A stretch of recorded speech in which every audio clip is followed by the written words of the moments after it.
Michel Tessier, Deputy Director of the Canadian Security Intelligence Service, and from the Communications Security Establishment, Caroline Xavier, Chief, and from the Royal Canadian Mounted Police, Michael Duheme, Deputy Commissioner, Federal Policing.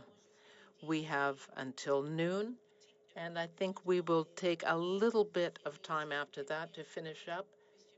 So I will ask Mr. Vigneault to give his opening remarks. Welcome. Merci beaucoup, membres du Thank you very much, members of the committee. Good morning. Inviting CSIS and our colleagues to appear on foreign interference threats to Canada's democratic institutions. CSIS continues to view hostile activities by foreign state actors as the most significant strategic threat to Canada's national security community. Foreign interference in our democratic institutions is particular undermines Canadian society. Foreign state actors who engage in these deceptive, covert, and hostile activities seek to weaken trust in our fundamental institutions and processes, threaten communities, sow division, and ultimately influence policy. Comme l'a récemment souligné un représentant du As CSIS officials recently told this committee, foreign interference can take multiple forms. Threat actors may aggressively threaten or coerce their targets into acting in a certain way. This is a common activity impacting Canada's diverse communities and can involve threats to them or their family outside Canada. Threat actors may also cultivate relationships with targets to manipulate them into providing favors and valuable information, or may conduct corrupt or illicit financing activities. It is also important to note that threat actors may use others as proxies to conduct these activities on their behalf. of the techniques that foreign state actors employ to influence public discourse, the behavior of individual Canadians, and even our democratic processes to their advantage. We have also observed them to deploy cyber attacks, disinformation campaigns, and espionage to these ends. Foreign interference is therefore a complex and enduring threat to Canada's sovereignty. I can assure you that CSIS takes all allegations of foreign interference very seriously and uses its authorities under the CSIS Act to investigate, provide advice to government, and where appropriate, take measures to reduce the threat. Building resilience to foreign interference is one way to mitigate its coercive effects. CSIS has spoken publicly in a variety of forums to warn Canadians about these threats and these techniques and inform them of ways they can protect themselves. We have also provided defensive briefings to elected officials from all orders of government across Canada. Perhaps most central to these efforts is our engagement with Canadian communities. We have been clear that the principal threat to Canada comes from the People's Republic of China. But to be clear, the threat does not come from the Chinese people, but rather from the Chinese Communist Party and the government of China. Indeed, we are keenly aware that Chinese communities are often the primary victims of PRC foreign interference efforts in Canada. Le service continue aussi à investir. We therefore continue to invest significant effort in building relationships with individuals, communities, and community leaders to establish and sustain trust and to offer our support and partnership in their protection. Furthermore, these efforts are not limited to Chinese Canadian communities. CSIS takes allegation of unauthorized release of classified information very seriously. Compromises of this kind can reveal sensitive sources, methodologies, and techniques to Canada's adversaries. They are listening. This can subsequently threaten the integrity of our operations and even the physical safety and security of human sources and employees. Ultimately, such releases can hinder our ability to protect Canadians. Therefore, I would like to remind the committee that just as with other recent appearances in front of PROC and other committees here, I am limited in what we can say in an unclassified setting. CSIS cannot publicly, in fact, prohibited from commenting on operational matters and classified information in order to protect the safety and security of Canadians. Nonetheless, I welcome this opportunity for a frank and transparent discussion, to the extent possible, on the foreign interference threats to Canada that Canada faces, and we'll be happy to answer your questions. Merci, Madame la. Thank you, Madam Chair. Thank you so much, Mr. Vigneault. And so we will start with our 6-minute rounds. It will start with Mr. Cooper, followed by Mrs. Romanado, suivi par Madame Goudreau, et puis Mr. Ms. Goudreau, Ms. Normandin, rather, and then Mr. Julian. Remind everyone that comments should go through the chair, and there should be one voice being heard at a time. Mr. Cooper, 6 minutes to you. Well, thank you very much, Madam Chair. Thank you to the witnesses, and I would like to just express and associate myself with the remarks of Mr. Vigneault in saying that the interference that we see in the threat posed by the Beijing Communist Party has nothing to do with Chinese Canadians who are victims of the regime and their interference activities. It's very important we keep that in mind at all times during this our deliberations on this matter. Mr. Vigneault, how many times did CSIS brief the Prime Minister regarding Beijing's interference in the 2019 and 2021 elections? Thank you. And Madam Chair, I have been director of CSIS since 2017. I have had many opportunities to brief the Prime Minister, Cabinet, and different ministers on the subject of national security, including specifically on foreign interference. I would not have a specific breakdown of the number of times since 2017, but this has been a topic of ongoing briefings. Will you undertake then to provide the committee with a list of all the dates that you briefed the Prime Minister, that CSIS briefed the Prime Minister in regards to interference activities by Beijing related to the 2019 and 2021 elections? So, Madam Chair, I understand that yesterday the National Security Intelligence Advisor was asked for a similar request, and my reaction to this would be to probably work with the Privy Council Office to have a consolidated response to the committee through you, Madam Chair. And will you also undertake to do the same with respect to a list of all the dates that CSIS briefed any minister, PMO staff, minister's office staff, or security-cleared Liberal Party staff related to Beijing's interference in the 2019 and 2021 elections? So, Madam Chair, I think, as I just mentioned, we will endeavor to collide as much of that information possible.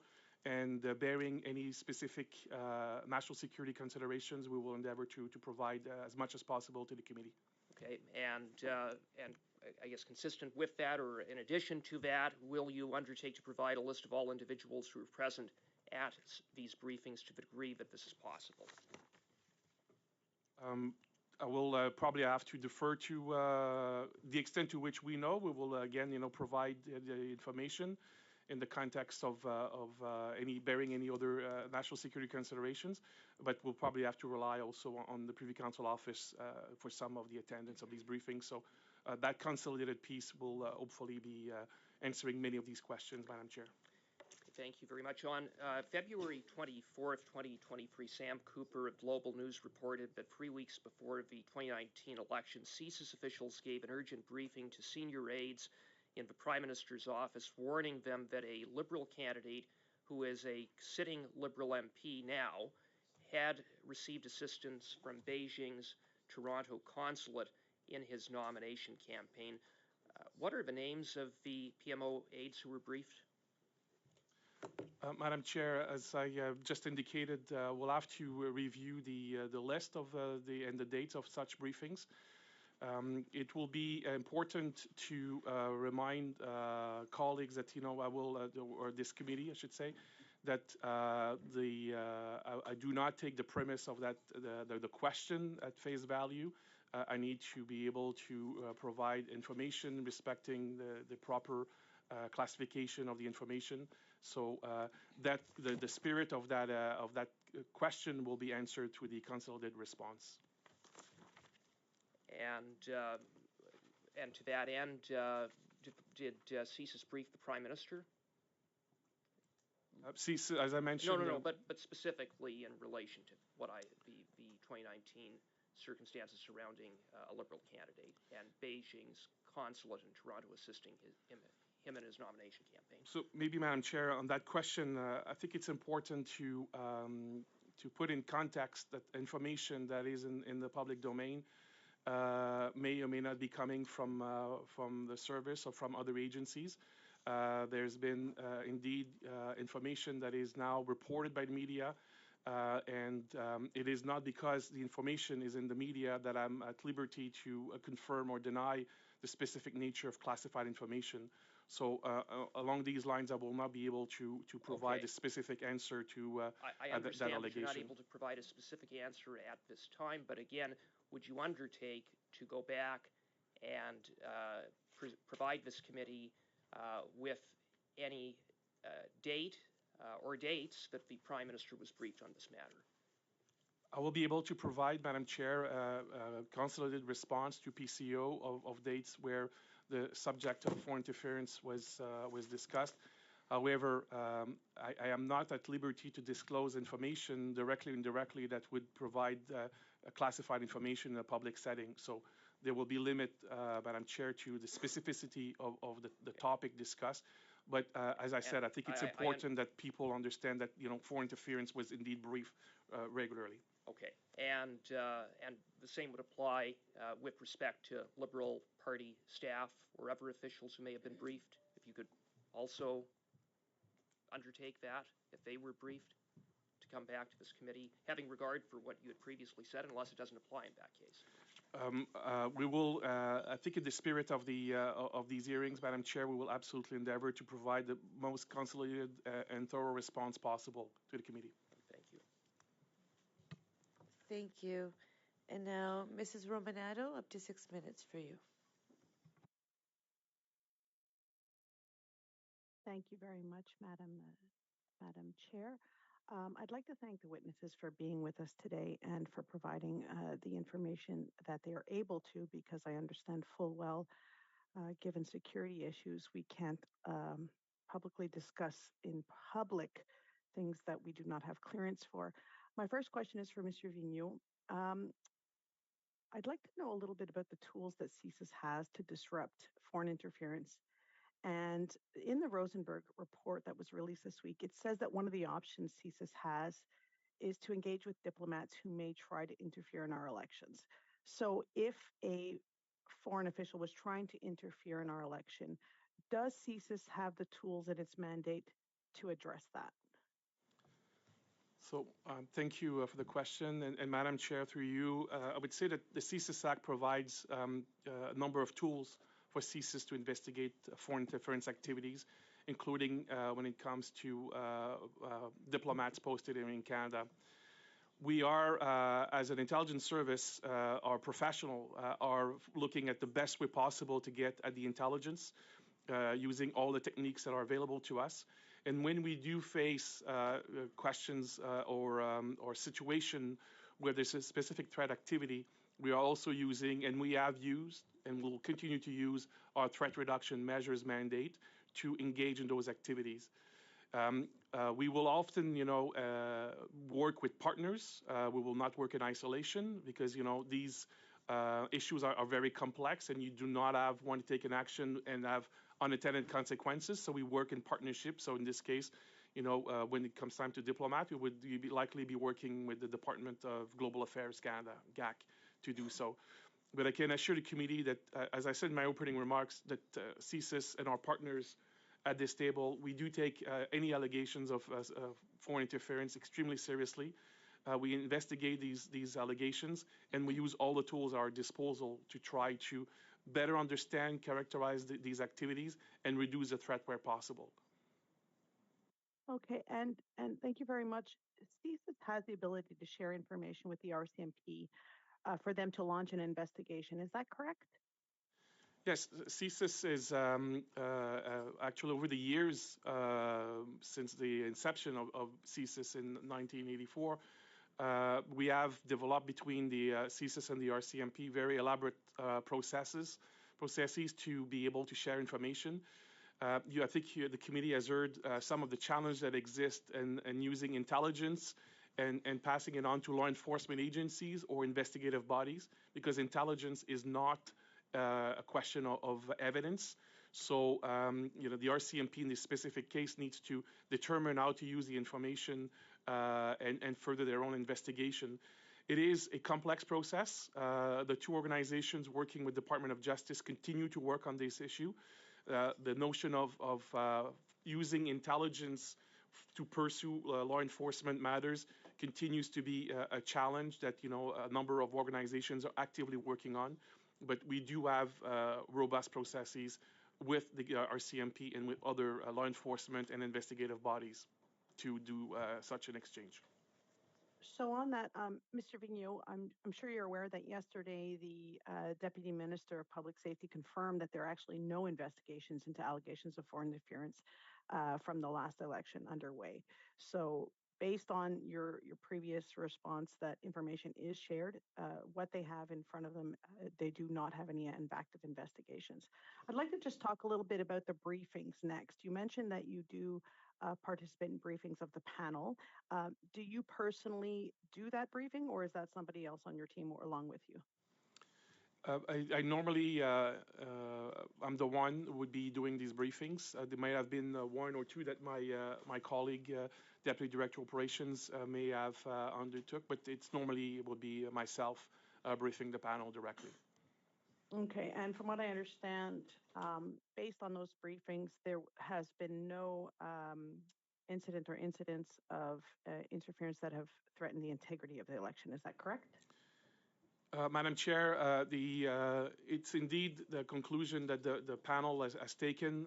They received a lot of information, a lot of briefings, and the panel can tell you, having been part of the discussions, have been challenging us on our information, on better understanding, the panel members wanting to better understand what we had. And I can tell you that it has been a very robust exchange. And the committee, the panel have come to conclusions in 2019 and also for the elections in 2021 that indeed that the information did not reach that threshold. And based on my information and my experience, for what it's worth, Madam Chair, I would say that I concur with that conclusion. Perfect. And I have only about 30 seconds left. You mentioned that you could not comment on media reports that may or may not have come from CSIS, whether it be leaks and so on and so forth. As you probably know, my son is an intelligence officer of the Canadian Armed Forces, and I take the issue of security and national security extremely seriously. Could you explain quickly what a leak could mean to the intelligence sharing of Five Eyes, and what would that happen if we were to have leaks of top secret information? So, Madam Chair, very quickly, I would say that the bread and butter of an intelligence organization is our ability to collect secrets and keep secrets and use those secrets, with the appropriate people.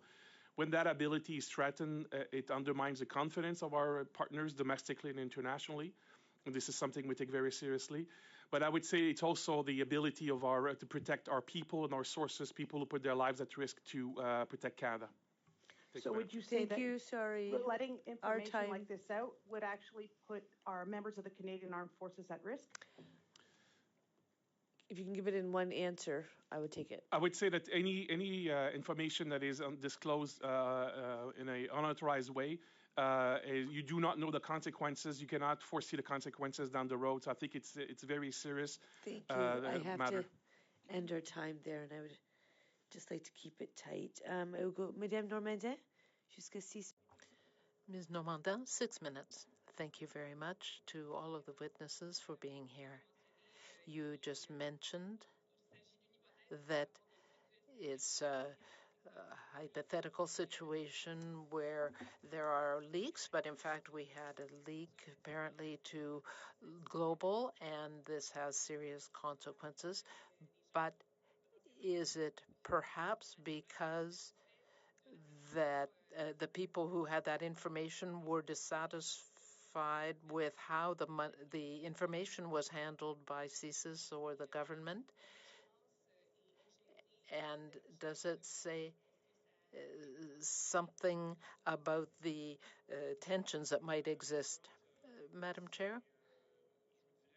I would say that in an intelligence agency like ours, there are always different points of view and very serious discussions. But I want to assure the committee that issues dealing directly with interference constitute a very important issue, and we discuss them very seriously with all of our people, so there's no problem there. There are measures in CSIS for people who are dissatisfied with how information is being handled to take use a process to deal with that. We have uh, in CIRA as well a complaint process to deal with classified information. So there are processes and forums for people to explore these concerns. It's not an issue that there is this kind of tension within CSIS. Thank you. I want to come back to the issue of donations to the Trudeau Foundation. We know that when the Chinese government is making donations, it's because it is political interference. How do you deal with this, and do they come to CSIS directly, these kind of complaints? This is an important question, and it's a complex matter with respect to the foundation in question. I believe it operates at arm's length from the government, so it is not something that CSIS would get involved with directly. That said, if we are aware of information involving a foreign actor that is undertaking disruption activities or interference, then we can take action. On the specific question, CSIS doesn't necessarily have the last word because depending on the situation, there may be other agencies, organizations involved. But in my experience, CSIS is involved in the discussions. Thank you.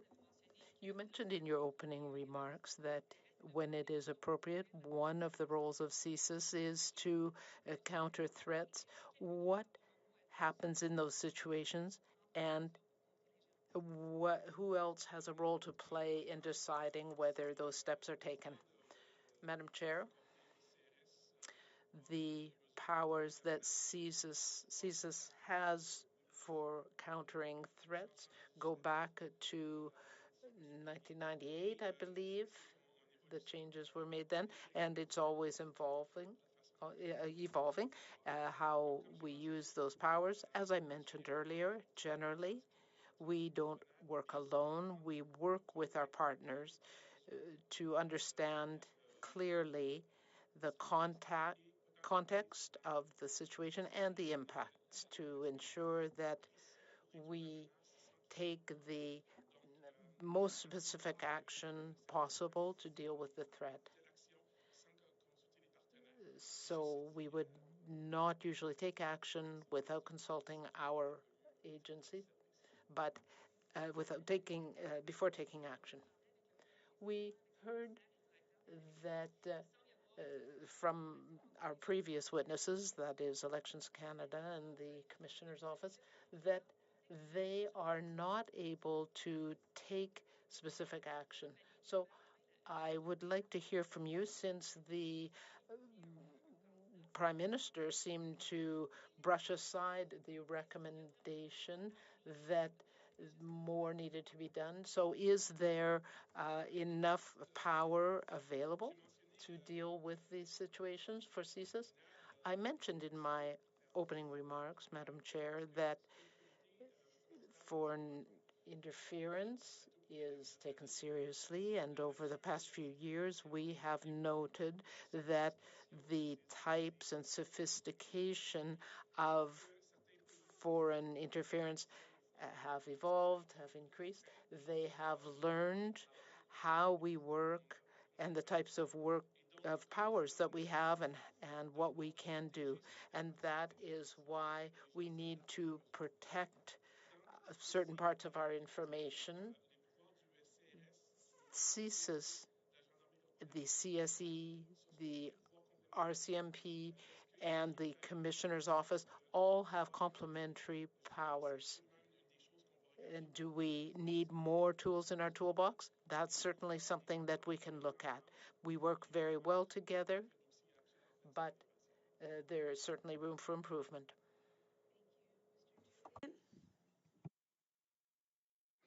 Thank you very much, Madam Chair, and thank you very much for our witnesses, Monsieur Vigneault. I was tempted to ask the same question asked yesterday, which is the articles by Robert Fife and Stephen Chase in the Globe and Mail and Sam Cooper in Global News.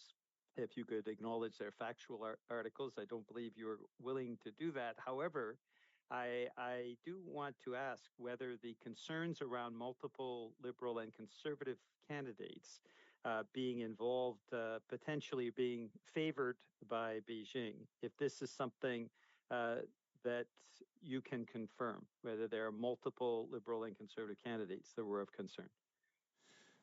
Madam Chair, I think the member has had the preview of my answers. I will not be able to speak specifically about who may or may not have been a subject of interference. What I can say, and we have said that publicly many times over the last number of years, is that foreign interference is the actors who are engaged in foreign interference against Canadians do so at all levels of government, at the federal, provincial, and municipal level, and they're doing it across party lines. The goal here for the country organizations who want to interfere is to favor their own interest, and therefore, whatever way they decide to determine that those interests would be pursued most effectively, they will engage. And that's why we have seen foreign interference across party lines and across different levels of government. Now, I want to ask you, following up on Madame Romanado's question around foreign diplomats, when we have a case of a foreign diplomat that is involved in potentially provoking violations of our laws, in this case, the Canada Elections Act, what are the steps that CSIS can take in the case of that diplomat? What is open to the Canadian government as well? So I would say probably, Madam Chair, I would structure my answer in two ways. First is what CSIS can do, which is we would investigate the information. We would pursue using all techniques to find as much as possible about the interference of diplomats based in Canada. When we have that information, then there's the options of the service taking the measures directly ourselves using our threat reduction mandate. But in the case of a foreign diplomat, I do not foresee a scenario in which we would not engage GAC. Global Affairs Canada is the authority in Canada to ensure that the enforcement of the Vienna Convention on Diplomatic Relations. They are the ones who are interacting on a day-to-day basis with foreign diplomats. And at that point, there are different tools at the disposal of the government through Global Affairs Canada to be able to enforce the Vienna Convention, up to and including declaring someone persona non grata from the country. And so, again... Thank you. Yeah, okay. Yeah, thank you. That responds to my question. You did say something that disturbed me a few minutes ago. You said, and I quote, I've got quotation marks around it, intelligence is not a question of evidence, making the distinction between intelligence you receive and evidence that the RCMP or the Commissioner of Elections can act on.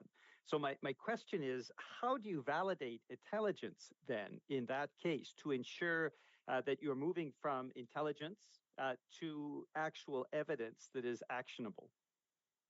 Thank you for the question, Madam Chair. I'll respond if that's okay. We constantly work with our partners in law enforcement, as the Director mentioned, with the Commissioner of Canada Elections, and we share that information. We have those discussions, and they are really the ultimate authority to know what could be of use to them. The challenge for us, and the challenge in the system currently, is we need to be able to protect our methods of operation. We need to be able to protect our human sources, our technical sources, our employees. And so that sometimes poses challenges, as was mentioned by the panel yesterday, in terms of converting that intelligence into evidence. But the decision in terms of whether to use that information could belong to the Public Prosecutor Office. It could belong, of course, to RCMP colleagues. And perhaps I'll turn to my RCMP colleague if there's anything he wants to add from his perspective in terms of sharing information. But I can say that it is a very close partnership, ongoing discussions, and we work quite closely with all involved agencies in trying to action that information. OK, je vais passer à ma prochaine question qui Now I will go to my next question that deals with the diaspora. You talked about the measures to decrease the threat of foreign interference. What are the measures you are undertaking with the diaspora? Namely, I'm talking here about the Chinese diaspora, but also with the Russian, Iranian diasporas. So, Madam Chair, it's a very good question. As mentioned in my opening remarks, it is a very sensitive issue and it is a priority for CSIS. Ethnocultural communities in Canada are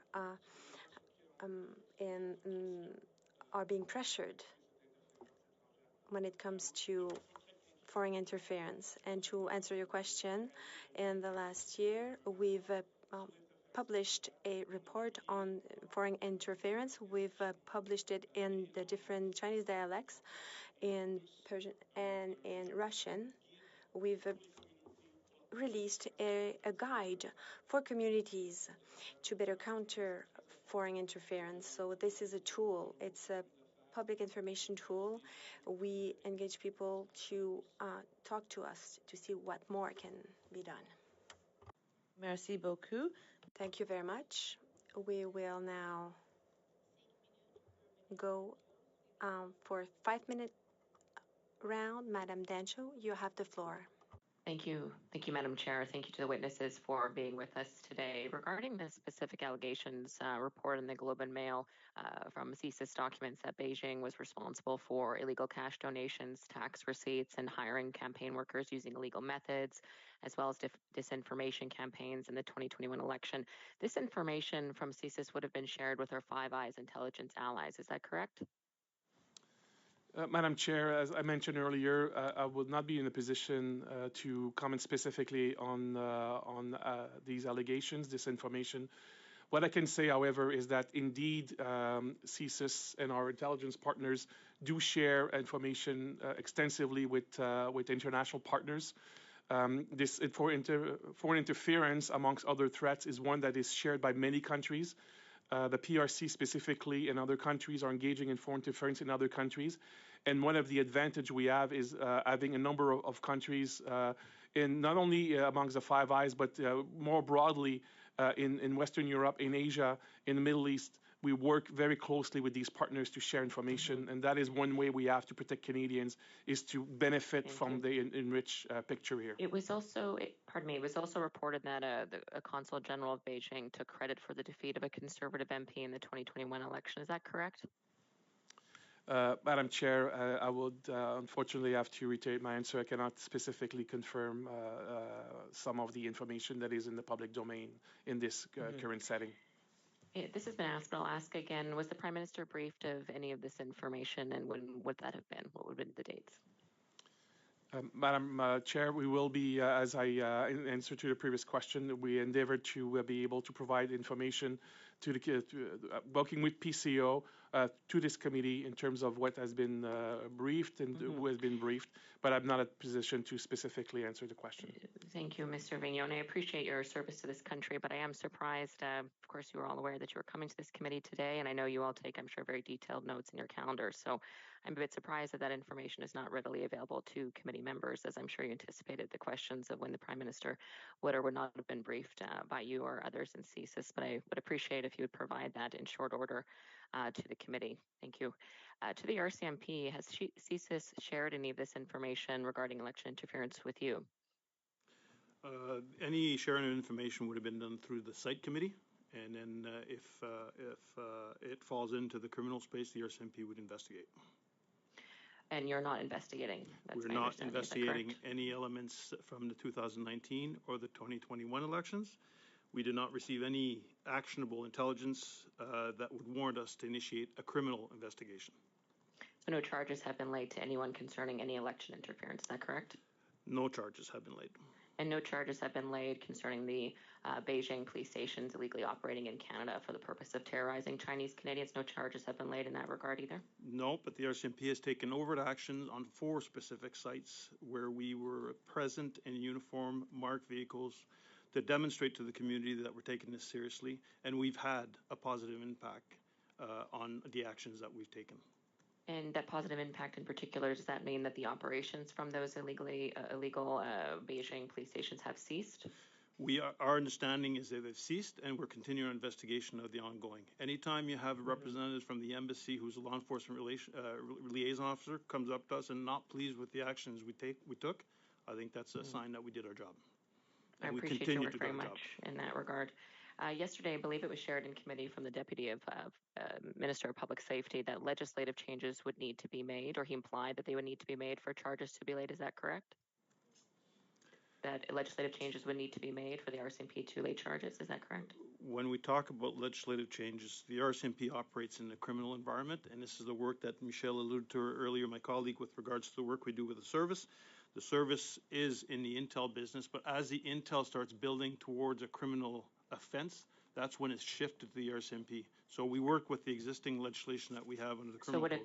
Thank you. Would a change to the criminal code be needed to lay charges based on the evidence that you have concerning the police stations or election interference? We always entertain new tools under the code. Has the Minister of Public Safety or anybody from government, the Prime Minister's office, been briefed that legislative changes would need to be made for charges to be laid? Not to my knowledge. None of those briefings have happened? I'm saying not to my knowledge. Okay, so the RCMP has not informed the Prime Minister or any of his cabinet that legislative changes are needed for charges to be laid? The RCMP will go through public safety for any change in legislation. Will you be pursuing any of those briefs? Thank you very much. Thank you to everyone for your feedback. Excellent, and this brings us to Mr. Fergus. Thank you very much, Madam Chair. And I first want to thank our witnesses who are here with us today. I feel very encouraged to see the coordination between the RCMP, our CSIS partners. It's very important to see this coordination so that you are working together to protect Canadians and playing our part with our international partners. Mr. Vigneault, I want to come back to an answer you gave to Mr. Cooper when he talked about allegations that have come out in the media.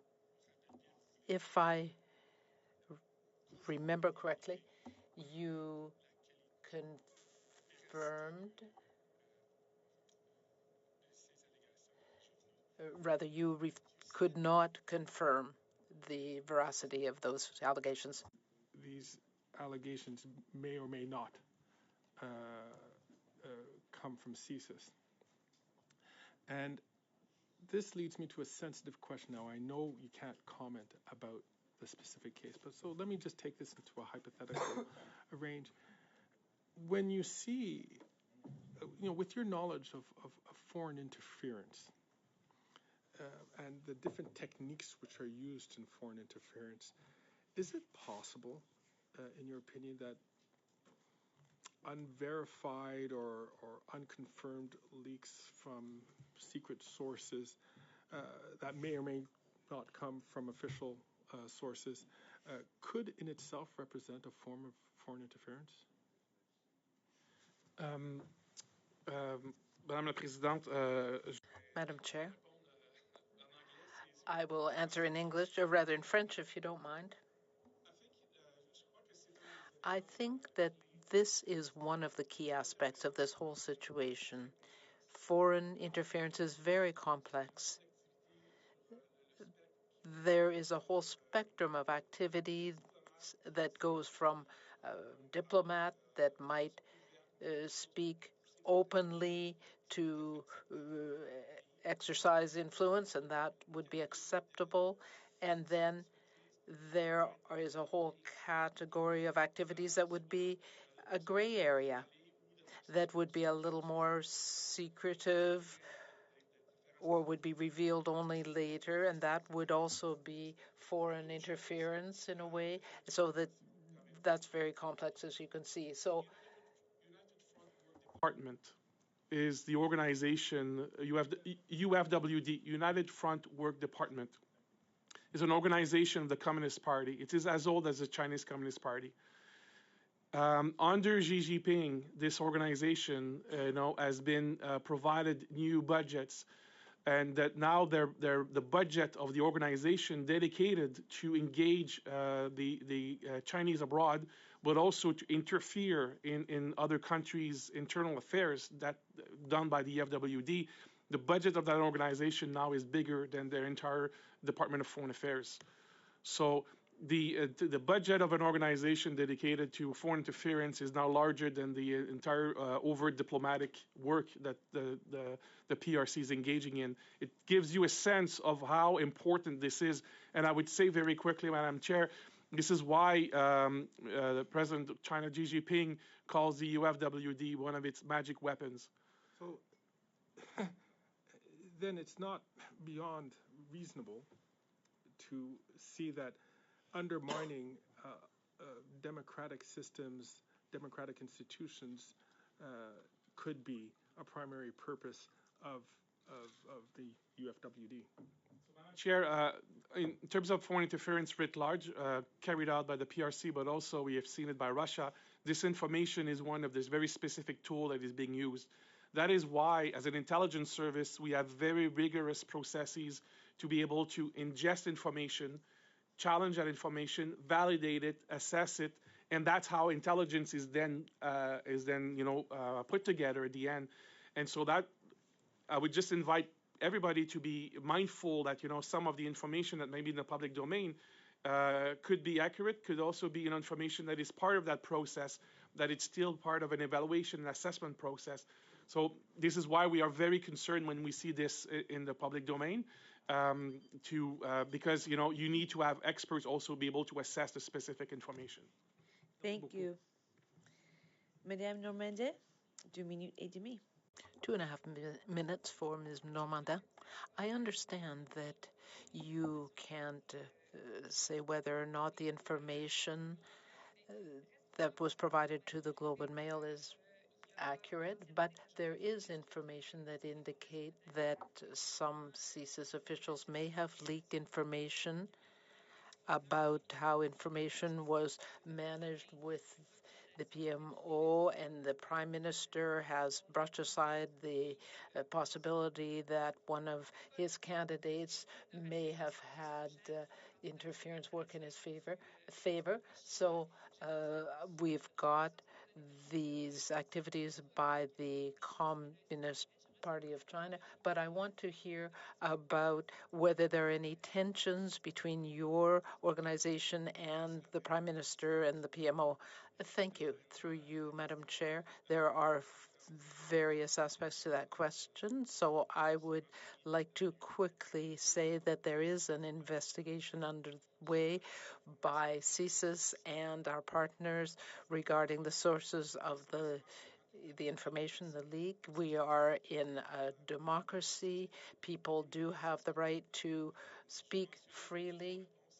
And as I said earlier, in response to a question, if there are means that exist already for people to express their discontent regarding relations with the Prime Minister's office. It is clear that our work is to inform the government, and we have every means available to us to do that. And so I can say that communication is open so that CSIS can provide all of the required information. Very quickly, I have little time, but on another issue, would it be useful for CSIS to have a registry of foreign officials and actors to be able to track down interference? Yes, Madam Chair. I had the opportunity to appear before a different parliamentary committee with Minister Mendocino a few weeks ago, and I would say in response to that question that yes, CSIS has been talking about foreign influence for the last few years, foreign interference, and I think that tool would be useful. It wouldn't solve all our problems, but it would increase transparency. Thank you. Mr. Julia. Merci beaucoup, Madame la Présidente. Thank you very much, Madam Chair. I know that you can't share information about Five Eyes. That said, there are similar measures that have to be taken by our partners. If we look, for example, at Chinese interference, there are other examples, and I think they are fairly much public knowledge, and there are solutions in place, other places. When Donald Trump was elected, there was a lot of interference by Russia. The same occurred with Brexit in the United Kingdom, and we had the convoy, as it was called, here in Canada, and we know that Russia was involved in that. So, what lessons can we draw from our partners on that, and how can we apply them in Canada? We talk about interference where the diaspora of people from other countries is concerned, but also within Canada, like the convoy. Thank you. Madam Chair, if I may, there were a few aspects that were mentioned that don't match the information that I have, including foreign interference in the convoy activities. That's not the information I have, but I can address lessons that we can draw from situations in other countries. Canada is very fortunate because we have a lot of partners and allies around the world. We work confidentially with other countries through Five Eyes, but also other means. The lessons concerning the register that was already mentioned, that's one that we can take from other countries. And there are things done in Canada that can be useful to other countries as well. Some of them are confidential, and this is how we build our partnerships. Thank you. We will now go to Mr. Berthold for 4 minutes. Thank you, Madam Chair. Mr. Vigneault, I have a question for you. I'm a little bit of a novice when it comes to security levels and things. I asked the same question of Ms. Thomas. When information is provided to somebody in a political party that is classified, can that person provide information to others? That, Madam Chair, is one thing that we need to keep learning about and drawing lessons about, because that is one of the examples. The process isn't as clear as that. There are ways for people who have classified information to be able to share it in order to provide advice to people, just like we've got certain committees, but the actual information is classified. Is that correct? Yes, the specific information is classified. So if a person shares that information, that is illegal, so to speak, if it is classified. Yes, specific information would probably be considered illegally shared. But in my experience, this is an information that needs to be held to see how the information can be used. Yes, I understand. There's a distinction between the specific information and advice. So if if CSIS is investigating a specific candidate, then that information can't be shared. I understand the need for the committee members to have specific answers to their questions, but I do have to just take a moment to say that it is not just a matter of providing the information and then washing our hands of it, but rather to provide it along with means to use it. Yes, we understand that classified information under the current system remains classified, and it has to be classified and can't be shared. Madam Chair, very specific information can't be shared. That's correct. Mr. Vigneault, Ms. Thomas said that CSIS was informed of a number of complaints regarding foreign interference in 2019-21. Can you confirm that, or rather to the RCMP? No, it's very rare that information would be sent to us. Do you have any information that that any information was provided from ministers' offices and others? No. Any information that we would have would involve the site committee. Can you talk about foreign interference by Beijing in 2019-2021? Has anything come to your office? No. You haven't provided information either to the minister or cabinet? No. If somebody did so without going through the regular channels, I wouldn't know. Well, just going by memory, that's one thing. But can you go through the communications with the cabinet and all others to make sure that that is not the case? Yes, I can commit to doing that. Thank you. Thank you, Madam Chair. Merci, Mr. Berthold. Thank you, Mr. Berthold. Hoda, you will have 4 minutes and 20 seconds. Thank you. So many more questions and never enough time. I want to thank the witnesses first and foremost. At the beginning of the statements, it was mentioned that many Chinese Canadians become victim of this type of foreign interference that occurs.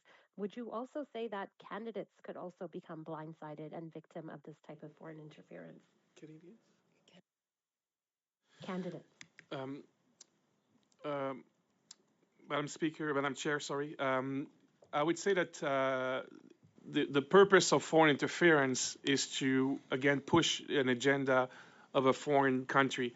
And so, as we have mentioned, it takes many different forms, and absolutely that could include engaging candidates, engaging staff, engaging people of different part of Canadian civil society. So, as we have said, everybody is potentially, depending on their position, could be subject to foreign interference. And does your agency regularly inform parliamentarians, brief them on foreign interference and how to protect themselves, especially if a candidate may be a victim of foreign interference? Would your agency brief them about this, and have they done so in these occurrences in the past? So, Madam Chair, we do have briefed many parliamentarians across party lines, across different levels of government, as I mentioned before. We also continue to publicly speak about foreign interference. We have publications that exist in terms of specifically foreign interference, and the guide available in multiple of languages to help people to understand very concretely what foreign interference is and what they could do about that. And so the service, the CSIS, has been engaged with our partners, and I believe that the Chief also has examples. Yes. Yes, thank you for the question. I would just add that since 2017, the CSC has been putting out publications with regards to threats to democratic institutions. And one of the things that we clearly outline in that booklet or in the guidance that we've provided to democratic institutions and around general elections is that foreign interference could happen to those that are voters, as well as candidates, as well as politicians. So as recently as the 2021 election as well. Because I don't have that much time, I also wanted to get into more things. How many given countries might be involved in these types of activities in Canada? Do you have a ballpark figure of how many countries are involved? So, Madam Chair, I would say that we have publicly acknowledged the interference activities of the PRC, of Iran, and of Russia, and there are other countries also involved in that, in foreign interference in our overall country, not just in the democratic electoral processes. So there are a few countries that you acknowledge publicly, but how many countries? Is there a number, an idea? Is it a lot greater than 3, or is it just a few greater than 3? Madam Chair, it's I would say that it is more than 3. We're not talking about every country engaging in these activities. Most countries do not resort to these types of actions, but indeed we are concerned about a few other countries.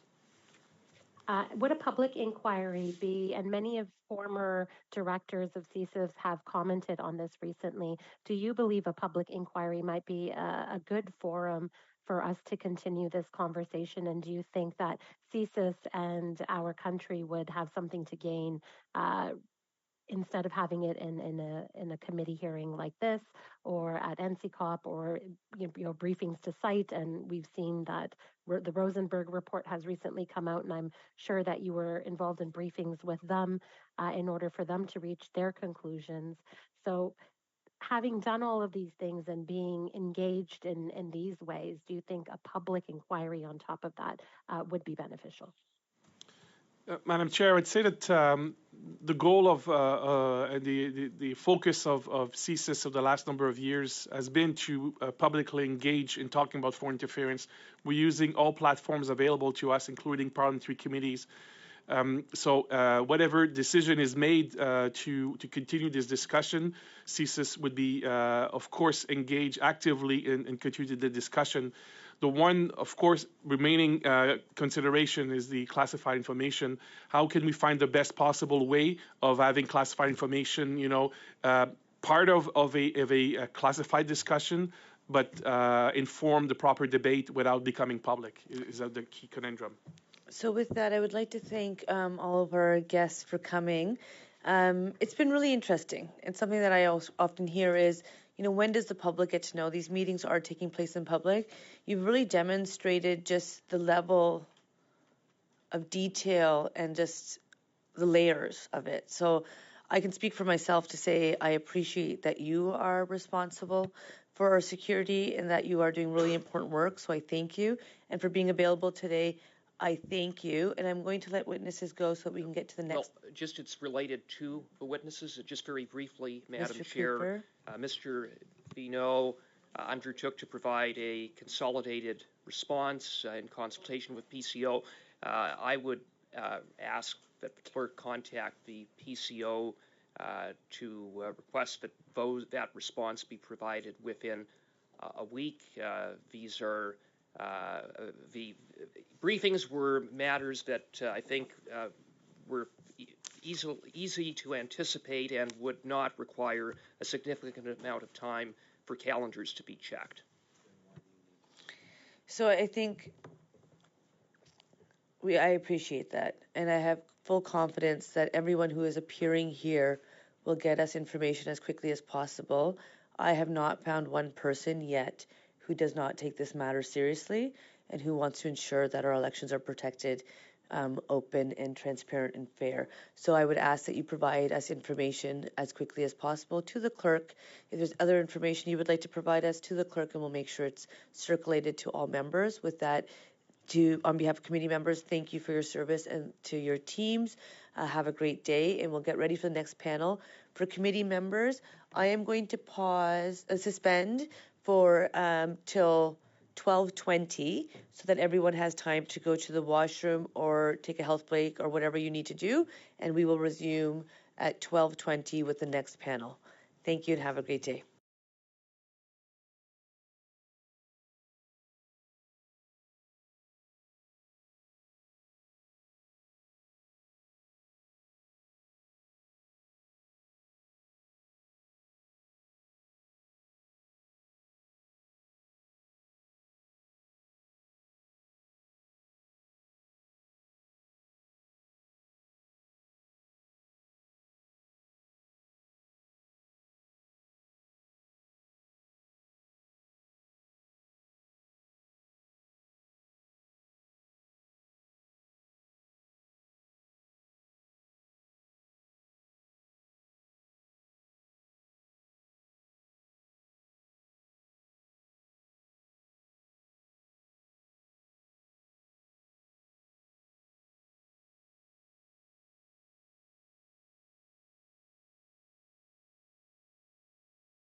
Shrink paychecks and higher taxes on gas, groceries, and heat. Why won't they cancel these tax hikes so that Canadians can keep a roof over their heads?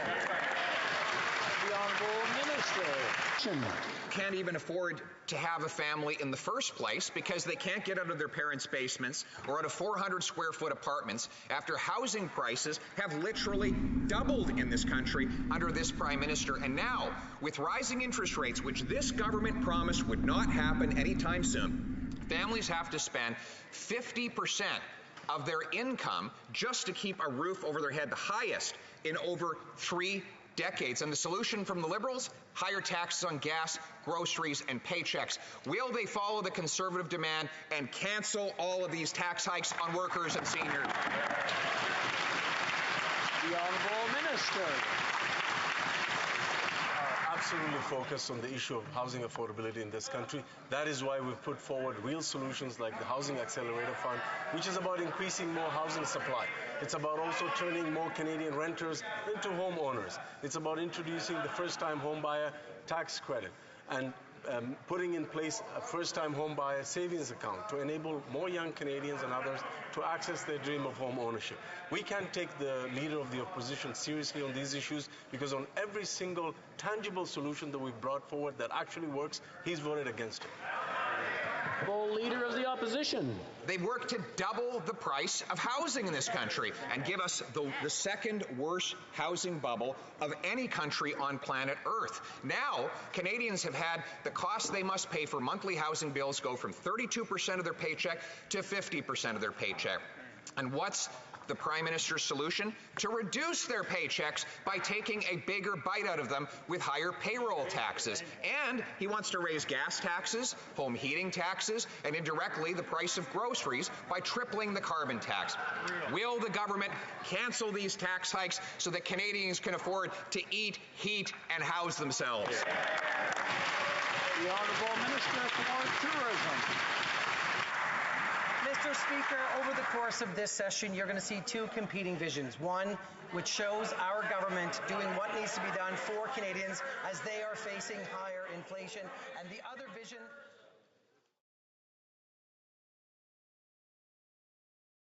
Livestock as well. Fishers are losing boats, wharfs, and other critical infrastructure. And traditional bureaucratic government programs are very slow to respond. What will the government do to speed up a response to help those who feed all of us get back on their feet? The Right Honourable Prime Minister.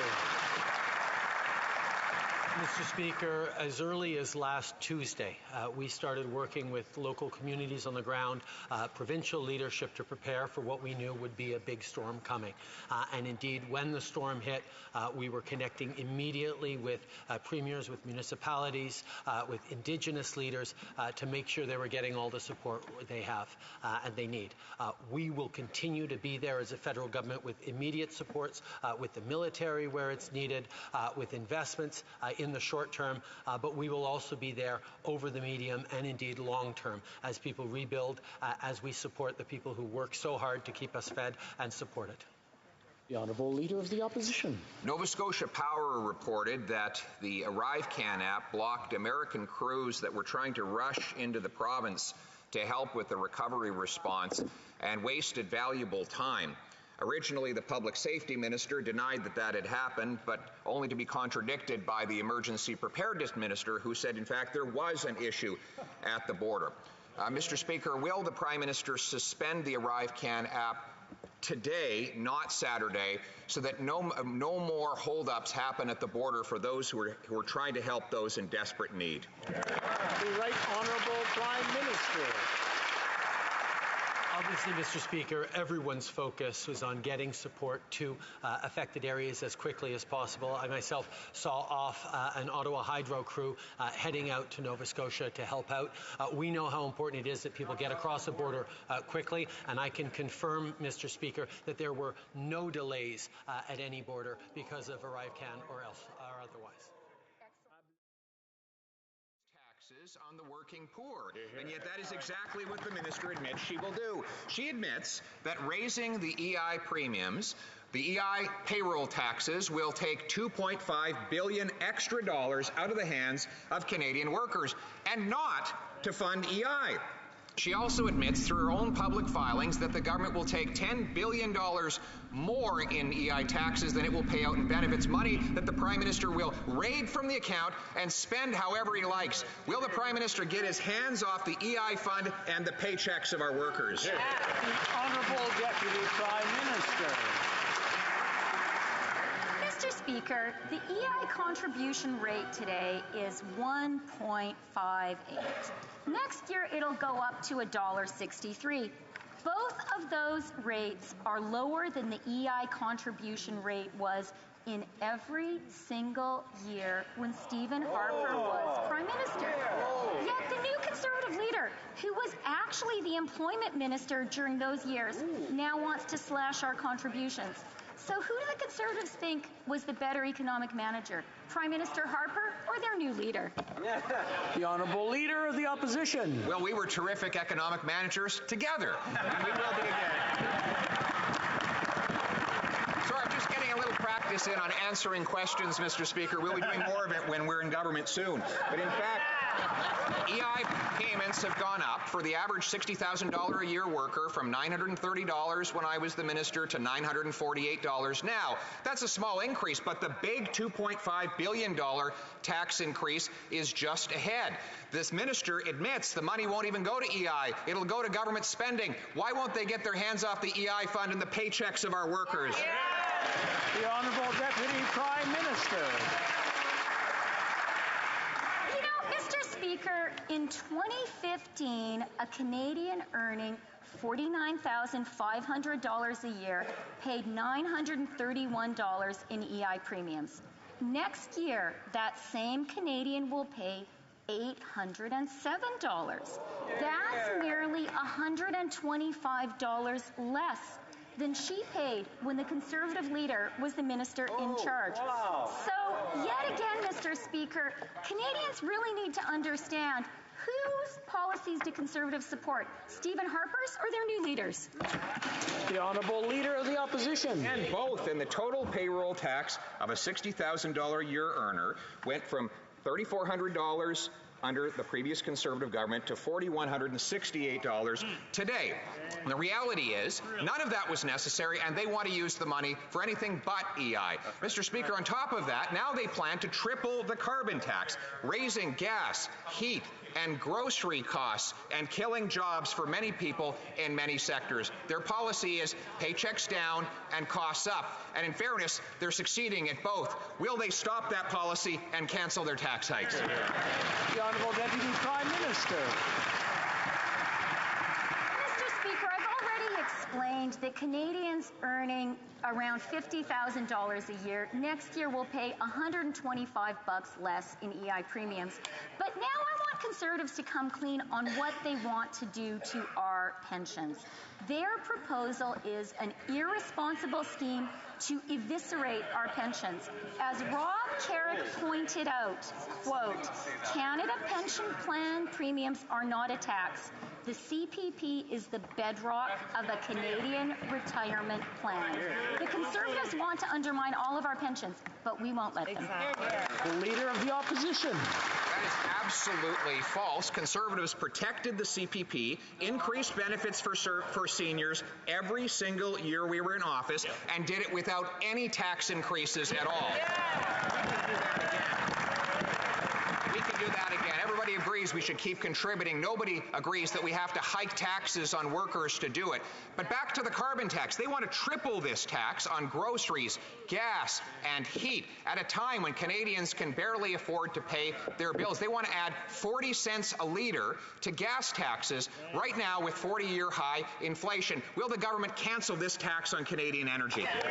The Honourable Deputy Prime Minister. Mr. Speaker, let's get serious. Canadians know this Conservative leader does not have a serious climate plan, and that means he doesn't have a serious economic plan. The economic reality is our most important trading partners, the U.S., the EU, our customers, our markets, are all taking aggressive climate action. Canada cannot afford to fall behind. Our economy cannot afford it.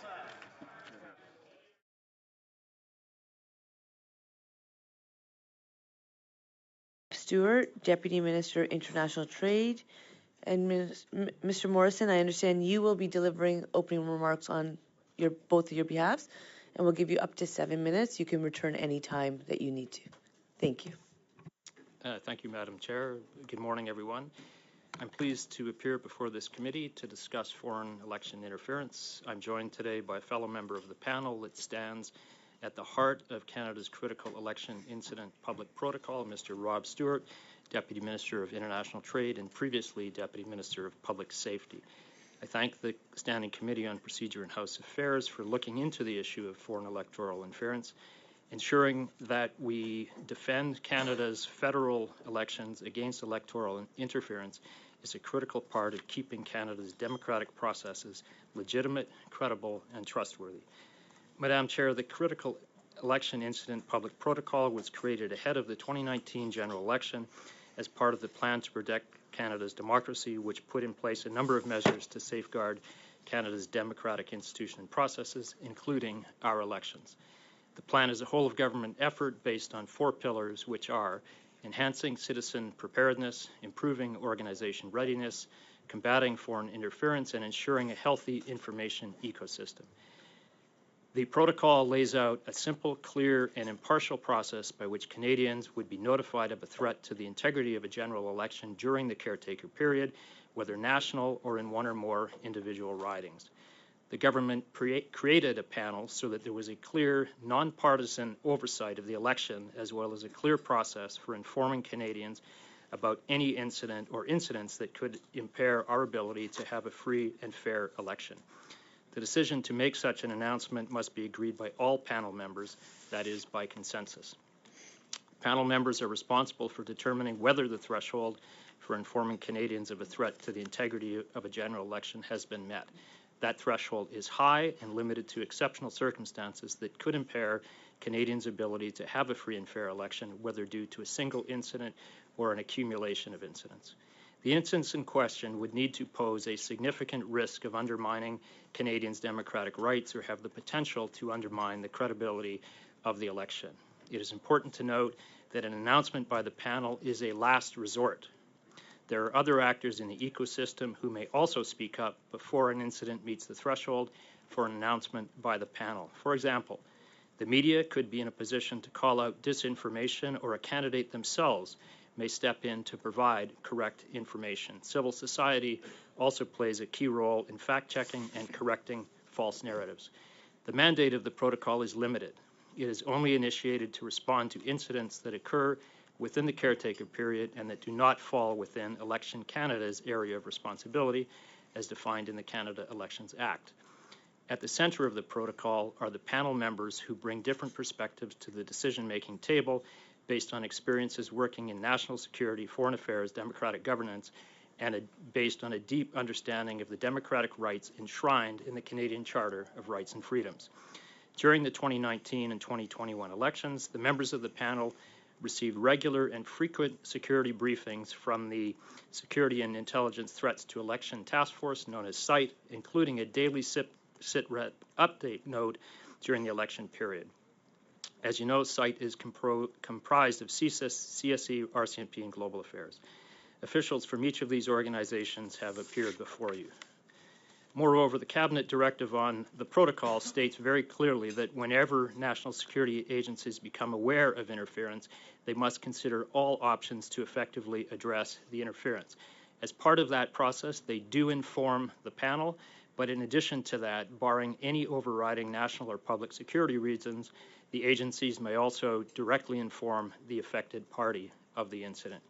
As the committee is aware, there is always a baseline threat of foreign interference, but the two most recent panels did not see activity that met the threshold related to those elections. Here I would refer you to my own testimony when I last appeared before you on December 13th of last year, in which I spoke of the baseline threat but stated that I was not aware of any spike in foreign interference during the 2019 or 2021 elections.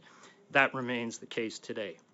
As the committee is aware, both the Drudd and Rosenberg reports validated that the threshold used by the panels is appropriately high and that the panel is intended to be used as a last resort. Before concluding, Madam Chair, allow me to speak as a former acting National Security and Intelligence Advisor, a role I performed during the latter half of 2021, including throughout the electoral period before Jody Thomas began in the position in early 2022. Like Ms. Thomas, I will not be commenting on any individual media reports. But I do wish to acknowledge, as members of the committee are well aware, that there is an active debate going on right now about how reputable media organizations could be reporting that highly classified intelligence documents describe how a foreign power did this or that to influence the most recent Canadian elections, including by engaging in patently illegal activity such as funneling money to candidates. So how could that be going on while at the same time others, myself included, maintain there was no foreign interference detected in 2019 or 2021 that threatens Canada's ability to have a free and fair election either nationally or at the level of individual ridings? How can these two sides of this ongoing debate be reconciled? I believe much of the answer lies in the questions recently addressed on social media by Professor Stephanie Carvin of Carleton University. These same questions formed the crux of a recent interview given by former clerk of the Privy Council Ian Shugart, who, as you know, was a member of this panel in 2019. The key questions are, what is intelligence and how is it used?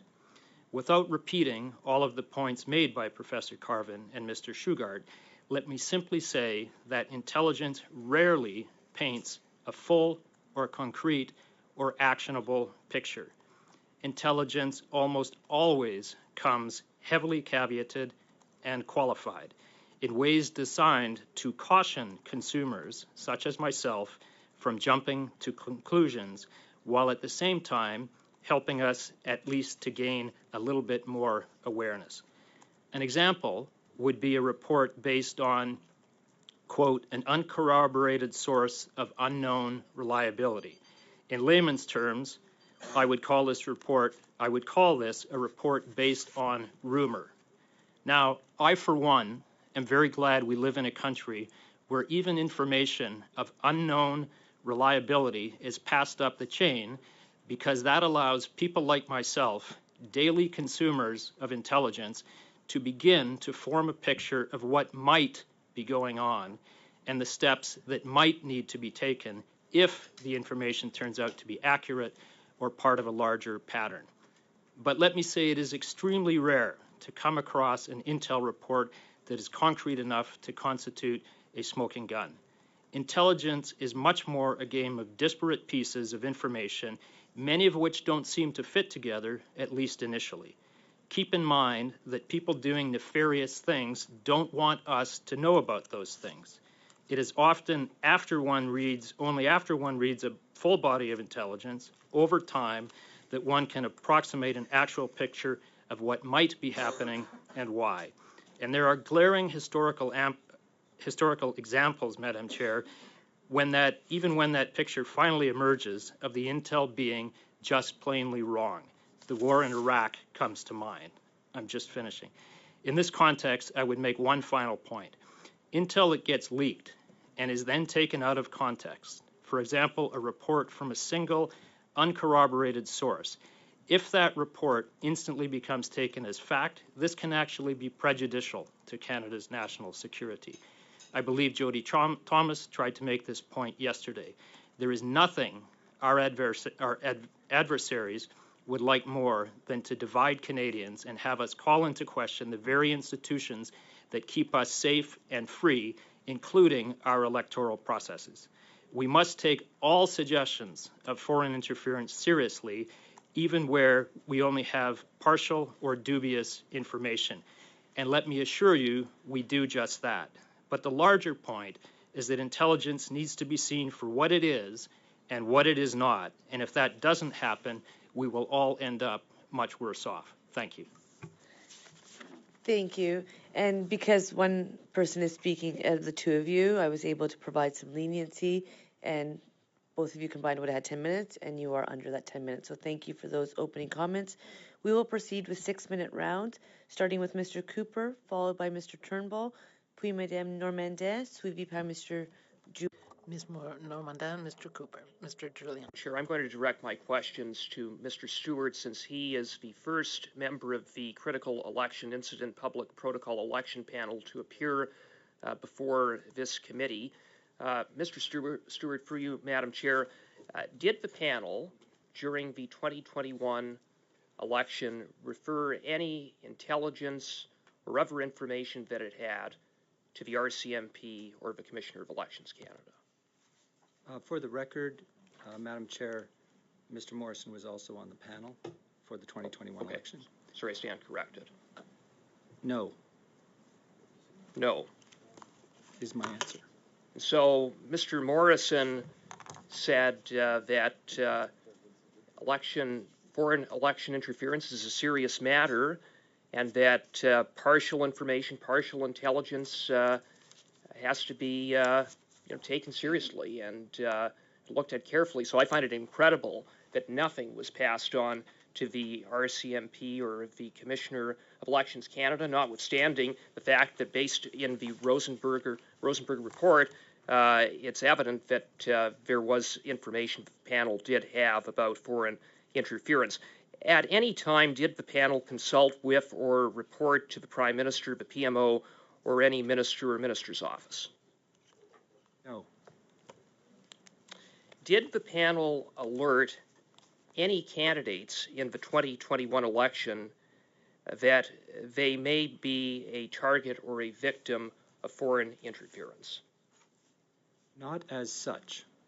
There were, however, regular briefings of political parties, representatives of political parties, by officials, not by the panel itself.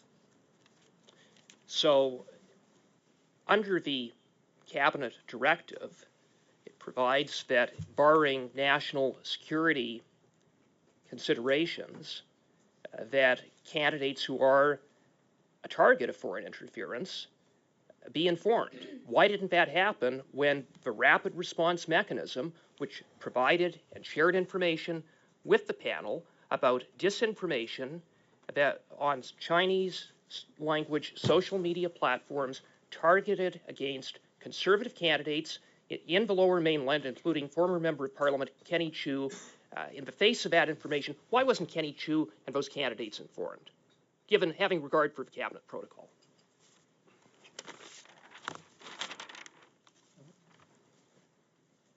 Well, your question really embeds many assumptions, sir. The panel, to go back to your prior question, was briefed regularly by the RCMP and intelligence agencies, so it wasn't really in the ambit of the panel to refer things to the RCMP. Secondly, based on what the panel was being informed, the panel did not come to the conclusion that there was a level of foreign interference which it would impact the integrity of the election. Having said that, on a regular basis, as part of the process, political parties were briefed about. But let me be clear, under the cabinet protocol, it's not about the overall integrity of the election. That's under Section 6 of the protocol, which is related to informing the public. I'm talking about the section related to informing candidates, which is a different section. And I am saying, sir, that parties are briefed regularly by officials about what is going on, and to the point about what you have assumed to be the case, that was not being told to political parties by officials. Well, were you aware that the Conservative Party of Canada alerted the site task force that there was suspected foreign interference by Beijing targeted at Conservative candidates? Did the site task force relay that information to the panel? I am aware that there was a meeting after the election with representatives of the Conservative Party on that point. No, during the election campaign, the Conservative Party of Canada informed the site task force about interference that was suspected by Beijing targeted at Conservative candidates. Was that information passed on to the panel? Yes or no? The panel was briefed by intelligence agencies and the RCMP on the best information they had available. Was that information passed on to the panel? Yes or no? Were you aware, was the panel aware that the Conservative Party had provided concerns about interference targeted at Conservative candidates? Yes or no? The panel was briefed about activities that were happening in ridings that were difficult to attribute to foreign interference at the time, and that were potentially of interest. It did not rise to the level of the panel adjudicating it as a matter of foreign interference in the election of a riding or at a national level. Well, it's really not comforting to think that in the face of what we know with respect to the types of disinformation that was being circulated, that the panel didn't even see fit to inform any of the candidates. And so I guess what did the panel do with that information? You said, well, it doesn't meet some threshold, and therefore we're not going to inform the public, we're not going to inform candidates, we're going to keep everyone in the dark. That's completely unacceptable. I will ask Mr. Morrison or Mr. Stewart to answer, please. Can I just say, through the chair, that in the online space, one needs to be certain that the disinformation circulating is comes from abroad, and that it is sponsored by a state. That's what would constitute foreign interference, as opposed to just the rough and tumble of an electoral campaign.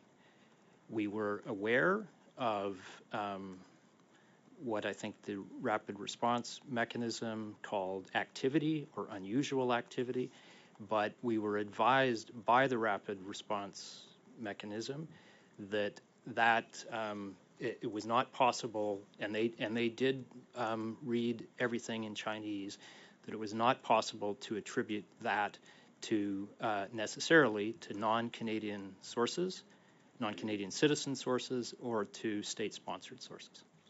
Thank you. Mr. Turnbull, up to 6 minutes. Thanks, Madam Chair, and thanks to both the witnesses for being here today and for the incredible expertise that you provide on these matters. Greatly respect your work and your service.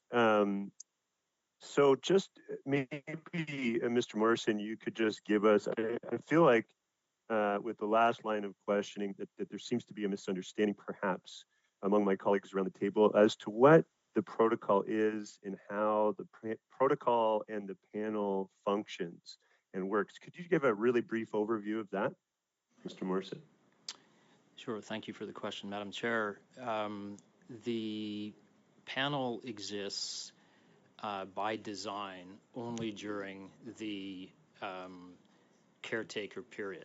So the relevant agencies and the relevant ministers are live to the possibilities of foreign interference before, during, and after the writ period, but during the writ period, the caretaker period, where parties are out campaigning, the panel functions as a mechanism of last resort in case something rises to the level that it would threaten the integrity of the electoral process, either at a national or individual riding level. So the experts, the information, comes to the panel via the site task force. As I said in my opening remarks, that involved during the time of the election, after a number of preparatory meetings. I believe there were 4 meetings before the election and 6 meetings during the election. The site task force was providing daily updates as to what they were seeing or what they weren't seeing. And we had weekly meetings to ensure we had the same understanding of, or a shared understanding of what the site task force was reporting to us. And then we would deliberate on what we had learned.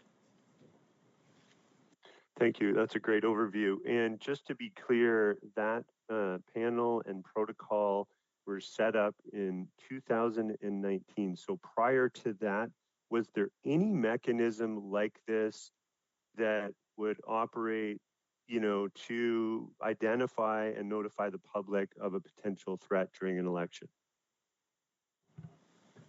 Not that I'm aware of. Thank you. And as both of you were members of the 2021 panel, my understanding is you were briefed by security officials at every meeting during the election. Is that correct? Yes. Okay, great. And the panel relied on the input from our security agencies through the site task force to inform its discussions and deliberations. Is that all right? That's correct. Okay, great. And we heard from the director of CSIS, Director Vigneault, that he had concurred with the findings of the panel that no attempted foreign interference during the election rose to the level to compromise the integrity of the election. Is that correct? That is correct. Thank you. So I want to quote something from Ian Shugart, who you mentioned in your opening remarks, Mr. Morrison. So recently, Ian Shugart, former clerk of the Privy Council and member of the panel in 2019, was on CBC and said, and I quote, Yes, we would have been prepared to intervene and to go to public and alert the public of a situation had it arisen, even on the basis of 1 or 2 ridings, or if something had been national in its scope. It would have depended on the nature of the intervention, but we need to understand that often intelligence information is partial and it is incomplete in the sense that you have indications of interest, but it stops well short of having any effect. Do you intervene because the other side is interested? And even that the other side may be at work? No, you don't necessarily, because you may simply want to gather more evidence, or you might have evidence that is clear enough about what their intentions are. So the intelligence agencies watch and they pay attention and they continue to gather information. But we on the panel at no point in the 2019 election were presented with information that said this has the potential to distort things in such a way that the outcome of the election, either locally or nationally, could be affected. But our mandate, our remit, would have allowed us to do so, to do interventions on either scale, either local or national. So, Mr. Morrison, given your opening remarks, I think you've already made some comments in relation to the partial nature of intelligence being pieces that we're putting together to approximate some conclusions. And do you want to react or comment to Mr. Schugert's quote or statement? No, I think it's self-explanatory for those of us who consume intelligence on a daily basis. It really is a mosaic that helps us weigh what we learn against all of our other sources of information and then provide advice to the government. So you agree with his statement? Thank you. We will now, Madame Normandin. Ms. Normandin, 6 minutes, up to 6 minutes. Thank you very much. Mr. Morrison, I have to come back to what you said in your opening remarks and the question and answers that were just heard here. Correct me if I'm wrong, but if I analyze your comments, you seem to be taking the information provided from CSIS with a grain of salt, and it seems that you are substituting your expertise to some extent for that of CSIS and the information that they get. Am I wrong? Or is there some questioning of the competence of CSIS here? Madame Chair, merci beaucoup. Madam Chair, thank you for this question. I want to be very clear about what I said earlier. I certainly was not questioning the competence of CSIS. On this very important point, I will respond in English. The point I was trying to make is that intelligence reports that come across my desk every morning and that have come across my desk every morning for 5 or 6 years come with qualifiers and caveats. They are not an account of what happened. They are often an account of what somebody said might have happened. The qualifications and the qualifiers and the caveats come as part of the documents that our intelligence agencies produce. And that is to help us as consumers understand the reliability of what we are reading. So they use phrases like a news source, or a news source of unknown reliability, or a single uncorroborated source alleges that. That means that one person said it and they have not heard it anywhere else by any other means. So that is how intel comes to those of us who read it on a daily basis. The point I was trying to make is that when leaked reports are circulating and those caveats are not taken into account, people can get a very distorted view of what the national security community in this country actually believes. Merci beaucoup pour Thanks very much for those clarifications, but I still understand, I believe, that your vision of CSIS, you seem to be kind of substituting your expertise for theirs. Am I correct in that? In two ways. What I tried to say in my opening remarks, Madam Chair, was that I'm proud to live in a country where we have intelligence agencies that are on the job 24/7 and reporting what they hear. They have various means to hear things from human sources, from electronic sources, and so on. And it is their responsibility to pass that information up to people like myself and others who are the senior members of the national security community. The information always comes with, I never know who it's from, but it is characterized as to its degree of newness or reliability and what we know about the source. And sometimes it openly says, we don't know why the person is, we may be being told this to influence us rather than to inform us. So, the consummation or the daily receipt of intelligence comes with grains of salt. I'm not myself putting those grains of salt in.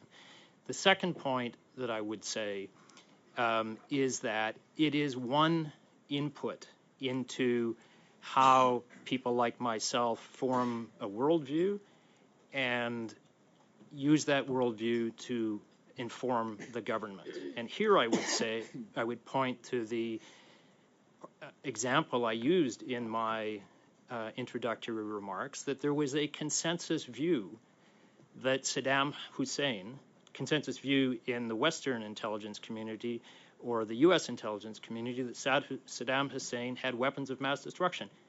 That was wrong. So it is entirely appropriate for intelligence to be one stream of information that goes into the decision-making process of policymakers. Merci, Madame la Présidente. Je vais continuer au prochain tour. Thank you very much. I'll wait for my next turn. Mr. Julian? Thank you very much, Madam Chair. I believe it was Mr. Stewart who answered Mr. Cooper's question about referring intelligence to the RCMP or to Elections Canada. If you saw the previous panel with Elections Canada and the Commissioner of Elections, identified half a dozen areas that are touched by the allegations that are contained in the reports by Robert Fife and Stephen Chase and Sam Cooper. And each one of them does constitute a violation of our electoral laws. So I'm concerned if that intelligence wasn't passed on to Elections Canada. Elections Canada and the Commissioner of Elections can take action on intelligence, and they gather the evidence. That's part of their job. So why would suspicions or allegations not be passed on to Elections Canada? Is it because there was a verification done internally that showed that there was no evidence at all of some of the allegations? Allow me to clarify my prior answer, which was to the question of whether the panel had referred information to the RCMP. And my point at that was to that we know the panel receives information from the RCMP. And indeed, it receives information from other sources.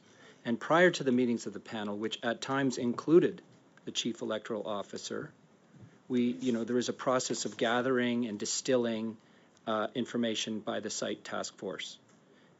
So I am not privy to the discussions the site task force had with the office of the electoral officer or the commissioner of elections, but I am confident that the information that was in the hands of our intelligence community that was deemed to be of importance was shared.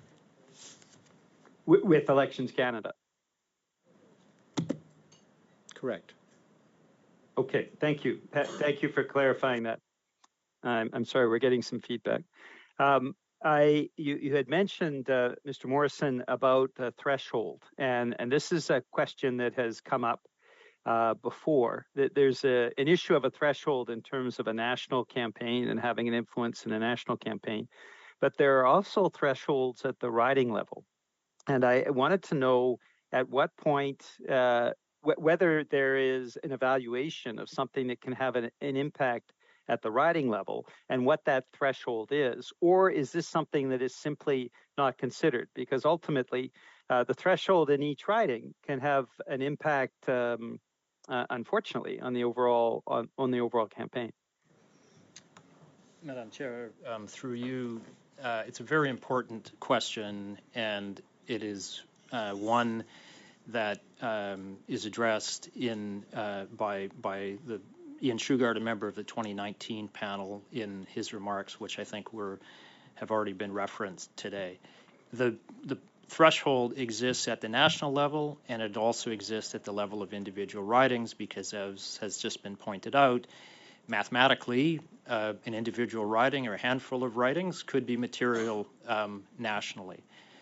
Let me say that, as Mr. Shugart has before me, the context within which allegations are made or interference is examined is very important. And the threshold for the panel to actually act is very high, and both the Judd report on the 2019 election and the Rosenberg report on the 2021 election affirmed that the panel, that the high threshold is appropriate given the remit of the panel. I would also say that, as I tried to say in my remarks, the panel is but one mechanism and is designed as a mechanism of last resort. So if there are things going on at the riding level or at the national level, there are others that can also call them out, including the parties themselves or the candidates, the candidates themselves. So the answer to your question, or the answer to the question, Madam Chair, is yes, it's equally operative at the level of individual ridings. Thank you. Okay, I'd like to follow up with a question that came from Madame Romanado in the earlier panel, which is the issue of foreign diplomats who are not respecting our laws, or who are suspected, or who have been shown to be breaking Canadian law when it comes to the Elections Act, which is a criminal behavior subject to criminal sanctions. What are the steps then that we take from acting on the intelligence to ultimately, in your other hat as Deputy Minister of Foreign Affairs, coming to the point where we may take action against that diplomat, including, as we heard in the previous panel, declaring that person persona non grata? Madam Chair, through you, as the honourable member has pointed out, there are a range of diplomatic tools that can be used. We begin, first off, simply by reminding all of the foreign missions in Canada of their responsibilities under the Vienna Convention not to interfere in our electoral processes. When any kind of interference, here we're talking about elections, but when any kind of interference comes to light, I'll be quick, as is the case with the recent publicity around police stations, we take it seriously, we refer it to the appropriate authorities, and in the case of the police stations, they have been shut down. There is a tool in the diplomatic toolkit of declaring someone persona non grata that is allowed under the Vienna Convention. It is a tool of last resort because it almost always results in a tit-for-tat declaration of persona non grata. which can be asymmetric, and that isn't as often not in anyone's interest. Thank you. Thank you, Mr. Morrison. We will now go to a 5-minute round, starting with Mr. Cooper, followed by Mrs. Romanado. Mr. Cooper. I'm going to ask, with respect to informing candidates, given that no candidates were informed of interference, what is the threshold for informing a candidate?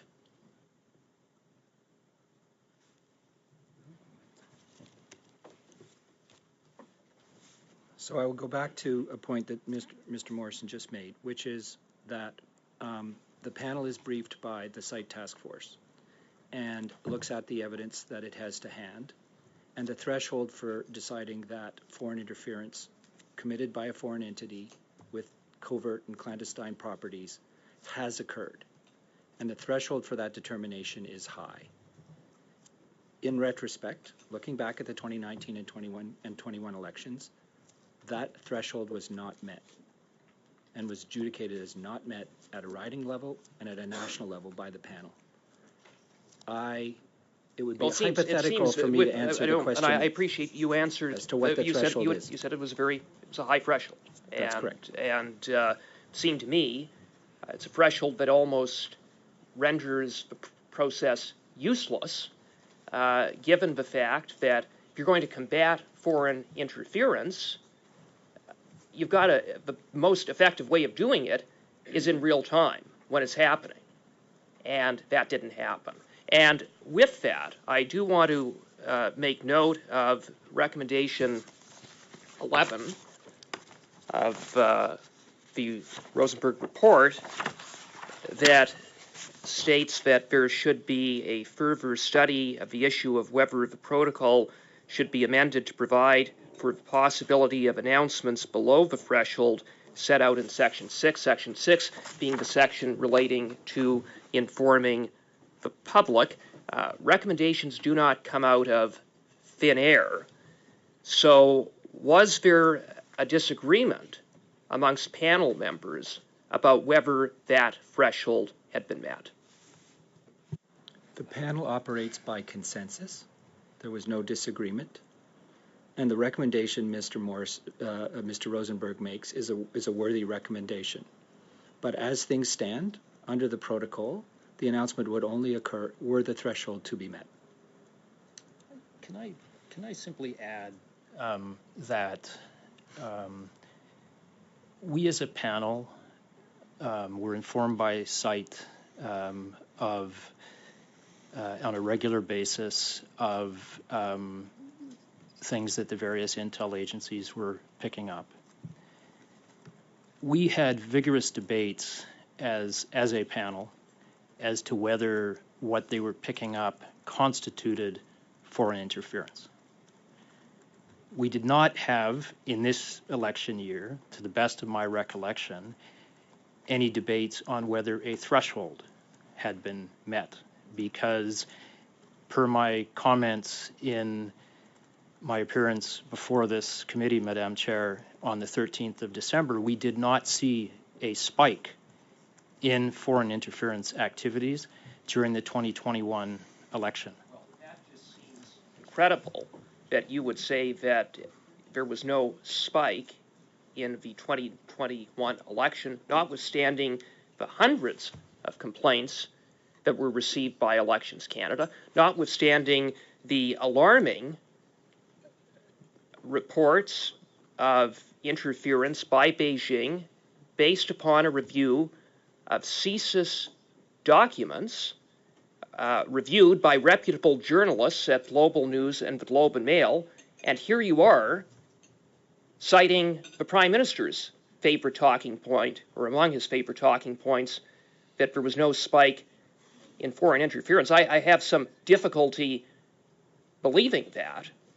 And it really begs the question whether this panel really was interested in getting to the bottom of foreign interference and respond in real time, or whether what we have is just a reiteration of the Prime Minister's talking point, because it just doesn't add up. It just doesn't add up. I mean, on what basis can you conclude that? Madam Chair, I said in my opening remarks that I continue to believe, as I did when the question was first asked in December of last year, that there is a baseline amount of foreign interference going on every day in Canada that we need to be mindful of, but that I was not aware of any spike in foreign interference during either the 2019 or 2021 election campaigns, and I stand by that. Thank you so much. I just want to assure yourselves that we do appreciate you being here today, and I'm confident that you come here in the capacity in which we've asked you to come, and that the information you are providing is from within that capacity. So perhaps sometimes people might imply otherwise, but I can rest assured that I am confident that you are here to provide information that you have access to so that we can do our important work. Mrs. Romanado, 5 minutes to you. Thank you very much, Madam Chair, and I'll be quick because I'll be sharing my time. If I understood correctly, MP Cooper mentioned that complaints were filed by the Conservative Party during the election to say that they were seeing some instances of things of concern, and then we heard that they did not meet the threshold. My question to you is, if a political party was aware of information that they felt was a concern, would they not share that with their own candidate, or would they rely on an external body to advise them?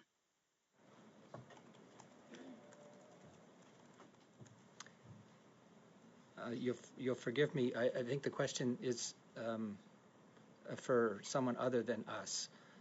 We think that, but let me take the opportunity, if I may, to make a couple of points. The information that eventually flows to the panel is about what's going on in the public domain, to which many people have access. So we have institutions who are reviewing it and assessing it and providing advice to the panel, but we also have lots of other people who are seeing what is going on, say in social media. And so it is entirely open to other individuals or institutions, be they civil society organizations, some of whom take on the responsibility of election oversight, or for that matter, the intelligence institutions who have in their own remits the capacity to say things, to say something about it. So I don't think that putting this in the realm of the panel itself as being the sole source of valid information is appropriate. Thank you very much, Madam Chair. I'll turn the rest of my time over to Mr. Fergus. Thank you, Madam Chair. And Mr. Morrison, I'm going to ask you a similar sensitive question that I put to your CSIS colleague, David Vigneault, before. Given your experience and your knowledge of foreign interference techniques, is it possible that unconfirmed, unverified leaks could be in itself a form of foreign interference?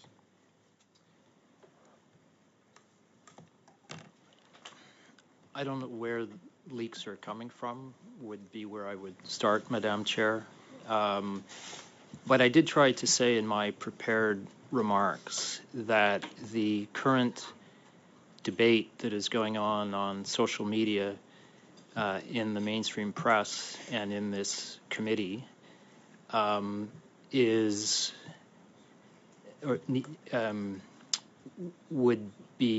Canadians would be better served if the debate took into account what intelligence is and what intelligence is not, and that misreading or taking out of context an intel report can lead to divisiveness, which in itself plays into the hands of some of our adversaries. So without speculating about whether a foreign power might be behind something, which I think it was your question, could this be a form of foreign interference? The outcome is the same. They seek to weaken our societies and the glue that holds our societies together. And so that's why I went on at such length to try to suggest that intel taken out of context and without the normal caveats and qualifiers can be very pernicious. Thank you. Madam Chair, I'd also like to share my time with Mr. Turnbull. Thank you, Mr. Fergus and Madam Chair. So I have a question for you, Mr. Morrison. So my understanding is that our government set up the Critical Election Incident Public Protocol and Panel, as well as took a lead on setting up, with the G7 countries, the rapid response mechanism. Also stood up the Canada Centre for Cybersecurity. Also implemented a National Security and Intelligence Committee for parliamentarians, and set up the Security and Intelligence Threats to Election Task Force, and implemented the 4-pillar plan to protect Canadian democracy. And I think there's a whole host of others actually too in Rosenberg's report. So is it fair to say we have done nothing on foreign election interference, in your professional opinion?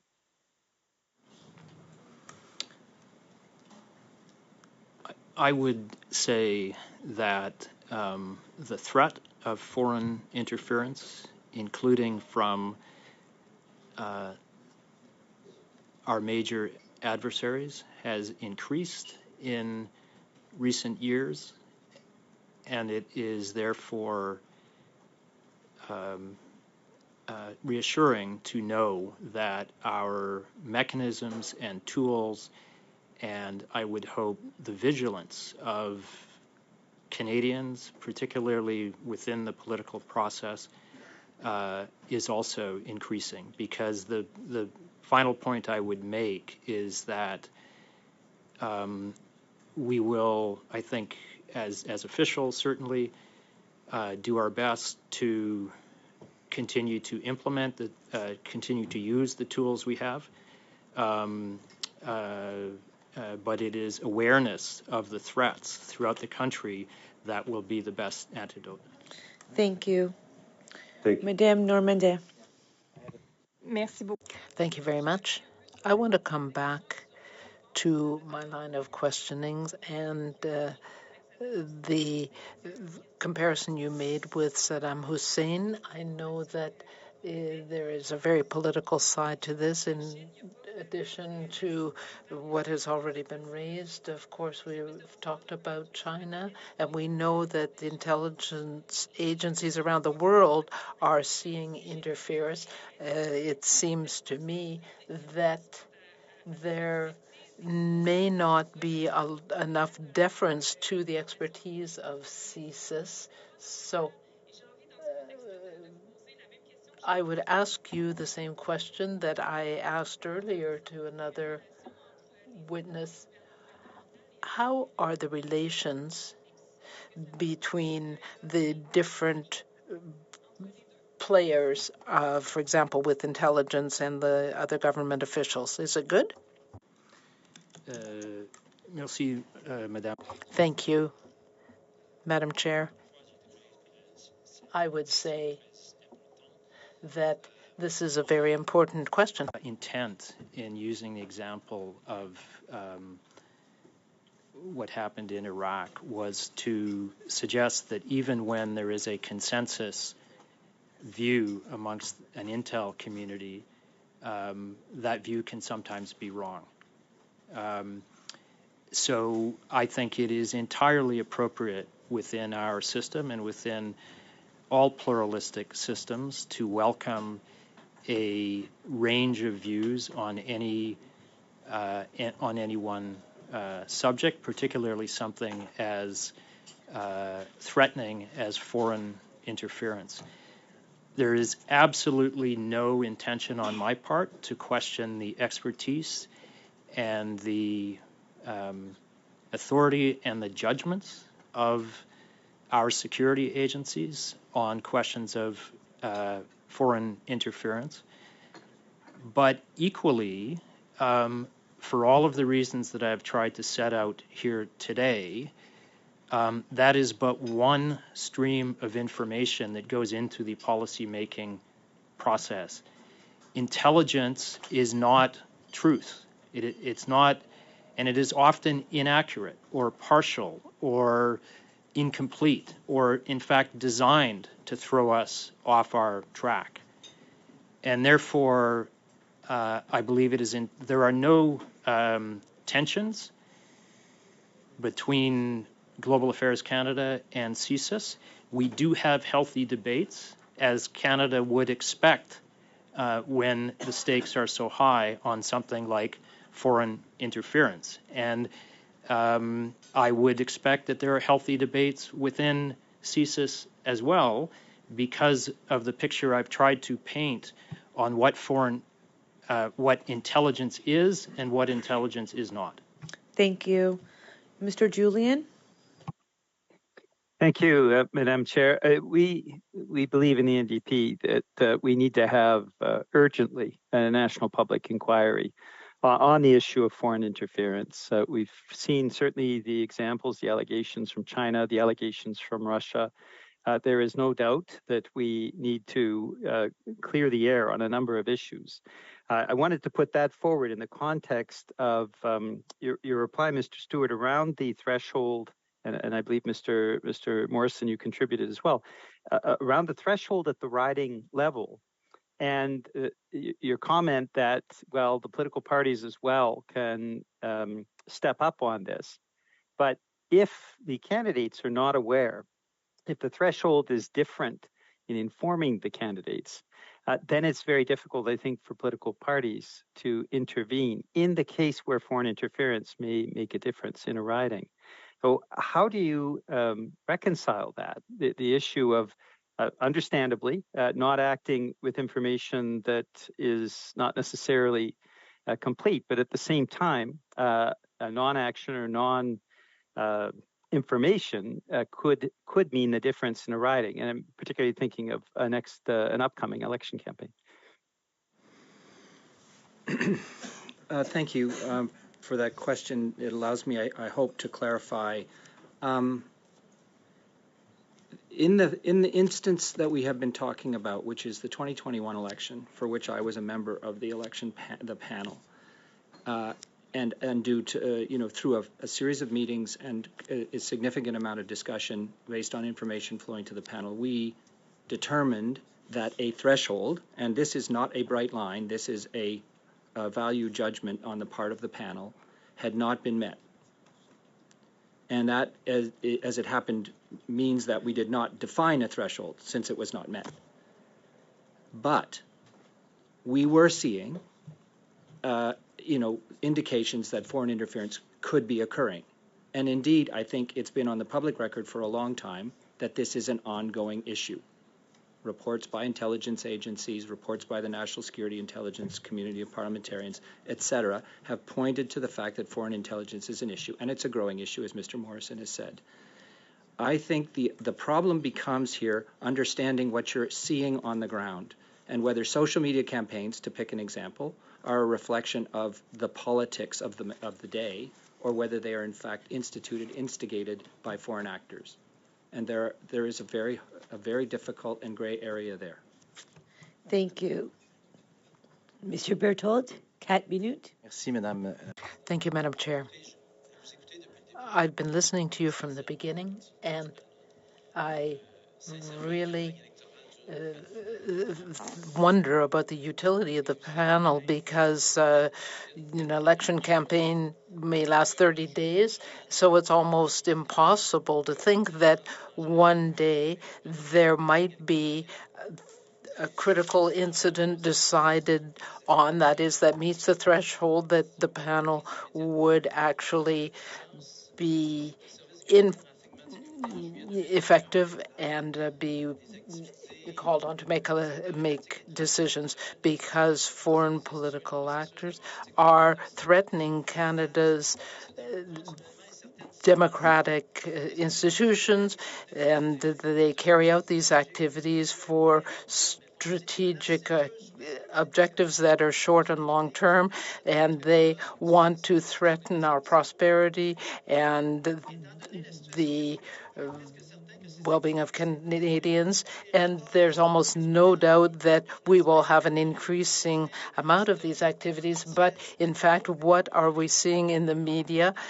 That there was a campaign orchestrated by the Beijing government to re-elect a minority Liberal government, and that there was a huge media campaign, social media campaign. And despite all of these things, you are saying, no, nothing happened. There's been no increase in the foreign interference threat. So what will it take to meet that threshold? Will it be a recorded statement by President Xi Jinping to say, if you vote against the Liberals, we're going to bring our, we're going to threaten you?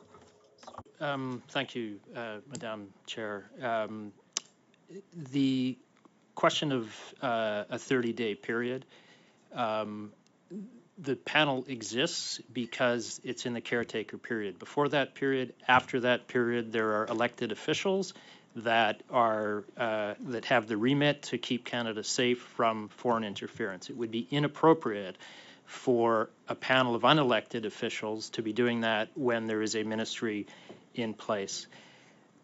I would say that there was an incident in the 2016 U.S. election, a data dump, an email dump, that many scholars believe had a material effect on the election, and no such panel existed. Madam Chair, with all due respect for Mr. Morrison, you are going well outside my question. What I'm saying is it is impossible to meet the threshold that you have established. And during the election period, then when the influence would have a major effect, any interference would have an effect not just on the overall process, but on the local results. So you will never have the consensus from everyone. I think my colleague has a last question. How many PRC diplomats have been expelled from Canada in 2019? None that I'm aware of. In 2020? None that I'm aware of. In 2021? None that I'm aware of.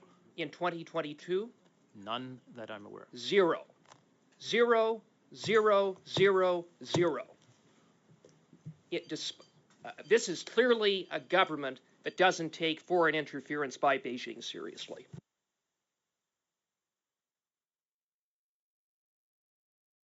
Already given a response on the diplomatic toolkit that we have. I characterize expulsion or persona non grata as a fairly heavy tool. I am absolutely certain that if we had concrete evidence of electoral interference that we could present to officials of any government, our government would take the appropriate actions in terms of expulsions. Mr. Gerritsen? Thank you, Madam Chair. First of all, I want to apologize for what you've been subject to today, in particular the last few rants. Listen, I can tell you that as being somebody who occupies themselves completely and entirely with running an election during a writ period, it gives me great comfort to know that there are people like you that are watching over the democratic process in our country during that time. I mean that genuinely. We don't have time for that. The government doesn't have time for that. It would be the most ideal time for a foreign influencer to act upon our democracy would be at a time like that. And knowing that there is a panel in place to safeguard and act where appropriate truly is valued by many members of Parliament, I would say a vast majority, despite how you've been treated today in terms of identifying the quality of your work. Mr. Morrison, I want to go back to something that you said, because I went back to review what you said. You said, let me simply say intelligence really paints a full or concrete or actionable picture. Intelligence almost always comes heavily caveated and qualified in ways designed to caution consumers such as myself from jumping to conclusions, while at the same time helping us at least gain a little bit more awareness. An example would be a report based on uncorroborated source, unknown reliability. In layman's terms, I would call this a report based on rumor. So what you're basically saying, if I understand you correctly, is that you'll have multiple reports of intelligence come across your desk. Some of them could turn out to be quite legitimate and verified based on how you assess the variables and the caveats that go into that. But some of them could be complete nonsense and unreliable and baseless. Is that correct? Thank you for the question, Madam Chair. I respond by saying I'm glad that all of the reports come across my desk because they help me and my colleagues form a better picture of what may be going on in the shadows. So I'm really sorry, I'm limited on time. I have a number of questions for you. Is that true that there would be some legit and some non-legit? It is accurate to say that sometimes we see a report with allegations. We say those need to be followed up, or that seems alarming, and nothing, it is followed up because it is alarming, and it turns out that nothing comes of it. Yes, that is correct. So it's safe to say that the global report that is apparently the bombshell report that Global News got hold of and is basing this entire circus on could be a report that really was just a rumor. I am not going to speculate on any particular reports. I've tried to give a comprehensive answer to why there are reports circulating in the press and on social media, and why myself and Mr. Stewart can say with, I believe, absolute confidence that Canada and Canadians can have full confidence in the results of the recent elections. Mr. Morrison, who stands to gain the most by this circus? I can't speculate on that. Is it safe to say that foreign actors stand to gain by watching us question our democracy like this? I have already said in my prepared remarks and in a response to a couple of questions that foreign adversaries do try to sow divisions within our society, and when those divisions call into question the very institutions and processes that keep us free and safe, I do think it's alarming. Final question. You can't deliver some information to us here because of the nature of that information. Would you be able to deliver that to the NSICOP committee, the National Security Intelligence Committee of Parliamentarians? You could. Can you verbalize that, Mr. Stewart? Sorry. Yes, they are classified, able to receive classified material. They'll be able to receive all of it. Thank you, gentlemen.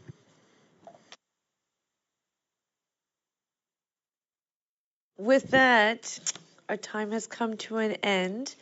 So I do want to thank you both and your teams for your service and for being available to us as quickly as you were. I would like to thank you for your work. If there is any additional information as has been requested, can you please provide it to the clerk, and we'll make sure that it is circulated to members. We do know that at the top of this meeting, that this meeting is going to continue, but Mr. Cooper is asking for my attention.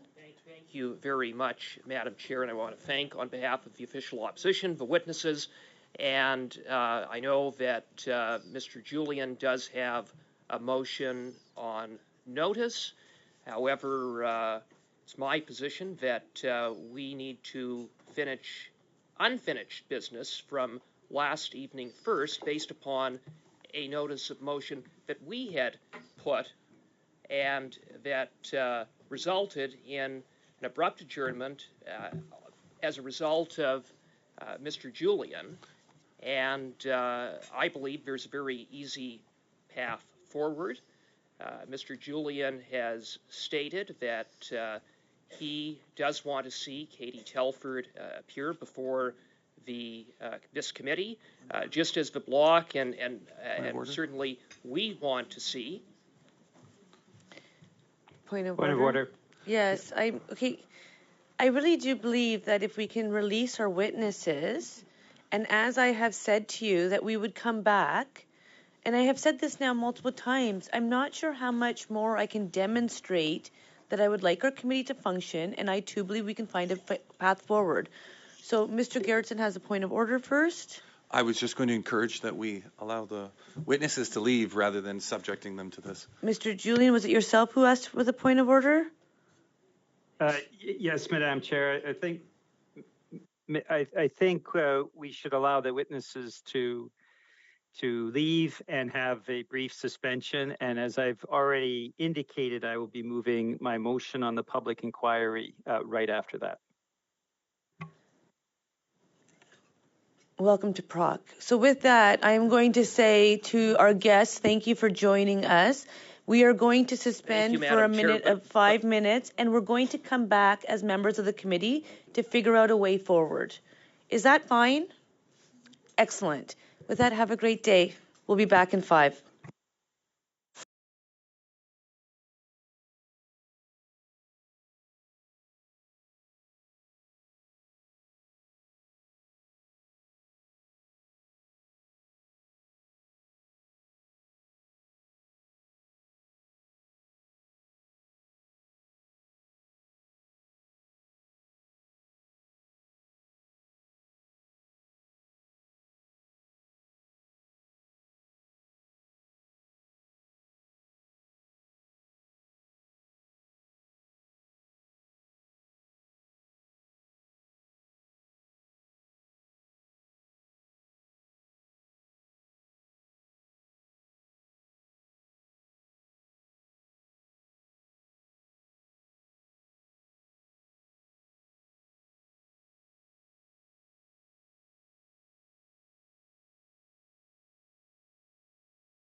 Shrink paychecks and higher taxes on gas, groceries, and heat. Why won't they cancel these tax hikes so that Canadians can keep a roof over their heads? The Honourable Minister. Can't even afford to have a family in the first place because they can't get out of their parents' basements or out of 400 square foot apartments after housing prices have literally doubled in this country under this Prime Minister. And now, with rising interest rates, which this government promised would not happen anytime soon, families have to spend 50% of their income just to keep a roof over their head, the highest in over 3 decades. And the solution from the Liberals? Higher taxes on gas, groceries, and paychecks. Will they follow the Conservative demand and cancel all of these tax hikes on workers and seniors? The Honourable Minister. Absolutely focused on the issue of housing affordability in this country. That is why we've put forward real solutions like the Housing Accelerator Fund, which is about increasing more housing supply. It's about also turning more Canadian renters into homeowners. It's about introducing the first-time homebuyer tax credit and putting in place a first-time homebuyer savings account to enable more young Canadians and others to access their dream of home ownership. We can't take the leader of the opposition seriously on these issues because on every single tangible solution that we've brought forward that actually works, he's voted against it. Leader of the Opposition. They've worked to double the price of housing in this country and give us the second worst housing bubble of any country on planet Earth. Now, Canadians have had the cost they must pay for monthly housing bills go from 32% of their paycheck to 50% of their paycheck. And what's the Prime Minister's solution? To reduce their paychecks by taking a bigger bite out of them with higher payroll taxes. And he wants to raise gas taxes, home heating taxes, and indirectly the price of groceries by tripling the carbon tax. Will the government cancel these tax hikes so that Canadians can afford to eat, heat, and house themselves? The Honourable Minister for Tourism. Mr. Mr. Speaker, over the course of this session, you're going to see two competing visions. One, which shows our government doing what needs to be done for Canadians as they are facing higher inflation, and the other vision...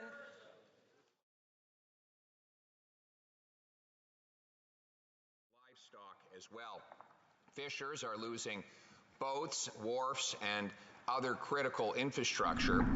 And traditional bureaucratic government programs are very slow to respond. What will the government do to speed up a response to help those who feed all of us get back on their feet? The Right Honourable Prime Minister.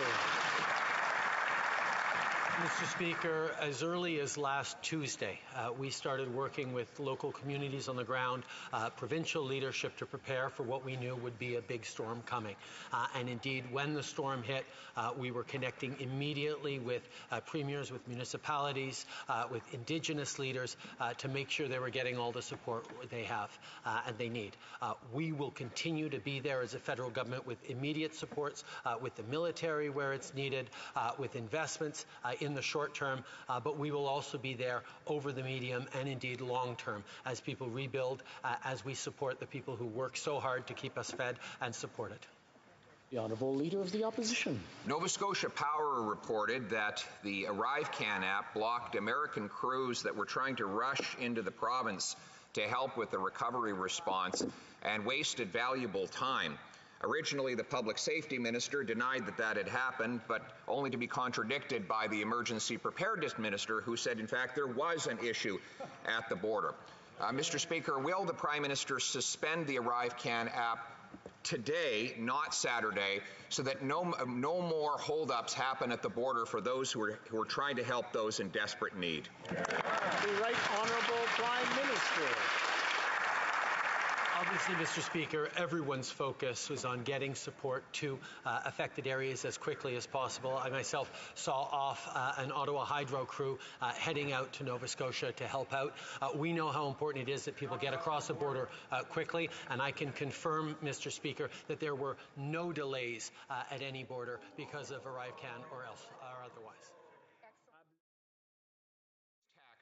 On the working poor, and yet that is exactly what the minister admits she will do. She admits that raising the EI premiums, the EI payroll taxes, will take $2.5 billion extra dollars out of the hands of Canadian workers, and not to fund EI. She also admits through her own public filings that the government will take $10 billion more in EI taxes than it will pay out in benefits, money that the Prime Minister will raid from the account and spend however he likes. Will the Prime Minister get his hands off the EI fund and the paychecks of our workers? The Honourable Deputy Prime Minister. Mr. Speaker, the EI contribution rate today is 1.58. Next year, it'll go up to $1.63. Both of those rates are lower than the EI contribution rate was in every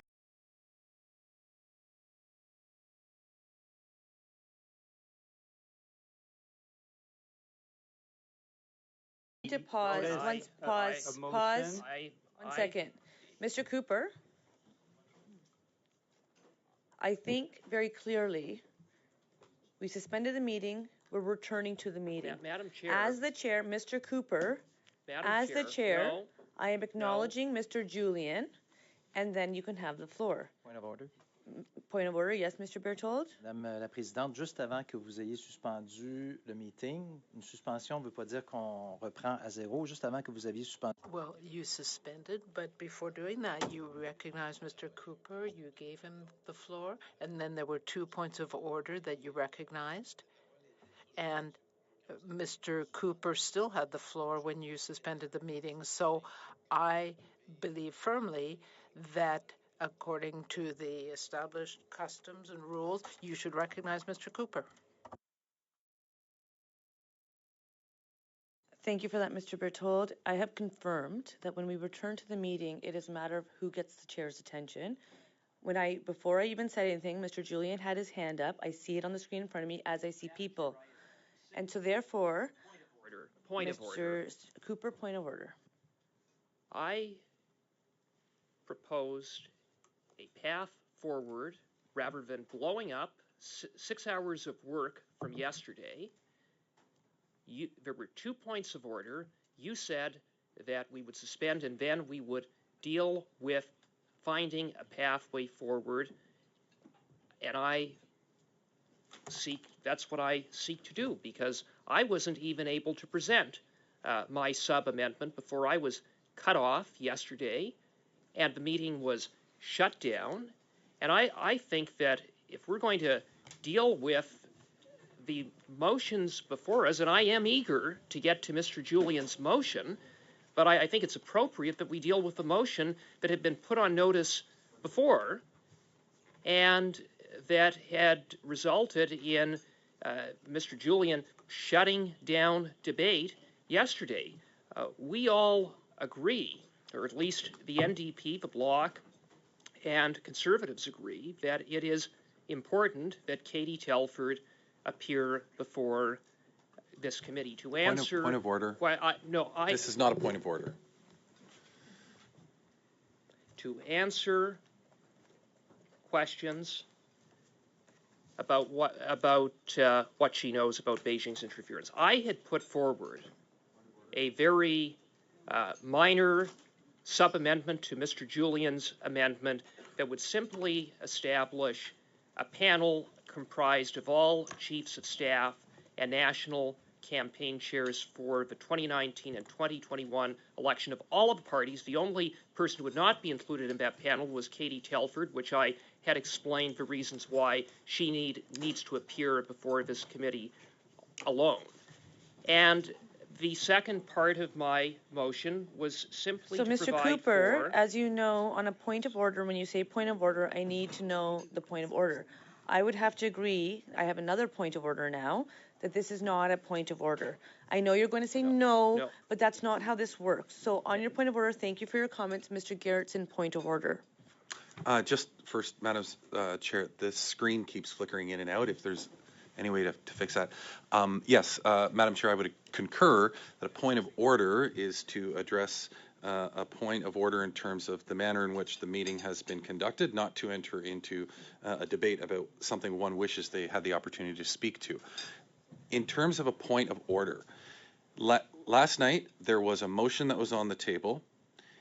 There was a motion to adjourn, and then this committee adjourned. Whenever the committee restarts after that, that motion that had previously been debated is not subject to be initiated again. The mover of the motion has to, at their discretion and when they decide to, move the motion again. Mr. Cooper clearly heard Mr. Julian say earlier on that he was going to move a motion. And so rather than the normal customary practice of allowing the witnesses to leave before getting into committee business, Mr. Cooper tried to seize on an opportunity to circumvent the fact that he knew Mr. Julian was going to do that. So in terms of point of order, there is no motion that's currently on the floor right now because we adjourned last night, and now we're at a starting point again. And I think it's incumbent upon you to respect the rules and to allow Mr. Julian to go first. Okay, I'm just going to say that members, saying point of order, yes, it gives you the floor, but you can't just say point of order for the sake of saying point of order, and that's what's happening right now. Mr. Cooper, I'm going to try this once more time, and then I am going to proceed with running a meeting.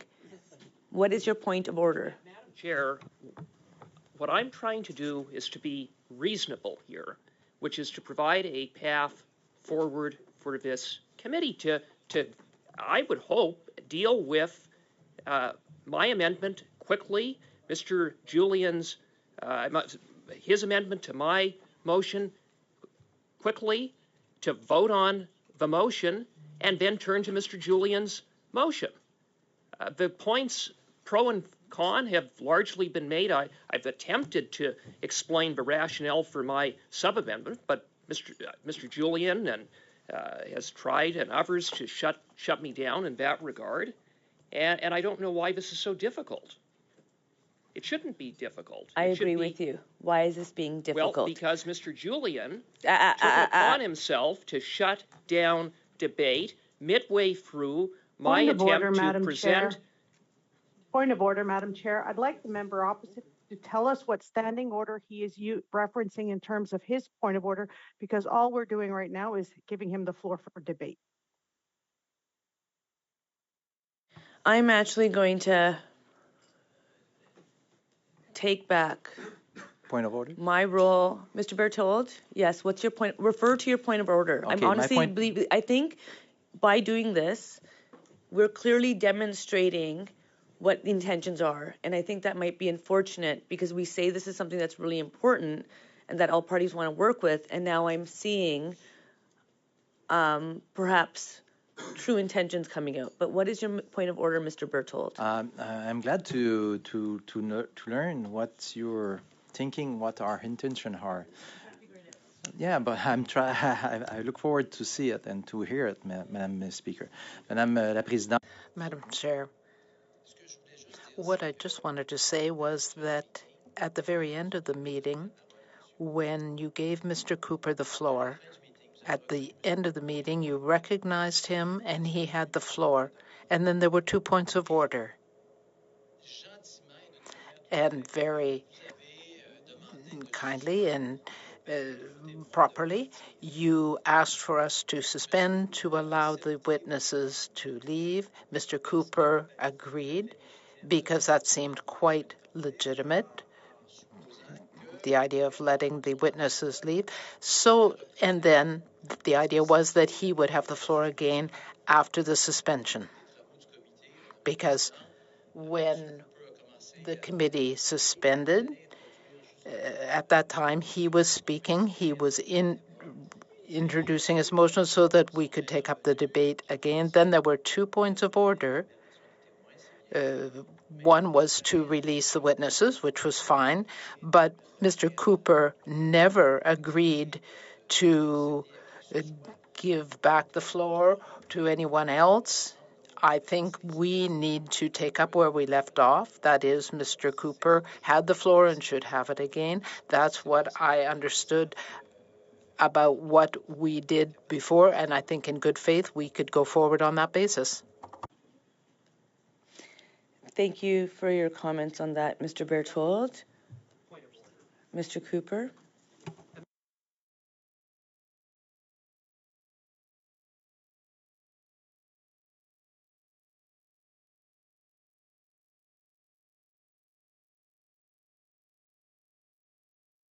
The motion that had been on notice.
Mr. Julian, sorry. Want a national public Mr. inquiry. Julian, you actually do have the floor, and because Mr. Berthold is choosing to move another point of order. D'ordre sont intervenus qui ont fait en sorte de demander. Your comments on that, Mr. Berthold. Mr. Cooper. Madam Chair, I just emphasize that after 6 hours of work yesterday, we came with this close to dealing with the motion that had been on notice in advance, in priority of Mr. Julian's. Now, we can do what is reasonable and try to deal with the business of yesterday that had been interrupted by Mr. Julian last night, and dispense with it with a vote on my sub-amendment, get to Mr. Julian's amendment, get to my main motion, and then take up Mr. Julian's motion. It's perfectly reasonable. After all, if Mr. Julian is sincere that he wants Katie Telford to appear before this committee, well, then I would submit that he would very much welcome dealing with my very minor sub-amendment, let the committee vote on it, and then take up his amendment. And what I had proposed in my sub-amendment is setting up a panel with the chiefs of staff, the national campaign directors of all of the parties. The only chief of staff who wouldn't be present was Ms. Telford. And if it doesn't pass, it doesn't pass. But I'm not trying to tie this committee up. I would like to deal with Mr. Julian's motion that is on notice today. But in order to do so, I think it's only reasonable, having regard for the amount of time and debate that went into the motion yesterday, that we, as expeditiously What standing as possible, order is being violated right now, Madam Chair? Well, I am going to, I think, Mr. Cooper, you've made your point. Mr. Berthold's made his point. I appreciate everybody's point. Back to the meeting. Mr. Julian, you have the floor. Thank you very much, Point of order, Madam Chair. So I would like to move Appel au règlement, Madame la Présidente. that this Appel au is règlement, about Madame la the Présidente. National Okay, so now this is how Mr. Julian, sorry, want a national public inquiry. Mr. Julian, you actually do have the floor, and because Mr. Berthold is choosing to move another point of order, the floor will be returned to you because you actually have the floor. And so, what we had talked about earlier, before we get into points of orders that are actually not points of order, almost 4 hours ago, I had suggested that if we want to be reasonable and find a path forward, we should be talking to each other and finding that path forward. Clearly, something was not able to happen, and that's why we are having this here. But if we actually want to be reasonable as people are choosing to use words as convenient to them, we can actually get to our work and get it all done. That's the way committee has always operated. So, Mr. Julian, rest assured you have the floor. And if somebody is concerned with this, they know the standing orders and how they can proceed. Mr. Berthold on a point of order. Mr. Berthold on a point of order, Mr. Cooper. I challenge the chair on your ruling. You are welcome to appeal it. Shall the chair's ruling be sustained? Can we get clarification of the ruling? The ruling is that Mr. Julian has the floor. Is that the ruling? Okay. And we're voting on shall it be sustained? Shall the ruling be sustained? Thank you. Mr. Fergus. Oui. Mr. Gerritsen. Yes. Ms. Romanado.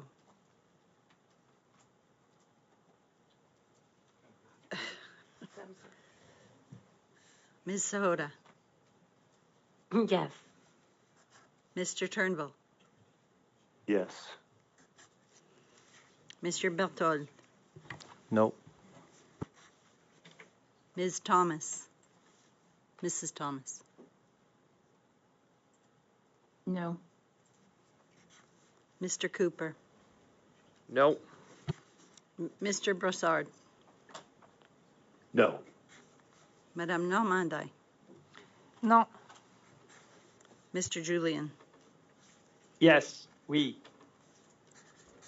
Yeas 6, nays compte 5.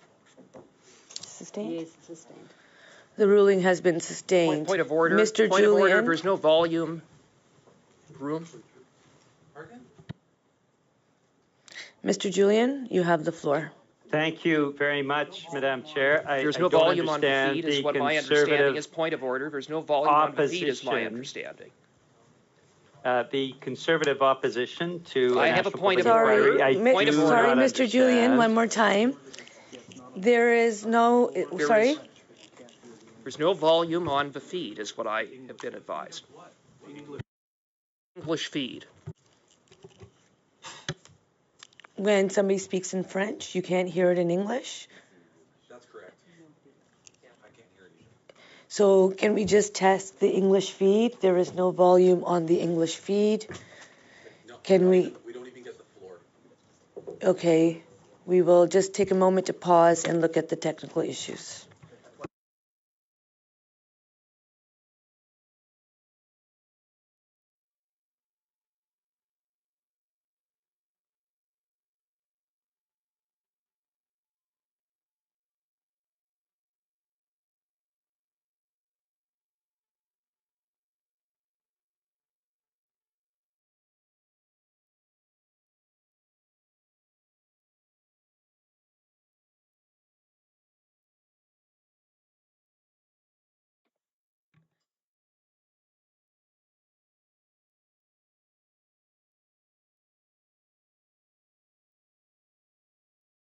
Shrink paychecks and higher taxes on gas, groceries, and heat. Why won't they cancel these tax hikes so that Canadians can keep a roof over their heads? The Honourable Minister. Can't even afford to have a family in the first place because they can't get out of their parents' basements or out of 400 square foot apartments after housing prices have literally doubled in this country under this Prime Minister. And now, with rising interest rates, which this government promised would not happen anytime soon, families have to spend 50% of their income just to keep a roof over their head, the highest in over 3 decades. And the solution from the Liberals? Higher taxes on gas, groceries, and paychecks. Will they follow the Conservative demand and cancel all of these tax hikes on workers and seniors? The Honourable Minister. Absolutely focused on the issue of housing affordability in this country. That is why we've put forward real solutions like the Housing Accelerator Fund, which is about increasing more housing supply. It's about also turning more Canadian renters into homeowners. It's about introducing the first-time homebuyer tax credit and putting in place a first-time homebuyer savings account to enable more young Canadians and others to access their dream of home ownership.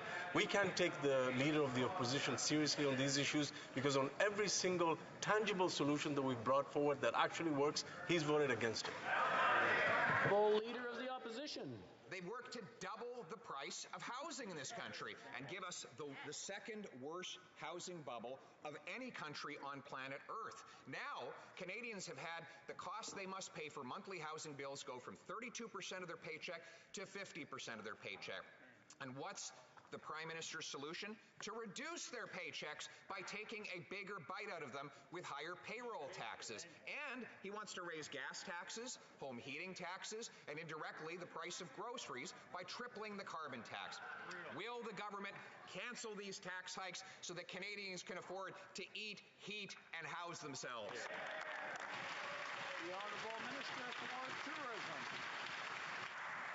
Mr. Speaker, over the course of this session, you're going to see two competing visions. One, which shows our government doing what needs to be done for Canadians as they are facing higher inflation, and the other vision...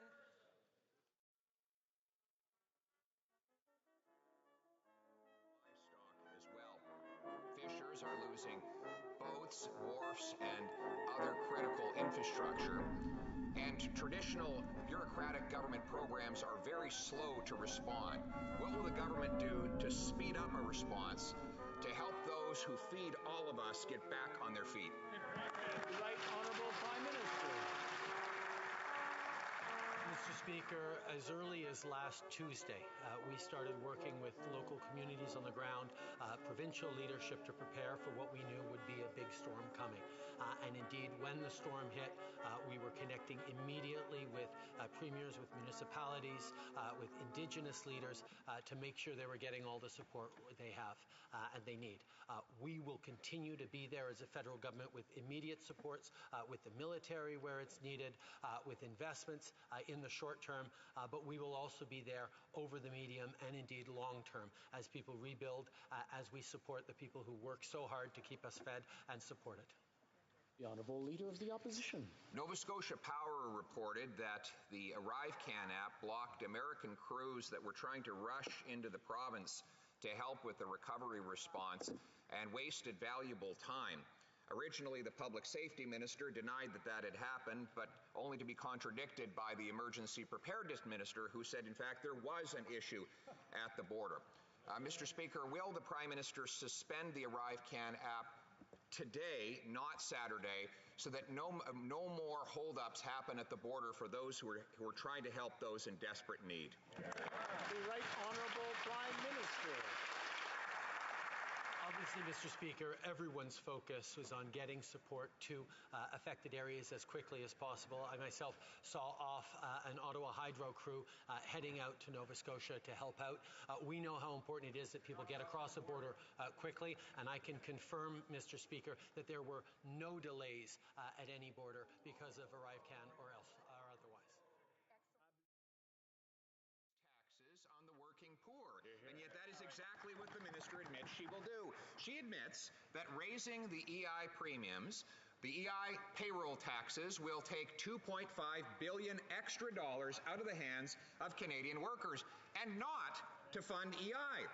She also admits through her own public filings that the government will take $10 billion more in EI taxes than it will pay out in benefits, money that the Prime Minister will raid from the account and spend however he likes. Will the Prime Minister get his hands off the EI fund and the paychecks of our workers? The Honourable Deputy Prime Minister. Mr. Speaker, the EI contribution rate today is 1.58. Next year, it'll go up to $1.63. Both of those rates are lower than the EI contribution rate was in every single year when Stephen Harper was Prime Minister. Yet the new Conservative leader, who was actually the employment minister during those years, now wants to slash our contributions. So who do the Conservatives think was the better economic manager, Prime Minister Harper or their new leader? The Honourable Leader of the Opposition. Well, we were terrific economic managers together, and we will be again. So I'm just getting a little practice in on answering questions, Mr. Speaker. We'll be doing more of it when we're in government soon. But in fact, EI payments have gone up for the average $60,000 a year worker from $930 when I was the minister to $948 now. That's a small increase, but the big $2.5 billion tax increase is just ahead. This minister admits the money won't even go to EI. It'll go to government spending. Why won't they get their hands off the EI fund and the paychecks of our workers? The Honourable Deputy Prime Minister. You know, Mr. Speaker, in 2015, a Canadian earning $49,500 a year paid $931 in EI premiums. Next year, that same Canadian will pay $807. That's nearly $125 less than she paid when the Conservative leader was the minister in charge. So, yet again, Mr. Speaker, Canadians really need to understand whose policies do Conservatives support? Stephen Harper's or their Madam leaders? Chair, I'm going to read into the record the notice of motion that I provided yesterday morning. It was distributed Tuesday afternoon to committee. And of course, I also gave notice this morning that it would be moved immediately following our witnesses. So there's been ample notice for all parties to know what is coming forward, when it is coming forward, and how I am moving it. I will now read into the record in English and French the motion, then I have some comments following that, Madam Chair. That the committee report to the House that it calls on the Government of Canada to launch a national public inquiry into allegations of foreign interference in Canada's democratic system, including, but not limited to, allegations of interference in general elections by foreign governments. That this inquiry be granted all necessary powers to call witnesses from the government and from political parties, including, but not limited to, ministers, former ministers, chiefs of staff to the Prime Minister and to the leader of the official opposition during the 2019 and 2021 federal election campaigns, and national campaign directors for the 2019 and 2021 federal election campaigns of the Liberal Party of Canada and the Conservative Party of Canada. and that this inquiry have the power to order and review all documents it deems necessary for this work, including documents which are related to national security. Que le comité fasse rapport. That the committee report to the House that it calls on the Government of Canada to launch a national public inquiry into allegations of foreign interference in Canada's democratic system, including but not limited to allegations of interference in general elections by foreign governments. That this inquiry be granted all necessary powers to call witnesses from the government and from political parties, including but not limited to ministers, former ministers, chiefs of staff to the Prime Minister and to the Leader of the Official Opposition during the 2019 and 2020-21 federal election campaigns, and national campaign directors for the 2019 and 2021 federal election campaigns of the Liberal Party of Canada and the Conservative Party of Canada, and that this inquiry have the power to order and review all documents it deems necessary for this work, including documents which are related to national security. I'm glad to have finally been able to move this after 2 days and after an hour of procedural circus. And Madam Chair, I'd like to start off by saying I think Mr. Cooper has made the case for this national public inquiry by his own actions. Because this has been a circus last night and today, it clearly indicates that what we need is a nonpartisan national public inquiry to get answers for Canadians. What answers do we need? Well, certainly, I think there have been disturbing allegations that have come out of both the news reports published by Robert Fife and Stephen Chase in the Globe and Mail and by Sam Cooper for Global News. Those allegations, as I mentioned earlier today, could possibly involve violations of Canada's Elections Act. This is very serious allegations. And so for the Prime Minister to say that he doesn't believe a national public inquiry is warranted, I would have to profoundly disagree. The member for Burnaby South, Jagmeet Singh, raised this on Sunday, as you know. We've had other political parties subsequently weigh in. This should be a matter of consensus that this committee direct to the House that a national public inquiry is the best method to ensure that Canadians get answers. Some might say, well, let's just limit it to the influence that Beijing has had in elections. I'd like to remind committee members of the testimony that we have heard. And I'll quote from November 3rd of 2022, where a witness said the following: Russian information and influence operations are persistent and they are growing. They do not turn on and off with election cycles and have intensified during the course of the Russian invasion of Ukraine.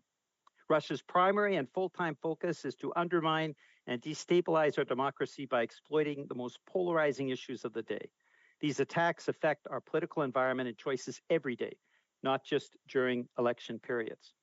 We have allegations of interference from Beijing that may have touched up to 11 candidates. And those allegations need to be investigated by a national public inquiry. We have ongoing concerns raised about Russia, not just by the articles published by the National Observer. Also, as I mentioned yesterday, the University of Calgary School of Public Policy very clearly indicating in their research Russian state agents being involved in disinformation, and of course, witnesses that have come to our committee as well. Does that exclude other foreign governments or state actors? Obviously not. That's why I believe having the allegations of foreign interference in Canada's democratic system as part of this national public inquiry and not limiting it to any one of the potential foreign powers that are interfering in our democracy and potentially interfering in our general elections. Who should be called? Well, we're providing some direction of that. But clearly the allegations so far have indicated connection to both the Liberal Party campaign and the Conservative Party campaign. And we believe that that direction is something that should be provided as part of the national public inquiry. Do we believe people should be taken off the street and other names should be mentioned? Clearly not, though the national public inquiry does have the ability to look where it needs to go in terms of witness testimony. And so this is not a restrictive list at all. However, It is also important that the National Public Inquiry have the power to order and review all documents, and that includes documents related to national security. This is an issue that Canadians are concerned about. This is an issue that we need to take a position on. That is why I'm putting forward this motion, and hopefully we will have a consensus to move it through to the House and to say to the government, this is something that needs to be acted on in the framework of a non-partisan and independent national public inquiry. Alors, avec toutes les allégations qu'on a vues, les gens There have been allegations about Chinese interference, Russian interference. If we look at all of them, the serious allegations, that could also include violations of the Elections Act.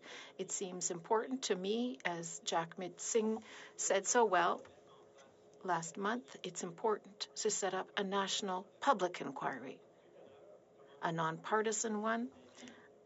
We've seen how partisanship can lead to a circus rather than a valid investigation. We are asking then, as a committee, that the committee report to the House and ask the Government of Canada to launch a national public inquiry. The Prime Minister said that he doesn't need to do so. I believe that it's important to do so, to obtain answers that Canadians need. Thank you, Chair. Thank you. So for purposes of everyone knowing what's happening, my speaking list currently has Mr. Cooper, suivi par Mr. Berthaud, followed by Mr. Berthaud, Mr. Fergus, et puis Madame Romanado. And then Ms. Romanado. Cooper. Thank you very much, Madam Chair. I will be moving an amendment to Mr. Julian's motion, and I'll read that into the record, and we will distribute a copy of the motion. Why don't we just get it distributed, and I'll give you back the floor. Is that okay? And while, just for me to maintain order and I guess sanity, can I proceed with the meeting as I usually would, where the list I have I will offer you and then return to when we come back to the main amendment? Or would you like me to start a new list for the sub-amendment? Can I maintain the way I usually run the meeting so that we can just give everybody a turn like who wants one? Can I see some nodding of heads? The way I read it yesterday is okay? Perfect. Mr. Cooper, you will have the floor once we get it distributed. Has it been sent to the clerk? It has. In both official languages? It has. Stay tuned. It is coming, and we will proceed then.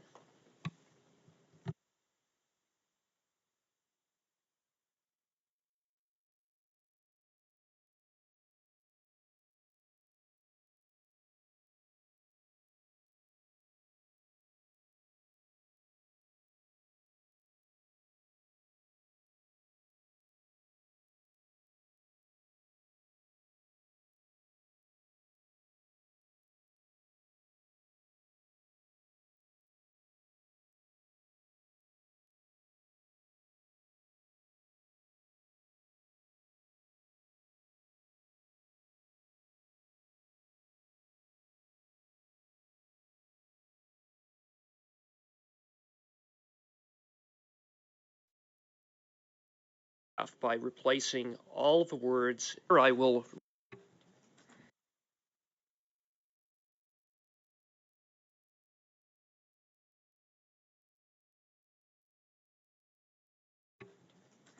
And we're back. We'll go back to Mr. Cooper. Thank you, Madam Chair. I will read my amendment into the record.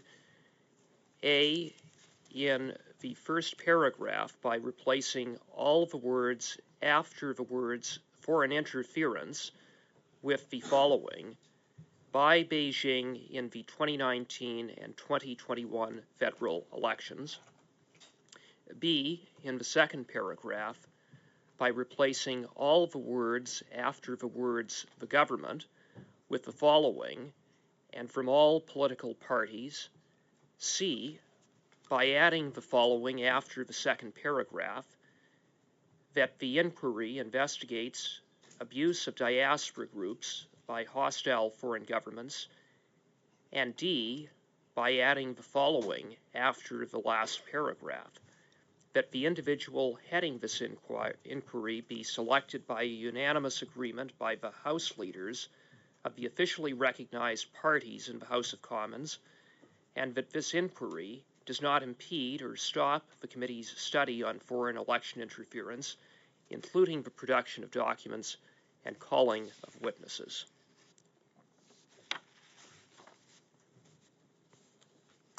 And now, Madam Chair, I will speak to my motion. This is... Madam Chair, point of order, is this admissible? This is completely changing the original motion. It's been completely rewritten. If you can just provide me a moment to consult with the clerk, that would be great.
The committee members, Mr. Julian, and so then the clerk does feel, and thereby I will feel, that it is within order, and the committee members will get to choose if we want to narrow the scope or broaden the scope.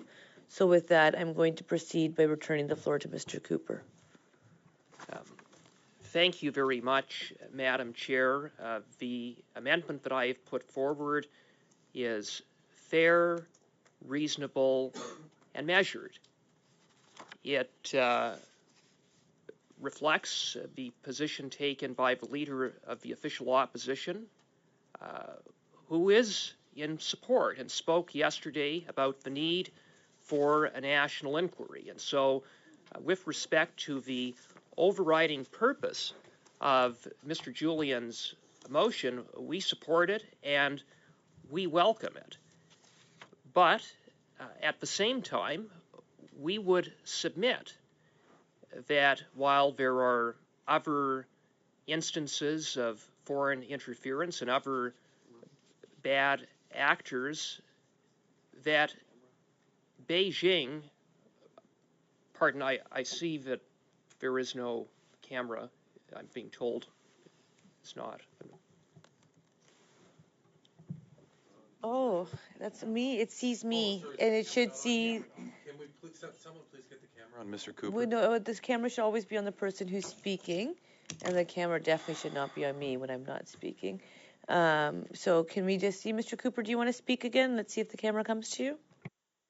Okay, now it's on me. Okay. Madam Chair, as I was saying, there's no question that there are other foreign state bad actors, including Russia, which Mr. Julian has cited, and we need to take those threats seriously.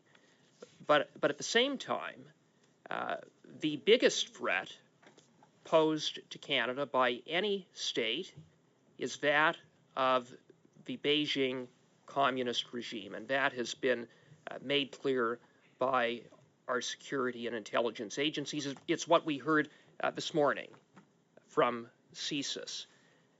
Moreover, there have been alarming reports of a sophisticated and vast campaign of interference in our elections in 2019 and 2021 based upon a review of CSIS documents by reputable journalists. And although that interference in no way impacted the overall result of either the 2019 or 2021 elections, they did have or may have had an impact in certain ridings.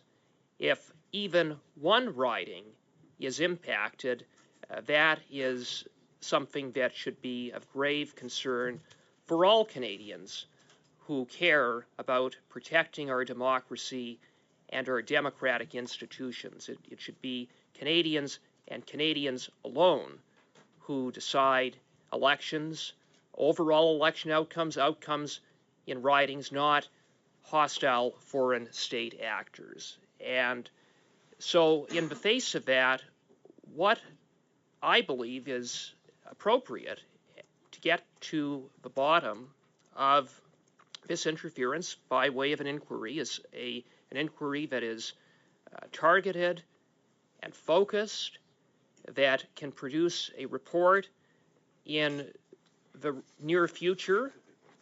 I would hope before the next election, which could happen at any time. What would not be desirable is to have a inquiry that was expansive, that did not provide a report perhaps for a year or 2 years down the road. We need answers, and we need answers now. And that is why a targeted, narrow inquiry makes sense and deals with these very specific allegations and revelations that have been brought forward. The other aspect of this amendment is to ensure that Justin Trudeau, the Prime Minister, doesn't get to decide unilaterally who is the commissioner. We already... Point of order, Madam Chair. Yes? I'm so sorry, but I'm hearing a lot of feedback. I'm not sure if there's another mic that's on in the room. So you mean when Mr. Cooper is speaking, you're hearing feedback? Yes, I am. So do you hear feedback when I speak? No, I'm not hearing it right now. So maybe if Mr. Cooper can try again. I don't know. I think there was some kind of technical glitch. I'm not sure if it's on my end or on in the room. Well, we would want to make sure that every member is heard. So I'm going to return the floor to Mr. Cooper. And should it happen again, do exactly what you've just done. Mr. Cooper. Thank you, Madam Chair. And as I was saying, and I hope that I'm coming through more clearly now, that we don't think it's appropriate that Mr. Trudeau, the Prime Minister, should be able to unilaterally decide who heads this inquiry. After all, the Prime Minister is implicated to the degree that his office was reportedly... Sincerest apologies to Mr. Cooper and to Madam Chair. I'm not sure if it's on my end, but I'm just hearing a lot of feedback. I don't know what it is. Thank you. Can I just ask other colleagues who are on screen, are you hearing feedback as well? Romanado, do you hear feedback when he speaks? I'm getting a bit of scratchy. but I'm going to unplug my thing and plug it back in to see if it's me. Or Mr. Broussard, are you hearing feedback when Mr. Cooper speaks? I'm not hearing feedback. I'm hearing feedback when Ms. Khalid is speaking. So they're going to give her a call. Mr. Turnbull, do you hear any feedback? I haven't heard any feedback other than when a mic is on in the room and someone else online is trying to speak. Okay, so the technicians are going to call Ms. Khalid and maybe touching base with Mrs. Romanado, who's hearing scratching as well. It's feeling better. It's not scratchy. Great. Mr. Cooper, back to you. Thank you, Madam Chair. We don't believe that it's appropriate that Mr. Trudeau, the Prime Minister, should decide unilaterally who heads this inquiry. The Prime Minister has a conflict. He has a conflict to the degree that there are serious allegations that have been made that from a global news report of last week, that the Prime Minister's senior aides, several of the senior aides, were briefed by CSIS in 2019 that a Liberal candidate and now sitting MP had the assistant of Beijing's Toronto consulate in his nomination campaign, and that they turned a blind eye. They did nothing about that in the face of those warnings from CSIS.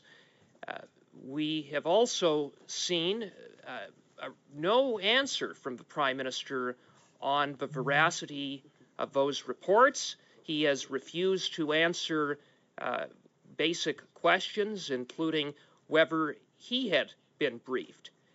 Needless to say, the Prime Minister's office is involved in matters that go to the heart of what this inquiry is about, and what the heart of the matter is about what the Prime Minister knew when he knew it and what he did or did not do about Beijing's interference in our elections. And this, in order for there to be confidence in such an inquiry, it needs to be not only an impartial and fair process, it needs to be seen as such. And this amendment to Mr. Julian's motion would do just that. It would provide an opportunity for all of the House leaders of all of the recognized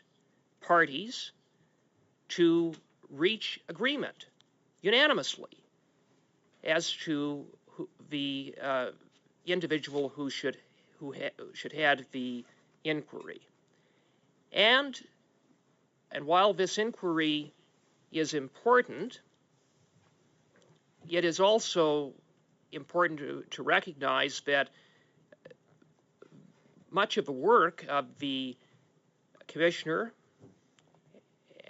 and the panel members may be in a venue that is not open, that is not before the public, having regard for classified documents and other information that that might be subject of review of the inquiry. And given the very serious allegations that have been made, given the almost daily reports of some new aspect, some new issue, some new scandal involving election interference by Beijing in the 2019 and 2021 elections, it's not simply enough to say, well, let the inquiry do its work behind closed doors, and then at the end of it issue a heavily redacted report. That, again, we welcome an inquiry, but we don't welcome it as a substitute, as a replacement for the work that this committee is doing to undertake study of election foreign interference and the work that we have been tasked to undertake specifically with respect to interference in the 2019 and 2021 elections by Beijing. The advice of CSIS in respect of the manner in which foreign interference be responded to is based upon sunlight and transparency, that the public should be made known of interference. And this committee provides a forum for there to be sunshine and transparency now, to get answers now. We might not be able to get all the answers. That's why I support the objective of Mr. Julian's motion, which is to establish an inquiry. But it would not be, I believe, in the interests of getting to the truth and getting to the bottom of this to simply shut the work of this committee down.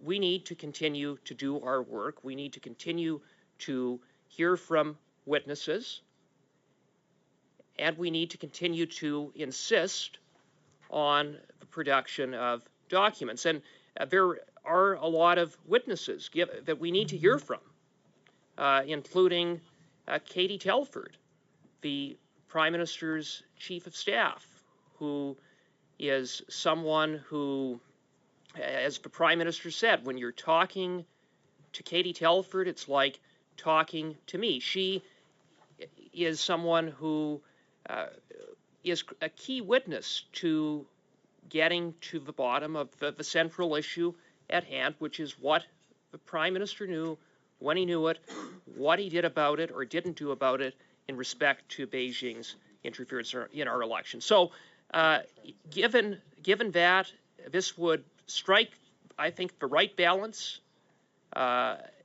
with the openness and transparency of this committee to be able to move forward, today, next week, and in the weeks to come, as we learn more about this very serious interference, which the Prime Minister up until now has been anything but transparent about, as he seeks to deflect and block and cover up his inaction based on everything that has been made available up until now. So I will probably have other comments to make, but I will leave it at that for now. And I'm hopeful that this this amendment will be well received and will be adopted. Thank you, Mr. Cooper. So on my list, I will continue with the list as it was. It will be Mr. Berthold, suivi par Mr. Fergus, and then Mrs. Romanado. I also have Madame Normandin, Mr. Turnbull, Mr. Julian, Mr. Gerritsen. For the main motion, when we get to it, my list will be Berthold, Fergus, Romanado still. The others have been added on after the amendment was moved, just so we're on the same page. Mr. Berthold. Merci, Madame la Présidente. Thank you, Madam Chairperson.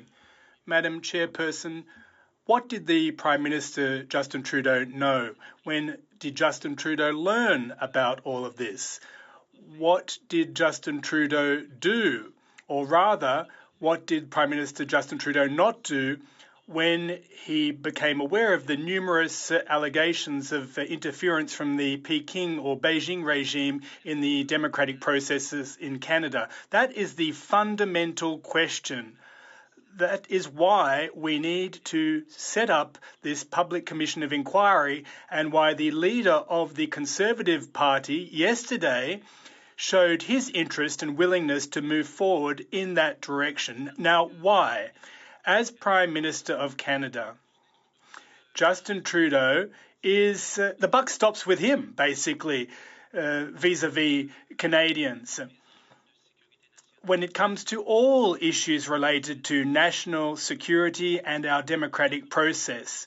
Unfortunately, and despite the fact that we learned and heard from the mouths of all the witnesses that were fully cognizant and were fully implicated and involved, that the Prime Minister on several occasions was briefed about foreign interference on the part of the Beijing regime in our elections on several occasions at several levels. But unfortunately, what we've noted, despite all of that, the Prime Minister's office never deemed or saw fit to make known its concerns to the RCMP or to CSIS.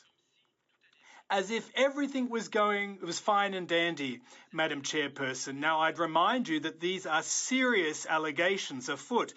It's a matter of a clandestine network of 11 candidates that would have been financially supported by the Beijing regime. It's a question of alleged volunteers who weren't really volunteers taking part in election campaigns that were subsidized by people close to the Beijing regime. There's talk of an orchestrated campaign to re-elect a minority Liberal government and to beat certain Conservative candidates. So not a day goes by that we don't see a newspaper article. We learn of developments. We learn things on social media about the interference on the part of the Beijing regime in our democratic processes. We learned today that the level or the threshold of information and evidence such that for a candidate to be informed of interference on the part of the Beijing regime, that threshold is so high that it's almost impossible to reach it. And yet, Madam Chairperson, the Prime Minister's first line of defence is to say, well, all this information was submitted to the panel that stated that there was no foreign interference in the election and that the process was carried out properly. That's what we've heard right from the outset from the Prime Minister's mouth, Madam Chairperson, who, I should say in passing, is the one who struck this panel of 5 senior public servants who were to determine whether there was foreign interference in the election.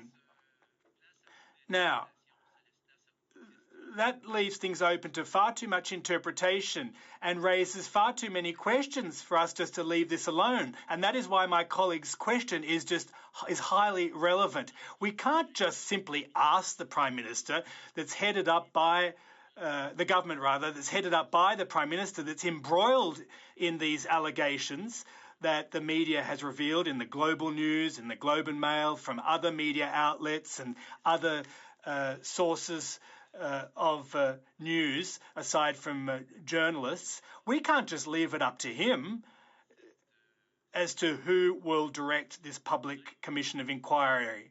Moreover, and in the same vein, Madam Chairperson, we must ensure that this public inquiry is carried out in a responsible manner and that it deals with all political parties. And I would like to extend an olive branch to the New Democrats who at the outset their comments were the subject of consensus when they said that this needed to be non-partisan and that we need to agree, there needs to be a unanimous message sent to the House of Commons, to the government, that we wanted an investigation. But in the motion itself, there's an important part. In fact, he forgets to list his own party, Madam Chairperson. He doesn't want to hear from anyone from the New Democrats. He doesn't want the National Commission of Inquiry to hear from folks from the New Democrats. Julian? Well, the New Democratic Party was not at all involved. Well, that's up for debate, says Mr. Berthold. This is debate. So I guess today we're learning a lot about what points of orders are and are not. Maybe that's a study we want to take on. It would be within PROC's purview. Alors, Madame la Présidente, je vais poursuivre. Madam Chairperson, if I could continue. You will get to continue when I give you the floor. I thought you did. I will give it to you. Désolé, I apologize. You the floor. Okay. Where at? Okie doke. Non, je continue. I'll proceed. Now, Mr. Julian, if you are so convinced of what you just asserted, well, our proposal is entirely legitimate. You should not fear a National Commission of Inquiry in any way whatsoever. And the fact that a Commission of Inquiry would focus on all political parties. So why don't we leave it up to the Commissioner who would be selected if our motion was agreed to? If it is agreed to, if you support our motion, well, the Commissioner will be appointed by all of the leaders in the House, and therefore we'll leave it up to them, shouldn't we, Mr. Julian? And the inquiry will bear out the facts by itself. So there's no need to go there, Mr. Julian. Now, we have learned a lot of information. Sometimes the things that were not said are just as important as those things that were said. And, Madam Chairperson, it would be a great pity if we're trying to shed light on this political interference, that the investigation take place behind closed doors, and that we wouldn't get our hands on the pertinent information. So that's why, in parallel with the inquiry, the committee should continue its study on foreign interference in our elections, so that we obtain documents, that we continue to shed light on this situation ourselves in committee. Now, Madam Chairperson, in closing, I'd like to say that we do need to focus on the 2019 and 2021 elections and Beijing's potential interference, so that at the end of the day, our report is fulsome. And there are specific allegations here that have been made. They are quite straightforward, quite easy to understand in relation to an orchestrated strategy on the part of the Beijing regime to influence the Canadian elections in some ridings across Canada, and to incite certain persons by various means, technical means, intimidation, bullying, fear-mongering, to change their votes. And that should not occur in Canada. It shouldn't occur in any democracy, what's more.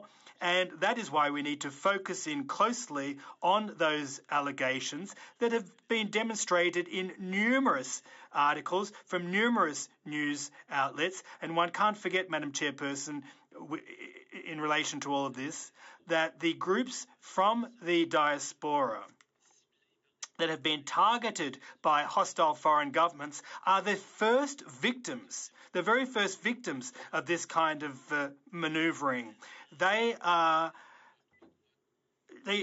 should be able to vote legitimately in their elections, and it is for that reason that we, on their behalf, that we get to the bottom of things and shed light on the interference on the part of the Beijing regime in our democratic process. And that's why I'd call on all my colleagues, particularly my New Democrat colleague, who I'd like to extend an olive branch to. We have a very straightforward amendment that we've put forward, which would achieve the same goal, that is to shed light on foreign interference. And I hope that he accepts this olive branch so that the opposition parties can speak in unison, and at the end of the day, that we would shed light on this situation. And I'd remind you that we're talking about a minority government here. We don't want this to happen again, do we? And it could happen sooner than we think. Mr. Fergus.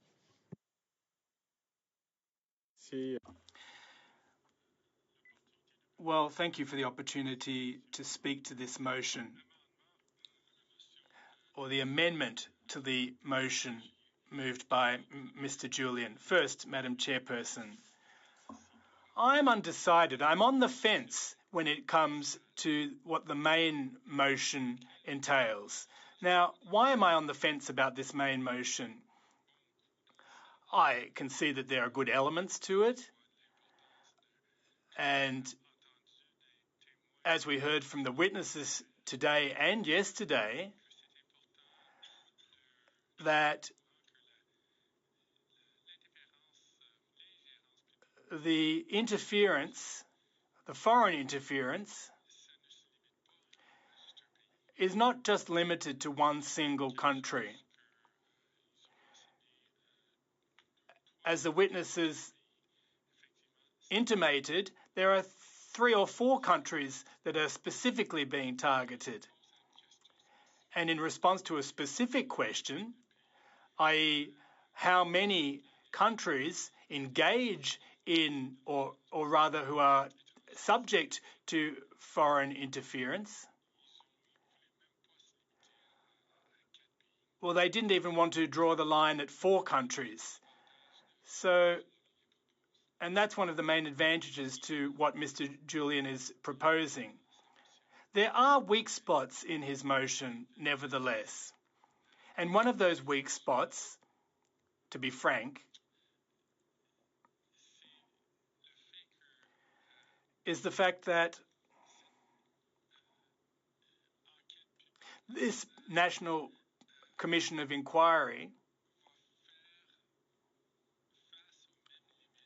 would be subject to the same limitations that we ourselves are facing today, i.e., what information can be shared with the general public without jeopardizing either our alliances and our allegiance to the foreign intelligence services of our allies, without jeopardizing the methods and ways of doing things that our intelligence services and enforcement services use to prevent foreign interference, or without quite simply jeopardizing or putting in peril the lives of agents who are out in the field, Madam Chair.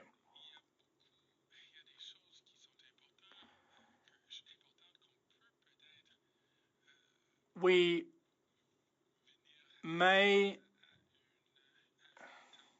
be able to reach agreement on certain points, but it's important that we stand up and once again, I'd like to take my hat off to my colleague in this regard. We need to stand up and find a way, a non-partisan way of getting to the bottom of things with regards to this important issue. And unfortunately, in the case of one political party that I won't name, well, thus far, or to date, I'm not convinced that they are not immune to the temptation of engaging in partisanship. And the proof is in the pudding. And the evidence for my sad and unfortunate observations is this very amendment. This very amendment that basically ignores the testimony that was presented to us.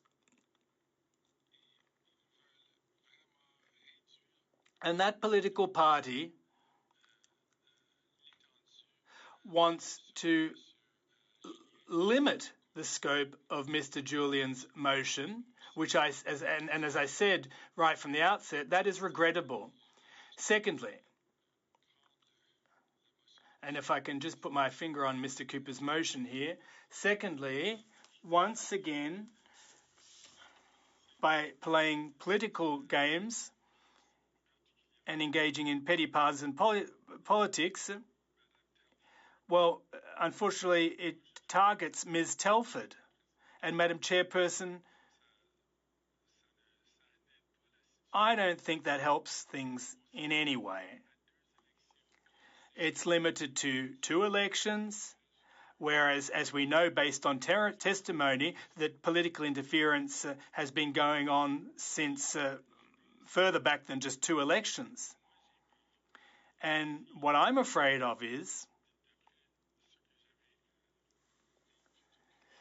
based on what I've been experiencing for the past 24 hours or more, as we've sat around this table discussing these issues, it's my fear that the official opposition is going to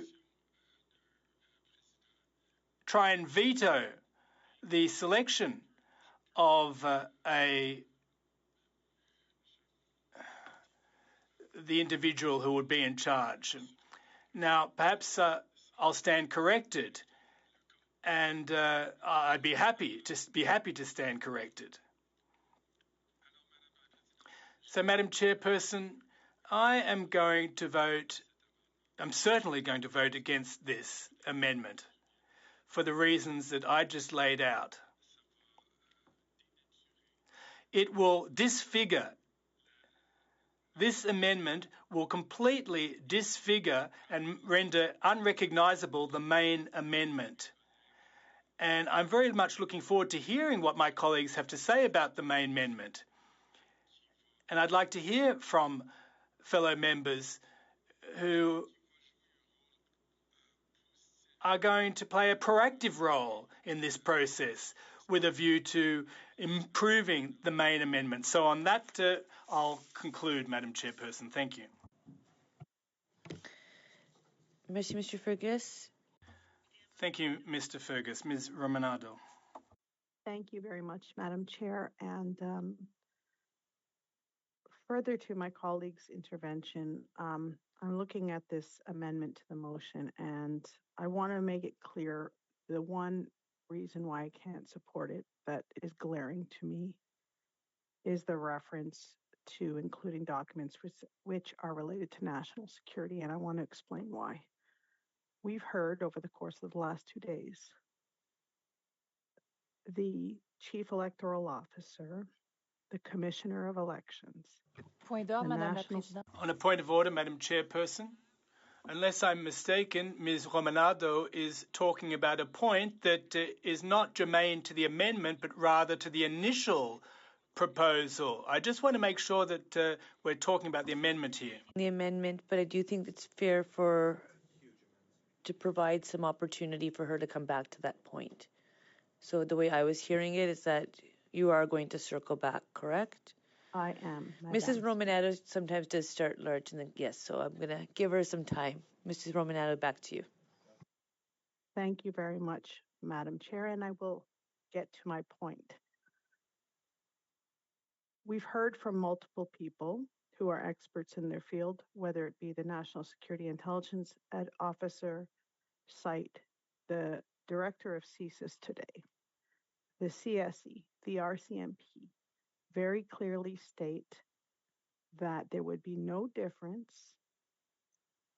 in terms of the access to information that a public inquiry would have compared to what this committee would have. And the reason I'm bringing this up is that the reference to production of documents and calling of witnesses.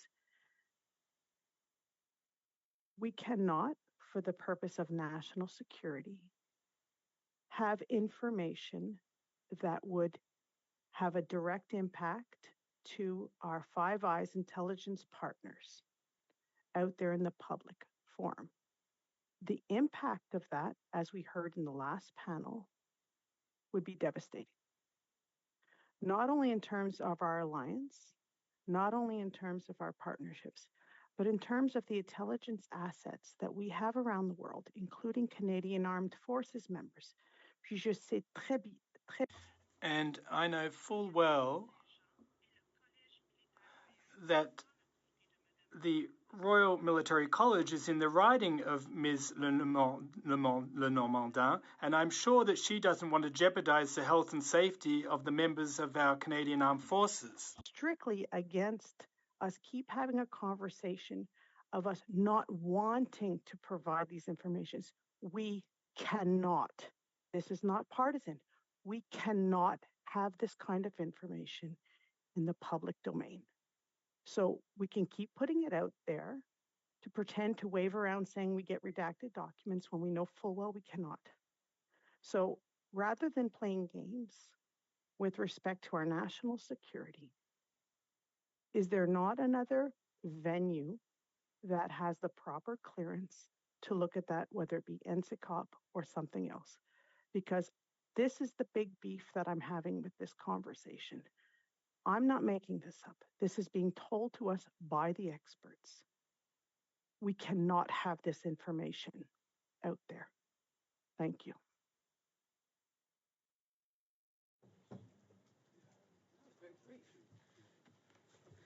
Thank you. Madame Normandin. Merci beaucoup. Thank you very much, Madam Chairperson. And I'll try and be brief too. We've spent a lot of time together. Not that I don't enjoy the company of my colleagues, but I'm sure that they too would like us to be efficient in regards to this matter. Now, as to the amendment itself, I'd like to start by the bottom of the amendment, but I'd also like to call on the wisdom of our clerk on a procedural matter, but I'll do that a bit later. There's no rush. Now, at the end of the amendment, an independent public investigation is called for. The Bloc is calling for this, so is the NDP and the Conservatives, that would have no impact on a parliamentary study at the PROC committee. And I think we should be able to carry out both at the same time, like we did with the Rouleau Commission. We should be able to walk and chew gum. The Joint Parliamentary Committee continued to sit despite the fact that the Rouleau Commission had its own also sat, because sometimes the mandates and terms of reference are different, their recommendations are sometimes and often different, so I think it's quite appropriate that they both coexist. Now, as far as the nomination of the individual in charge of the Public Commission of Inquiry is concerned, the Bloc has been hammering this home right from the outset. This needs to be the subject of a consensus among all parties, and I agree entirely with that part of the amendment. In fact, I think it's the most important part of the entire amendment. If we want to restore the trust of voters in their democratic institutions, right from the outset, we need to ensure that the individual in charge of the investigation is credible in their eyes. So I am 100% on board with that. Now, that there be a portion of the investigation that focuses on the abuse of diaspora groups by hostile foreign governments, well, that would be a suggestion. It wouldn't be a limitation. And I think that there are some things that we don't want to forget, that we do want to include as part of an inquiry, especially in light of what we've heard from various media outlets and what the witnesses have had to say before us. It is highly likely that, and it's an open truth, that there was foreign interference that's affected many members of diaspora groups here in Canada, and we can't just sidestep that issue in the context of a broader investigation of foreign interference. Now, the section about ministers and former ministers that's been deleted, I agree to us limiting ourselves to a specific number of persons, and the commissioner would be able to call on those persons. The idea of having a commissioner that we trust because he's appointed by consensus, that would give him a broad mandate and free rein, and I think that that would be in line with what we're looking for. We don't want to tie the commissioner's hands, do we? Now, let's go back to the first part of the amendment, and that's Au contraire de donner toute la latitude possible à un commissaire, on vient préciser spécifiquement qu'on veut s'attaquer à la question de l'ingérence de Beijing, spécifiquement dans les élections de 2019 et 2021. Je me doute très bien qu'un commissaire qui aurait les coups des franges pour une enquête sur les ingérences étrangères se pencherait sur... Commissioner would, I'm sure the commissioner would be looking into foreign interference in the 2019 and 2021 federal elections by Beijing. However, I don't think we should be limiting the commissioner to only foreign interference by Beijing and only to elections, federal elections. So I don't really like the wording in the amendment in the first paragraph. I'm wondering if we should have a sub-amendment to the amendment. I'd like to know, Madam Clerk, if it's possible, can we vote on certain parts of an amendment, but not all the amendment? I'd like us to vote on the first part and then vote on the rest of the amendment, rather than having a sub-amendment, another sub-amendment, and so on to get back to get through this amendment. Is this the type of motion that you should table only when we're about to vote, or can I ask this already?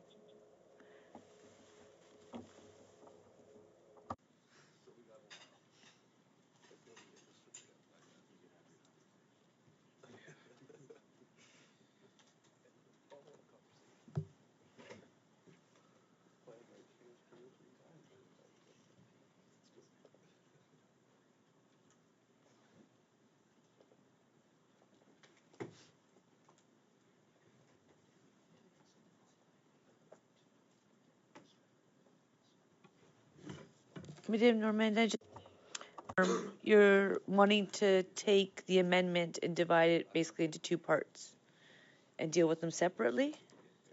En fait, voter. In fact, I'd like to vote. This would be a motion to split the amendment in two parts so that we could vote on each part. I'd like us to be able to vote on the amendment, but only the first paragraph. That would be one vote, and then the rest of the amendment would be voted on. And have you spoken to Mr. Cooper to learn if he agrees or no? I suggested it to him, but perhaps it would be a good idea to ask him formally. Yes, because if he wanted that to be the case, then that would be better. But otherwise, we'll have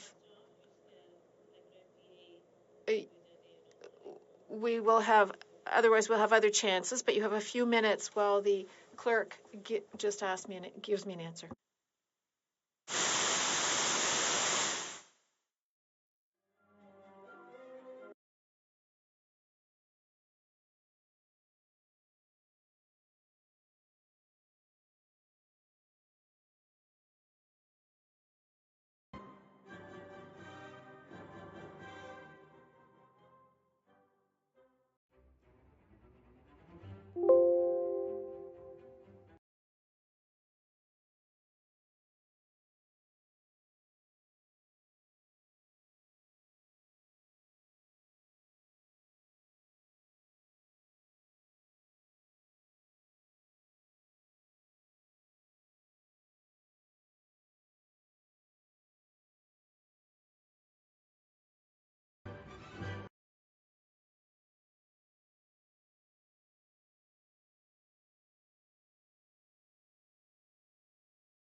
Been listening very intently to the debate on this amendment, and I have a number of reflections to share.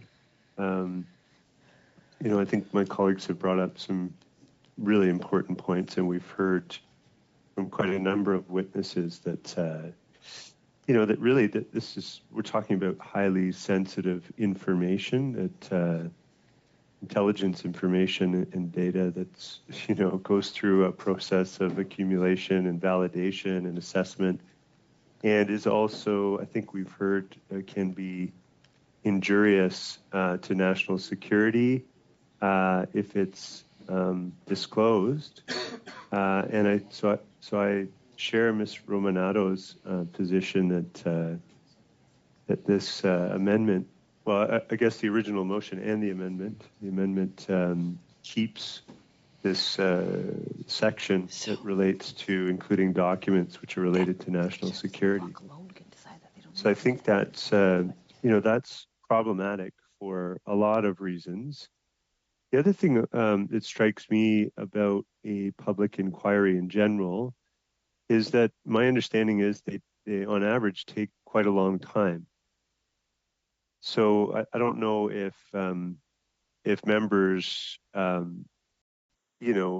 comfortable with a 2 to 3 year process of some kind, but that seems to be my understanding is the standard. So I know recently there was an article written by Wesley Wark, who recommended that in opposition to some others who've called for a public inquiry, have said that it's not the best option. And for one reason is that it's quite lengthy, and I think the other is that it encounters and runs into many of the same problems that PROC does, or other parliamentary committees do, which is dealing with these highly sensitive and classified documents, which we've heard from every witness with expertise in this area, is that yes, we want to promote national security literacy and have more of the public be aware of the very real national security threats which we all take seriously. And yet we can't do it in an irresponsible manner. We have to really take these concerns and real threats and dangers to disclosing that information flippantly. We have to take those things very seriously. So I certainly take them seriously because I think it can threaten relations with our international partners. I think it can, cause harm to come to,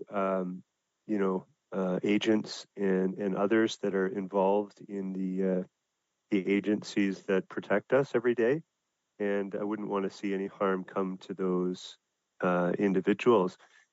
I would also say, just based on my assessment of the amendment, is there seems to be quite a narrowing of what Mr. Julian had proposed. Beijing is not the only threat to our elections, and we've heard that foreign interference is coming from a number of other countries. I mean, I know that our security agencies specifically have referenced, and Mr. Rosenberg, I believe, in his report referenced Russia and Iran, but I think there was some indication today with the CSIS director that there are others. And I think that we need to, if we're going to do something like this, which is important work. I mean, there's no doubt we have to understand these threats, and I think our government has demonstrated very clearly, in my view, based on the facts in Mr. Rosenberg's report, of all of the initiatives and things that the government has implemented since about 2018 to build a robust ecosystem that approaches foreign election interference in a whole of government approach. And so I just don't think focusing on one set of allegations that have come through the media that I think we've heard today, CSIS can neither confirm or deny whether those are coming from CSIS or not. And I think for me, it would do a disservice to the overall topic for us to just narrow the scope down to focusing on one country, even though I recognize that all of our security agencies, I think, are, resoundingly in agreement that Beijing presents the greatest threat. So I think, but that doesn't mean that we shouldn't be preparing ourselves for others and understanding what those very real threats are. So I think, I don't think I would support, and I'm sort of mulling this over as I read through it, but there are other aspects of this amendment that Mr. Cooper's put forward that I think narrow the scope significantly from what Mr. Julian proposed, and that I'm not quite all that comfortable with. The other is the 2019 and 2021 federal elections seem to be a narrowing of the scope as well. Although Mr. Julian's original motion has reference to those two elections, it seems that it's got a breadth that would include other elections as well. And I think for me, we ought to consider a timeline that goes back a little bit further than just the last two elections. Although I can say with full confidence that the last two elections have had, processes and many structures and mechanisms in place to protect against foreign interference. And I think that information is very clearly laid out in Morris Rosenberg's recent report. And I have an overview of that, which I would like to share. Maybe I'll save that for a little bit later, but I think there's quite a lot of evidence to, and I referenced this in my question to Mr. Morris when he came before our committee today. So those are some of my comments. I think the other thing that I wanted to say was that the very last section in the amendment suggests, and I think we had this come up in our debate last night, which I find a bit troubling, is that, and I think Mr. Fergus spoke to this quite eloquently, as he always does, which is that there are numerous committees studying this topic. And so I noticed that in Mr. Cooper's amendment, that what is added here at the end is that this inquiry does not impede or stop the committee's study on foreign election interference, including the production of documents and calling of witnesses. So I'm assuming that's referring to this committee. So, so we want to set up another body, in a sense, or inquiry, a public inquiry in this motion, and then still study it in this committee. We have numerous other committees studying this topic as well. So I guess, is Mr. Cooper's intention to have every committee in the House of Commons study this topic? Or would not a public inquiry, if we were to support that, which I've obviously suggested that I'm not convinced is the best way to go, but I think the fact that these things are stuck in there just make no sense to me. They're contradictory to having a more comprehensive public inquiry that would sort of really do justice to this topic. And I thought that was sort of the initial intention of Mr. Julian, at least. So that's a significant deviation as well. So for all of those reasons, I think I'm struggling to feel supportive of this a particular amendment. And although I'm considering all the arguments and points that are made by my colleagues, and this is an important topic, so I think whatever we decide as a committee, I hope that we kind of get it right, and that I hope that for me, we don't end up embroiled in these quarrels, these partisan quarrels and games that we seem to be playing in at least today, from what I've seen, and that we take this matter really seriously, and that we take a comprehensive approach to this important topic. So I hope that we can find a way forward. One other thing that I wanted to bring up that I neglected to cover in my remarks just a minute ago was just that I think there was, well, at least from the article that Wesley Wark produced, maybe I'll quote him instead of paraphrasing, but he says judicial inquiries are meant to be fact-finding exercises. The facts in the case of Chinese election interference are thin on the ground, subject matter to media interpretation and political brinkmanship. That's a direct quote. And, for me, I think, if a judicial inquiry is trying to find the facts, and from what we've heard from our intelligence experts is that it actually takes expertise to interpret intelligence. Are we certain that the fact-finding exercise of a public inquiry would actually be the right approach? If we're, certainly it would depend upon who leads that process and whether they have the expertise. But I think from what at least Wesley Work has said, that he at least feels the facts are slightly thin on the ground. So maybe I'll wrap up there for now, but I certainly think that the debate will continue, and I hope that we'll find some path forward that we can reach consensus on soon. Thank you. Thank you. Mr. Julian? Thank you, Madam Chair. First off, I think Madame Normandin et sa demande de faire des Ms. Normandin's request to make separate votes makes sense. I won't go into details on these various amendments, but the idea that we're going to limit the National Public Inquiry to 70 days and only foreign interference by Beijing confuses me. What are the Conservatives afraid of? Just sorry, Mr. Julian, we have a point of order. Mr. Berthold? Oui. Mr. Julian sees 70 days. There's nothing, we don't talk about it in our amendment. Thank you for that clarification. Mr. Julian, back to you. Il parle de 2010.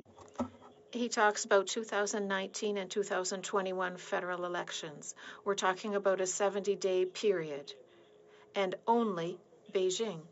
At the same time, he mentions for the diaspora, we need to look at all hostile foreign governments, but it's not clear if we're talking about only the election period. It's a poorly drafted amendment that eliminates the principle of a national public inquiry. And it's for this reason that for the first part, well, I'm opposed to the first part. And you have to ask the question, what are Conservatives afraid of? I'm going to come back to all of the allegations that have come forward about Russian involvement or interference, not just in Canada, but also in other jurisdictions. We're already aware of the Donald Trump example, the collusion that took place. We are already aware of the implications in the Brexit, the report that came out following the 2019 election that also had concerns raised about financing of the United Kingdom Conservative Party.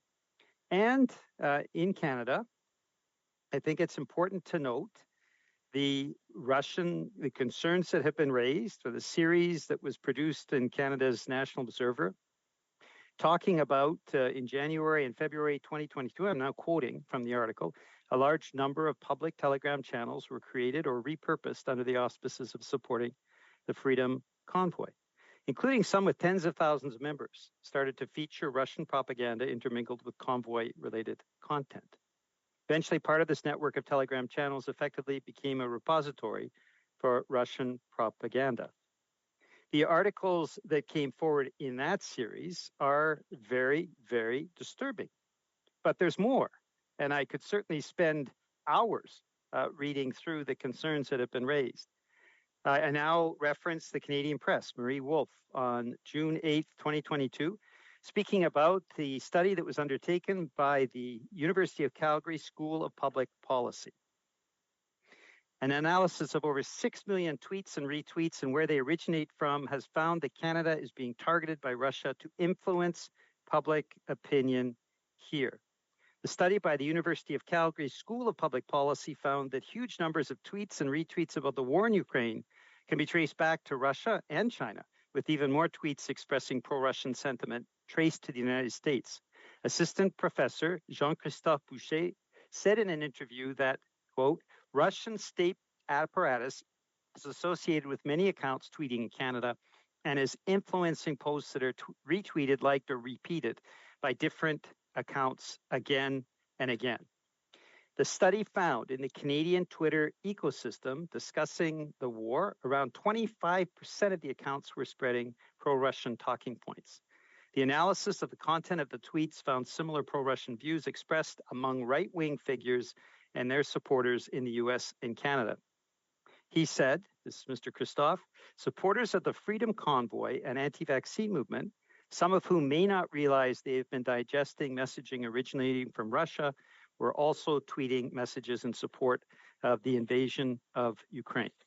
We have heard testimony here at this committee, and I'll cite again November 3rd. Mr. Marcus Kolga said the following: Russian information and influence operations are persistent and they are growing. They do not turn on and off with election cycles and have intensified during the course of the Russian invasion of Ukraine. Russia's primary and full-time focus is to undermine and destabilize our democracy by exploiting the most polarizing issues of the day. These attacks affect our political environment and choices every day, not just during election periods. So the motion that I move for a public inquiry that seems to have support generally is that we launch the national public inquiry into allegations of foreign interference in the 2019 and 2021 federal elections and Canada's democratic system, including but not limited to allegations of interference in general elections by foreign governments. This isn't something that anyone should oppose.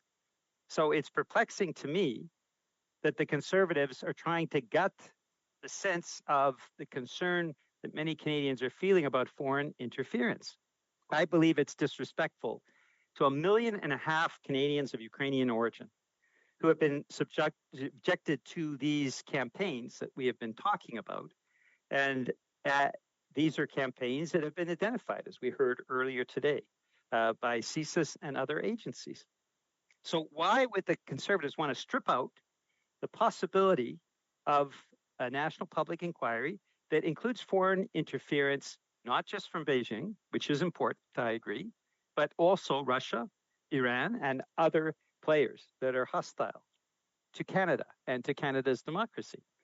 And this is where the contradiction takes place. We have this amendment that is offered that strips out the whole principle, that limits the ability of the commissioner or commissioners to do anything beyond allegations of foreign interference by Beijing, and only in the 2019 and 2021 federal elections, which is a period, as I mentioned, of 70 days. And then the Conservatives in the same breath say, but the inquiry can investigate abuse of diaspora groups by hostile foreign governments. Writ large? Is it just during the 70 days? Is it for the last few years? I mean, the incomprehension of how this was drafted is unbelievable to me. I find it disturbing that Conservatives want to play a game around something as important as a national public inquiry. But that reinforces the point that I made initially, that these kinds of games, the circus that Conservatives love to engage in, is not something that will give answers to Canadians. And I believe there is a sincere interest in Canadians from coast to coast to coast to get answers to questions, answers for the allegations of potential violations of the Elections Act and how serious that is. And we heard from Elections Canada earlier today. There are potentially, if the allegations are right about Beijing's support, potentially up to half a dozen violations of the Canada Elections Act that could have occurred. This is serious. These are criminal activities, criminal violations that are alleged. And obviously, the National Public Inquiry has to go there.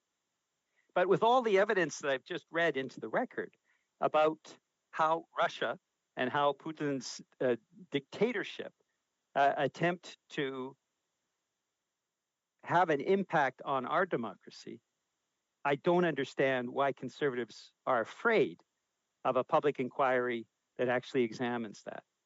And given that they have these two contradictory amendments, one that says, yes, go to the diaspora groups, hostile foreign governments, that's what the conservatives wrote, but don't touch anything with foreign interference aside from Beijing and aside from those very strict 2 35-day election periods. It is very strange to me that they offered this amendment. I have expressed my opposition to that amendment. I have heard my colleagues, both conservatives and liberals, about the naming in terms of the inquiry and being giving necessary powers to the inquiry and not necessarily spelling out who would be invited. And I certainly would accept that as amendment. I think that would help to move us to a consensus.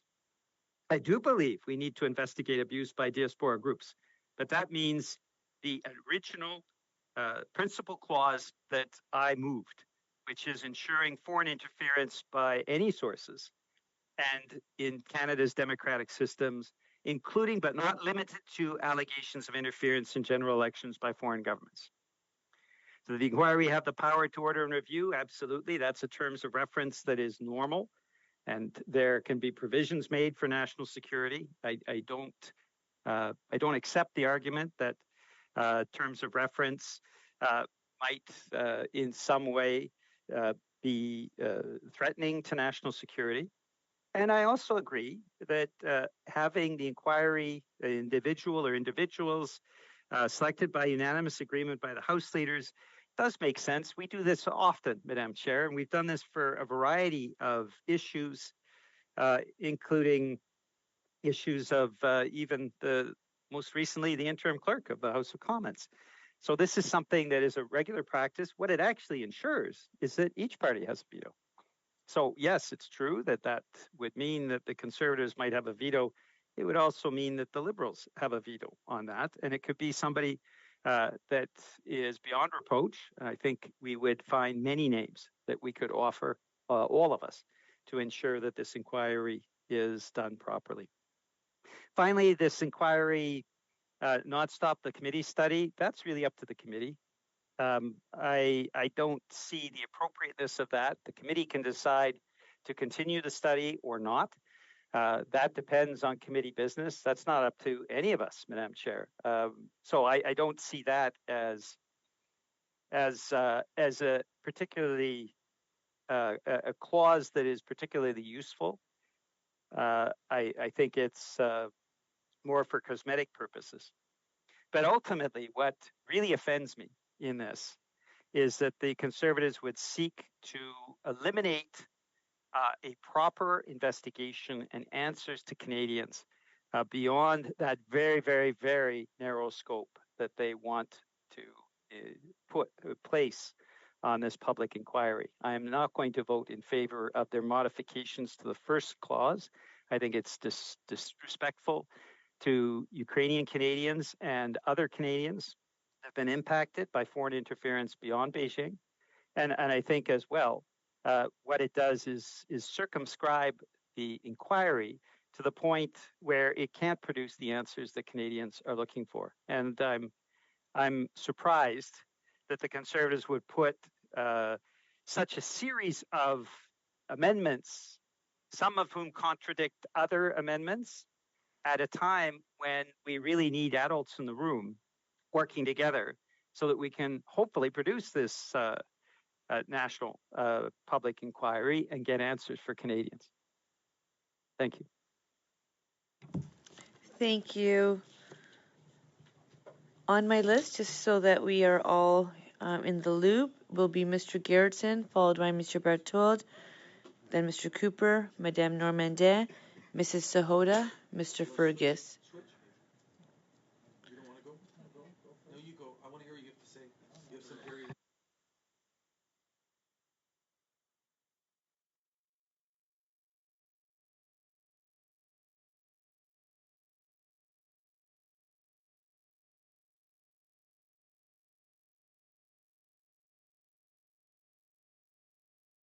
said very close. I mean, I always think the end is close, but I find out sometimes it takes 6-10 hours. I want to speak to this amendment, so we're just, as long as we don't get off of it, but you can I put me at the can't bottom. promise you I've that. been captivated by the discussion so far. I want to hear what Mr. Bertolda has to say, and Madame Normandin. So. Monsieur Berthold. Merci beaucoup. Thank you very much, Madam Chairperson. And I'll hand the floor to Mr. Cooper. Mr. Cooper. Well, thank you very much, Madam Chair, and I have to say it's quite rich for Mr. Julian to be talking about his great concern for about foreign interference and diaspora communities being targeted. And he cited Iran, and he's absolutely right that Iran is the leading state sponsor of terrorism in the world. It is a major security threat, the greatest security threat to peace and stability in the Middle East. It is a regime that has extended its tentacles into Canada. And when Mr. Julian and the NDP had an opportunity to designate the IRGC as a terrorist entity, he voted against it. He voted against designating the IRGC as a terrorist entity. The same IRGC that is raising money, recruiting, and intimidating Iranians on Canadian soil. They're doing it now, and they were doing it in 2018 when Mr. Julian voted against designating the IRGC as a terrorist entity. And now he professes to be so concerned about the Iranian regime. Well, actions speak louder than words, and when Mr. Julian had a chance to stand up and vote, he voted on the side of the Iranian terrorist regime. That's what he did. Because make no mistake about it, the IRGC is the enforcer of the regime. It is the arm of the regime that has exported terrorism around the world, armed other terrorist organizations such as Hezbollah, and has the blood of 55 Canadians and 30 permanent residents when the IRGC took down PS 752 in what an Ontario Superior Court judge determined to be an act of terrorism. And Mr. Julian, when he had a chance to do the right thing, to stand up for Iranian Canadians, to stop the IRGC from fundraising, recruiting, and intimidating Canadians of the Iranian community, he stood against that. So that's Mr. Julian's record. And now he turns around and talks about how concerned he is. Well, what hypocrisy. And Mr. Julian talks about other actors, other states, Russia. I said very clearly when I put forward my amendment that Russia is indeed a cause of concern. It is a real threat, and that Russia is a cause for grave concern in terms of her activities in Canada, and that needs to be dealt with. It needs to be followed, and it must not be ignored. And I'm not suggesting anything else. It's serious. But we have, before this committee, a study in which we've had a series of motions that have been passed to expand the study on foreign interference dealing with very specific allegations of interference by Beijing in the 2019 and 2021 elections. And the Iran, Russia, all of these hostile foreign bad actors, their activities are not new. Beijing's interference is not new, but but at the same time, it's only now that Mr. Julian is advocating for a public inquiry on all aspects of foreign interference, which I would submit muddies the waters in being able to address the very specific allegations and revelations that have been reported in the Globe and Mail, in Global News, and have been lent support by the Prime Minister's response to them, which is to deflect, deny, cover up, hide, and not be transparent about what he knows. And so that's what we have to get to the bottom of, and that's why in our motion we crafted our amendment in a way that would allow for a targeted, focused inquiry. It wouldn't preclude other hearings. It wouldn't preclude perhaps another inquiry at some later point. But we need, if this inquiry is going to go ahead, it needs to be timely. We need a report sooner rather than later, hopefully before the next election. And so for that practical purpose, it's important that it be limited and targeted to Beijing's interference activities. And, Mr. Julian professes to want to get to the bottom of Beijing's interference, but what he seems to be not very interested in doing is getting to the bottom of the Prime Minister's role in Beijing's interference in the 2019 and 2021 elections. He doesn't seem interested in getting to the heart of the scandal, which is what did the Prime Minister know, what did he do about it, and what did he fail to do about it? Because the Prime Minister, based on everything that we heard, has done very, very little. And his senior PMO officials may have turned a blind eye to CSIS's warnings, among other failures.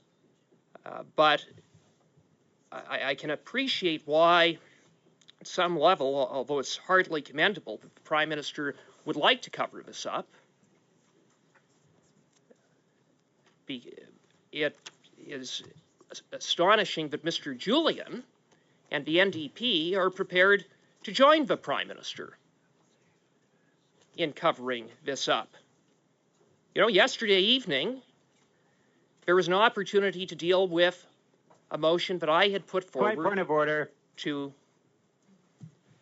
Yes, Mr. Julian, point of order. These are unbelievable untruths that Mr. Cooper is putting out. He must stick to the issue, which is the amendment. And at the same time, I would ask you, Madam Chair, through you, that he stop repeating himself and speak to relevance, because this is just becoming a circus. I think Mr. Cooper will note the comment because I'm sure he wants to have a productive meeting. So, Mr. Cooper, with that, I will pass you back the floor to speak, bearing in mind that we are on the amendment. Well, it's absolutely relevant to the amendment, which is that all political parties have the opportunity to have a say and that there be consensus, unanimous agreement amongst political parties, all of the recognized parties, as to who heads the inquiry, because Mr. Julian, I would think, would welcome that. He, after all, professes to be concerned about Beijing's interference. He professes to be concerned about the Prime Minister's role or potential role and that of the PMO. He professes to want to get answers from the Prime Minister, from PMO officials. But yet when he had an opportunity last night to help that process work itself out by bringing Katie... Point of order. Mr. Julian? Again, speaking to relevance and repetition, I think the member has experience. He is violating both rules. If he wants to pull on a filibuster, he's going to have to come up with new content, and it's going to have to be relevant to the amendment. Thank you, Madam Chair. Well, I'm going to just encourage all members to take a breath, stay the course. Let's do this and stay focused. I know we can do it. Mr. Cooper, I know on sometimes the amendment. I know the truth sometimes hurts, but Mr. Julian had an opportunity last night and said he had a temper tantrum and shut down this committee, shutting down 6 hours of work, and one can only wonder why. But point of order. Madam Chair, he is ignoring your clear direction. No. Repetition. He's repeating himself yet again, and he's not speaking to the amendment. Well, Mr. Cooper, you don't have the floor. If he has nothing more to add, he can certainly cede his place, but he is repeating himself, and he is not relevant to the matter that is before this committee. So I'm going to just take a moment, and perhaps this will allow all of us to just take a pause, to take a breath. I do believe that if certain comments are not helpful and they perhaps don't need to make, we are debating a motion, which means we need to advance points of relevance. I will also say that a lot of what we experience or believe might be founded in our own experiences, our own values, ideology, so forth. And so for us to label others, I'm not sure that this is helpful. And, you know, what one might perceive as Mr. Cooper has referred to as a tantrum and what somebody else might is a debatable point. Right now, the issue in front of us is an amendment that I understand you proposed. So let's stay focused on that and let's get this work done. If we're not able to, I will use my prerogative as chair and suspend this meeting. But I think we all want to get to work and get it done. So Mr. Cooper, I suggest we all, every single one of us takes a breath, we stay focused, and let's get there. Mr. Cooper, the floor.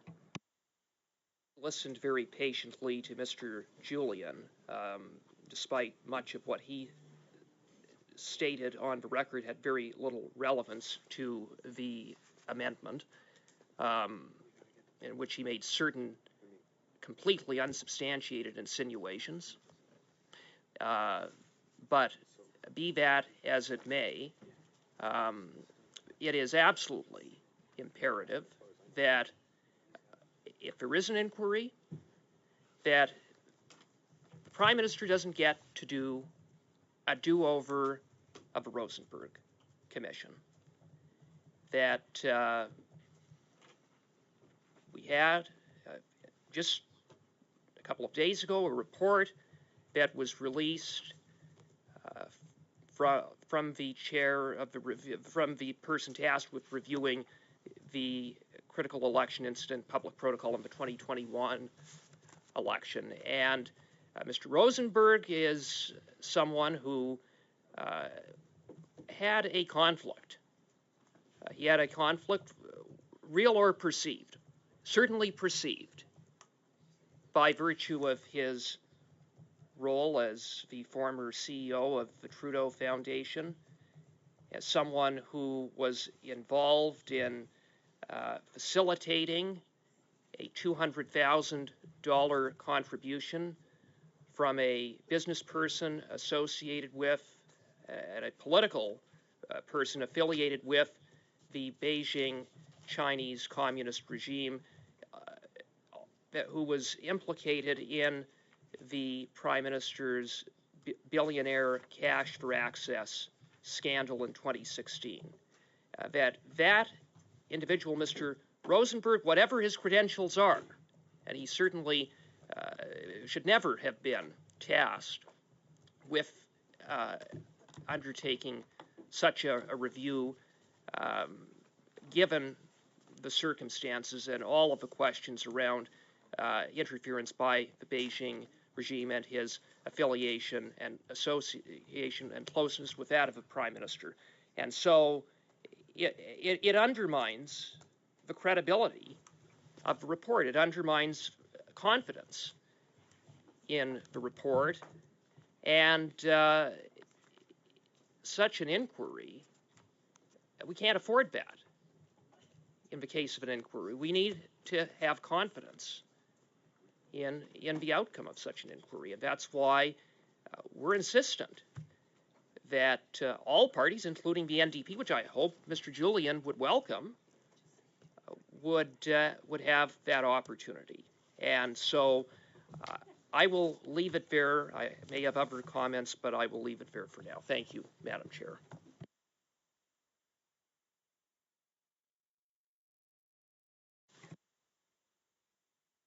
Thank you, Mr. Cooper. And so I am going to now go to Madame Normandin. Merci beaucoup, Madame la Thank you very much, Madam Chairperson. I think I'll be quite straightforward here. I have a sub-amendment to move in relation to the amendment, and I'll read it out loud. I'm waiting for the official text, but it should say delete paragraph A of the amendment. So we've just sent it around. Everyone should be able to see that. So just the email that we did receive earlier, the amendment that Mr. Cooper proposed had a part A, B, C. She's just removing A. So the amendment the sub-amendment that's come around will just see a strike through A and debate. On a point of order, Madam Chair. Just to confirm with Ms. Normandin, that means that the first paragraph would read as I read it out earlier. Yes, that's exactly that right, says Ms. Normandin. So there's nothing further to say on that. Thank you very much, Ms. Normandin, and we'll continue with Ms. Sahota.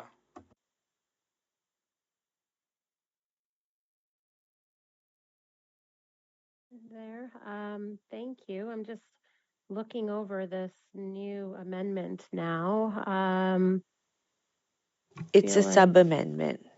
Okay, sorry. Sub-amendment. That's removing the first part.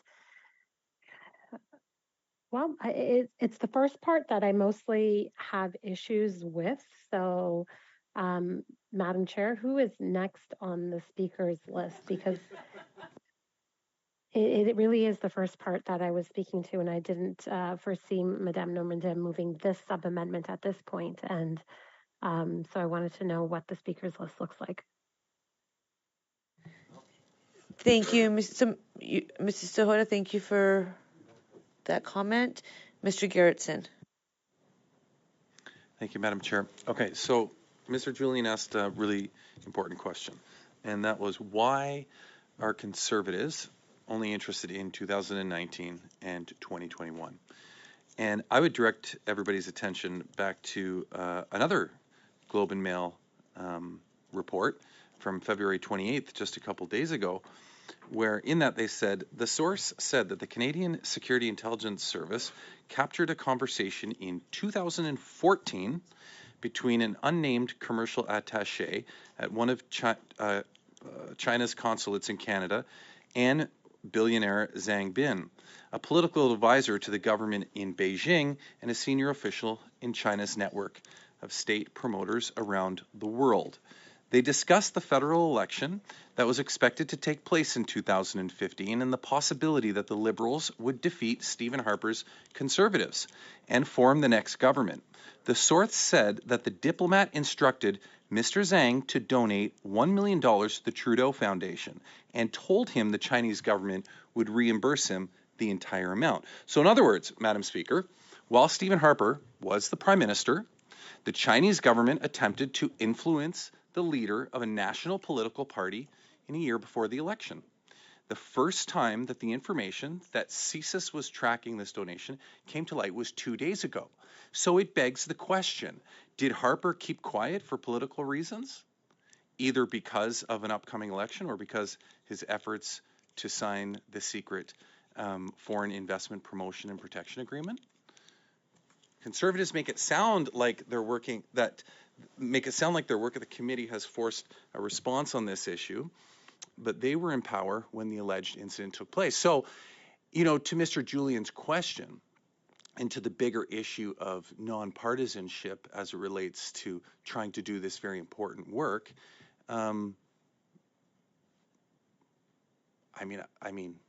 if we're supposed to take this report from one news outlet that is basically the foundation for everything that we're doing here today and everything that Mr. Cooper has been railing on about for the last little while, if we're supposed to take that, then why aren't we taking this other one from 2014?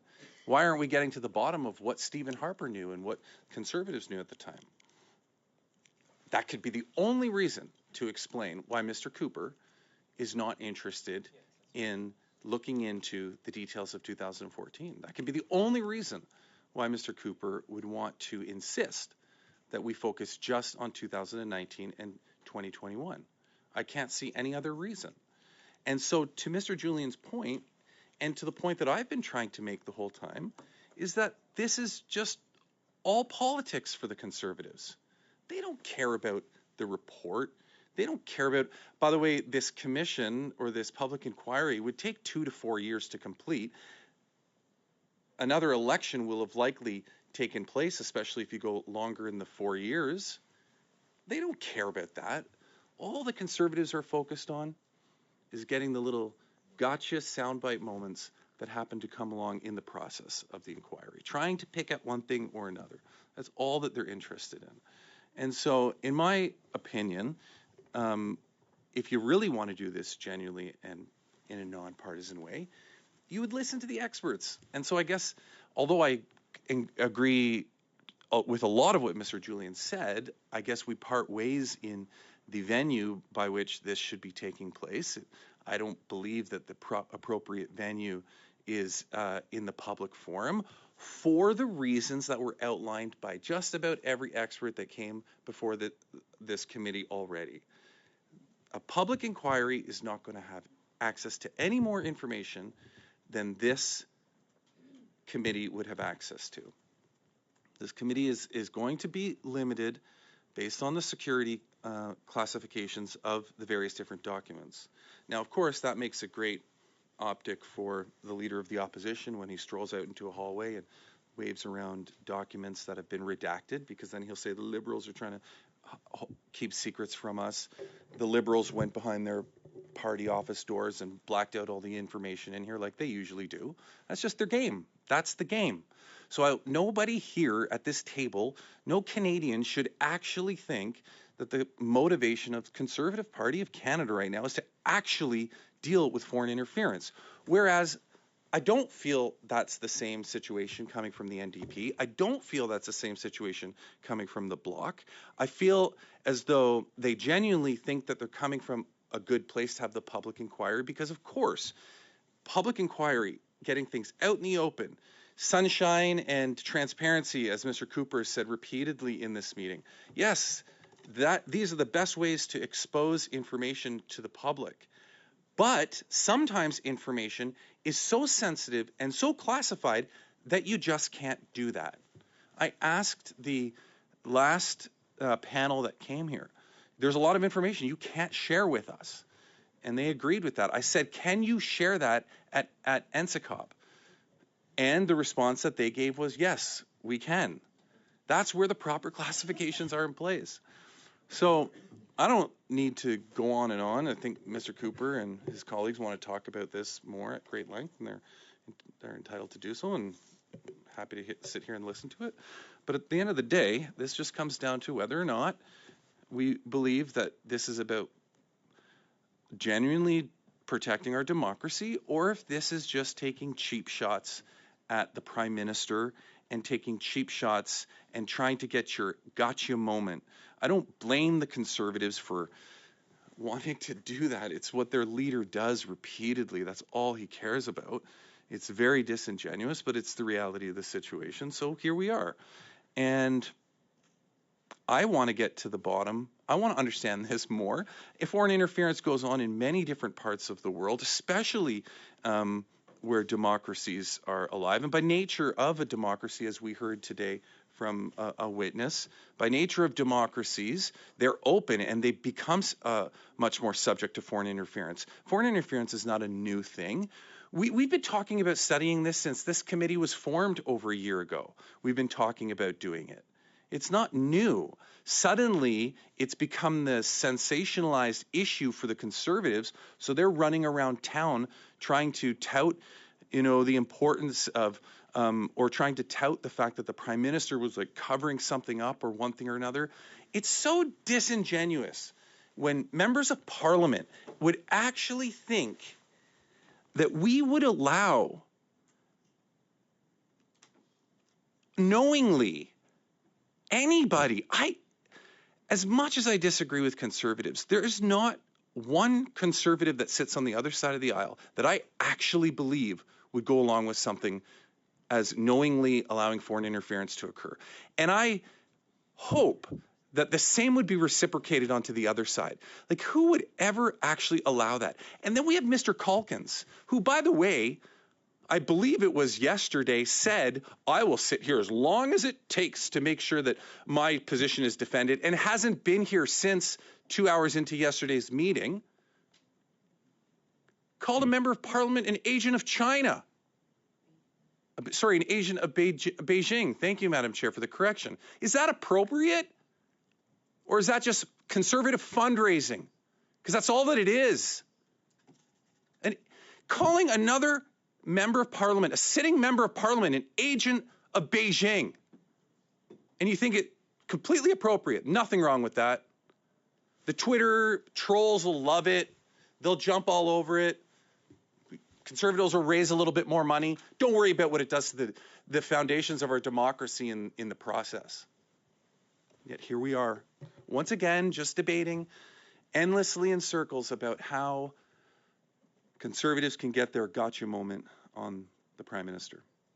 It's not serving any purpose. And if you really want to serve a purpose, let's listen to the experts and let's do what they say to do, which is to allow the people who have the clearances to view this stuff, who are charged by the House of Commons to be the oversight. Let them do the work that they're supposed to do, which is to safeguard any kind of foreign interference and to monitor any kind of foreign or actors that are trying to get into our democracy in one way or the other. Thank you, Madam Chair. Thank you. Mr. Fergus? Well, that was a very powerful statement. I am pleased to see the sub-amendment to remove the overly restrictive aspects of limiting Mr. Julian's study to just China, for all the reasons that we heard from our witnesses. So I'm very supportive of that aspect of it, and I thank Madame Normandin for making that change. Where I still have discomfort with the changes proposed by Mr. Cooper, it's one of, I regret to say, of good faith. So, j'ai déjà eu cette discussion. I already had this discussion with a couple of members yesterday regarding the proposal or the approval, rather, the proposal to obtain the approval of all parties in the House of Commons.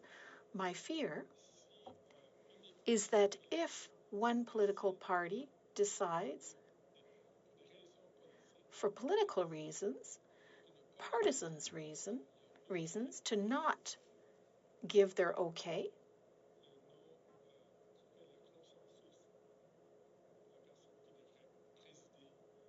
then to the name suggested for the eventual commissioner, that means that the commission will never be created. I think it would be much better, and this would force all political parties to act in good faith. It would be much better then to say that the chair of the commission should be chosen by 3 of the 4 political parties, recognized political parties in the House of Commons. And it wouldn't even be rather, the government would not have the right to decide, but instead the parties would be required to work together to find the best person. I think this is an issue that is very important, if not essential.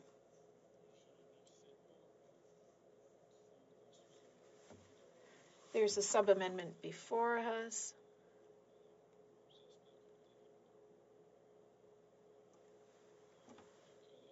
I hope that my colleagues will find a way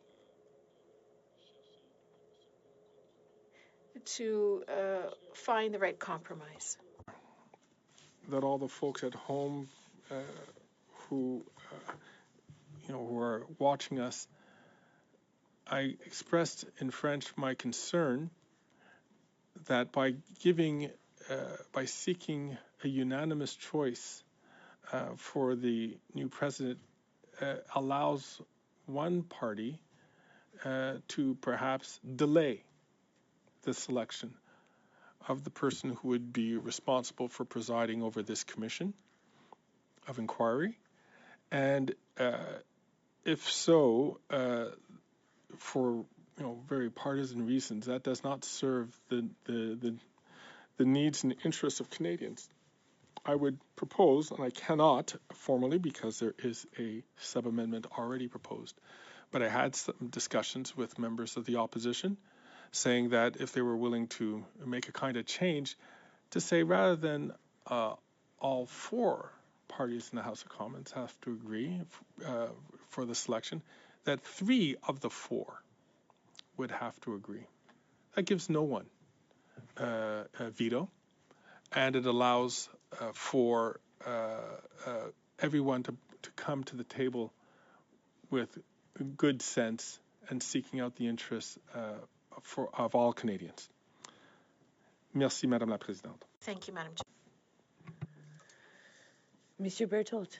Mr. Berthold, I think we're ready to vote, Madam Chair. Mr. Berthold, you're just full of these great ideas the last couple of interventions you've had. Thank you. I appreciate that. Always I think have good that idea. we are all ready for a vote. My list, you were the end of it, so that's perfect. Madam Clerk, if we can call the question on Madame Normandin's sub-amendment, please. Mr. Fergus.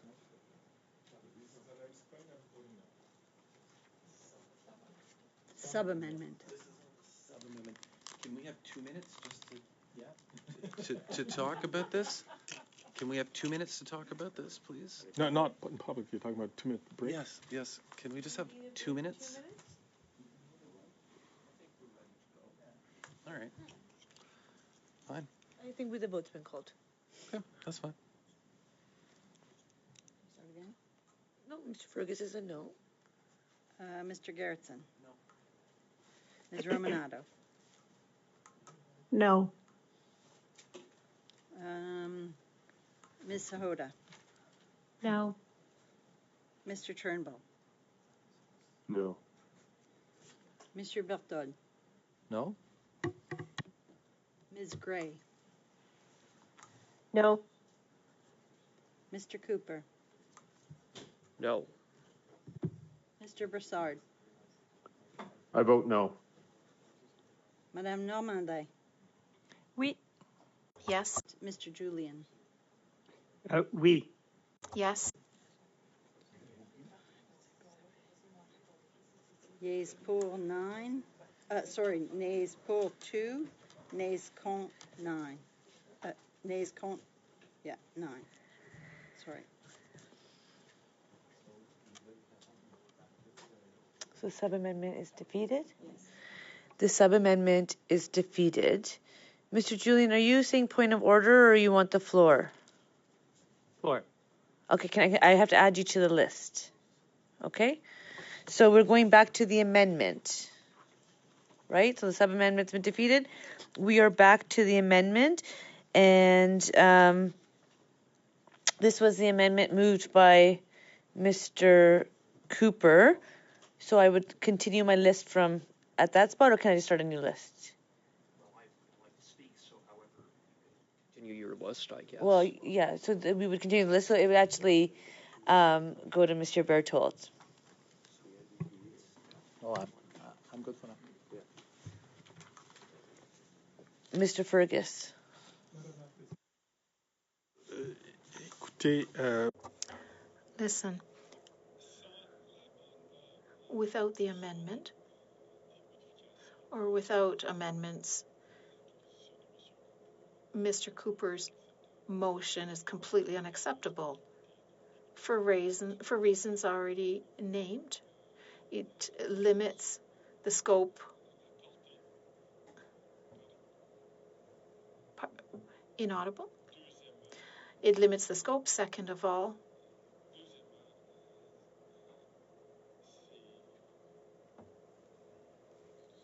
One moment, please. Let me just see the motion.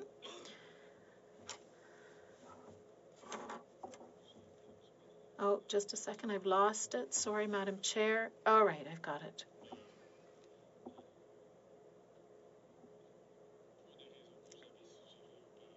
For reasons I suggested before, that unanimous agreement is not a good idea, that I proposed only 3 of the 4 originalists officially recognized parties, and for these reasons I cannot vote in favor of Mr. Cooper's amendment. Thank you. Ms. Romanato. Madam, you could take me off the list.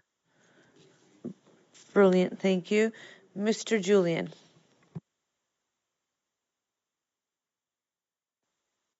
Thank you very much, Madam Chair. I think that there was some confusion around that last vote.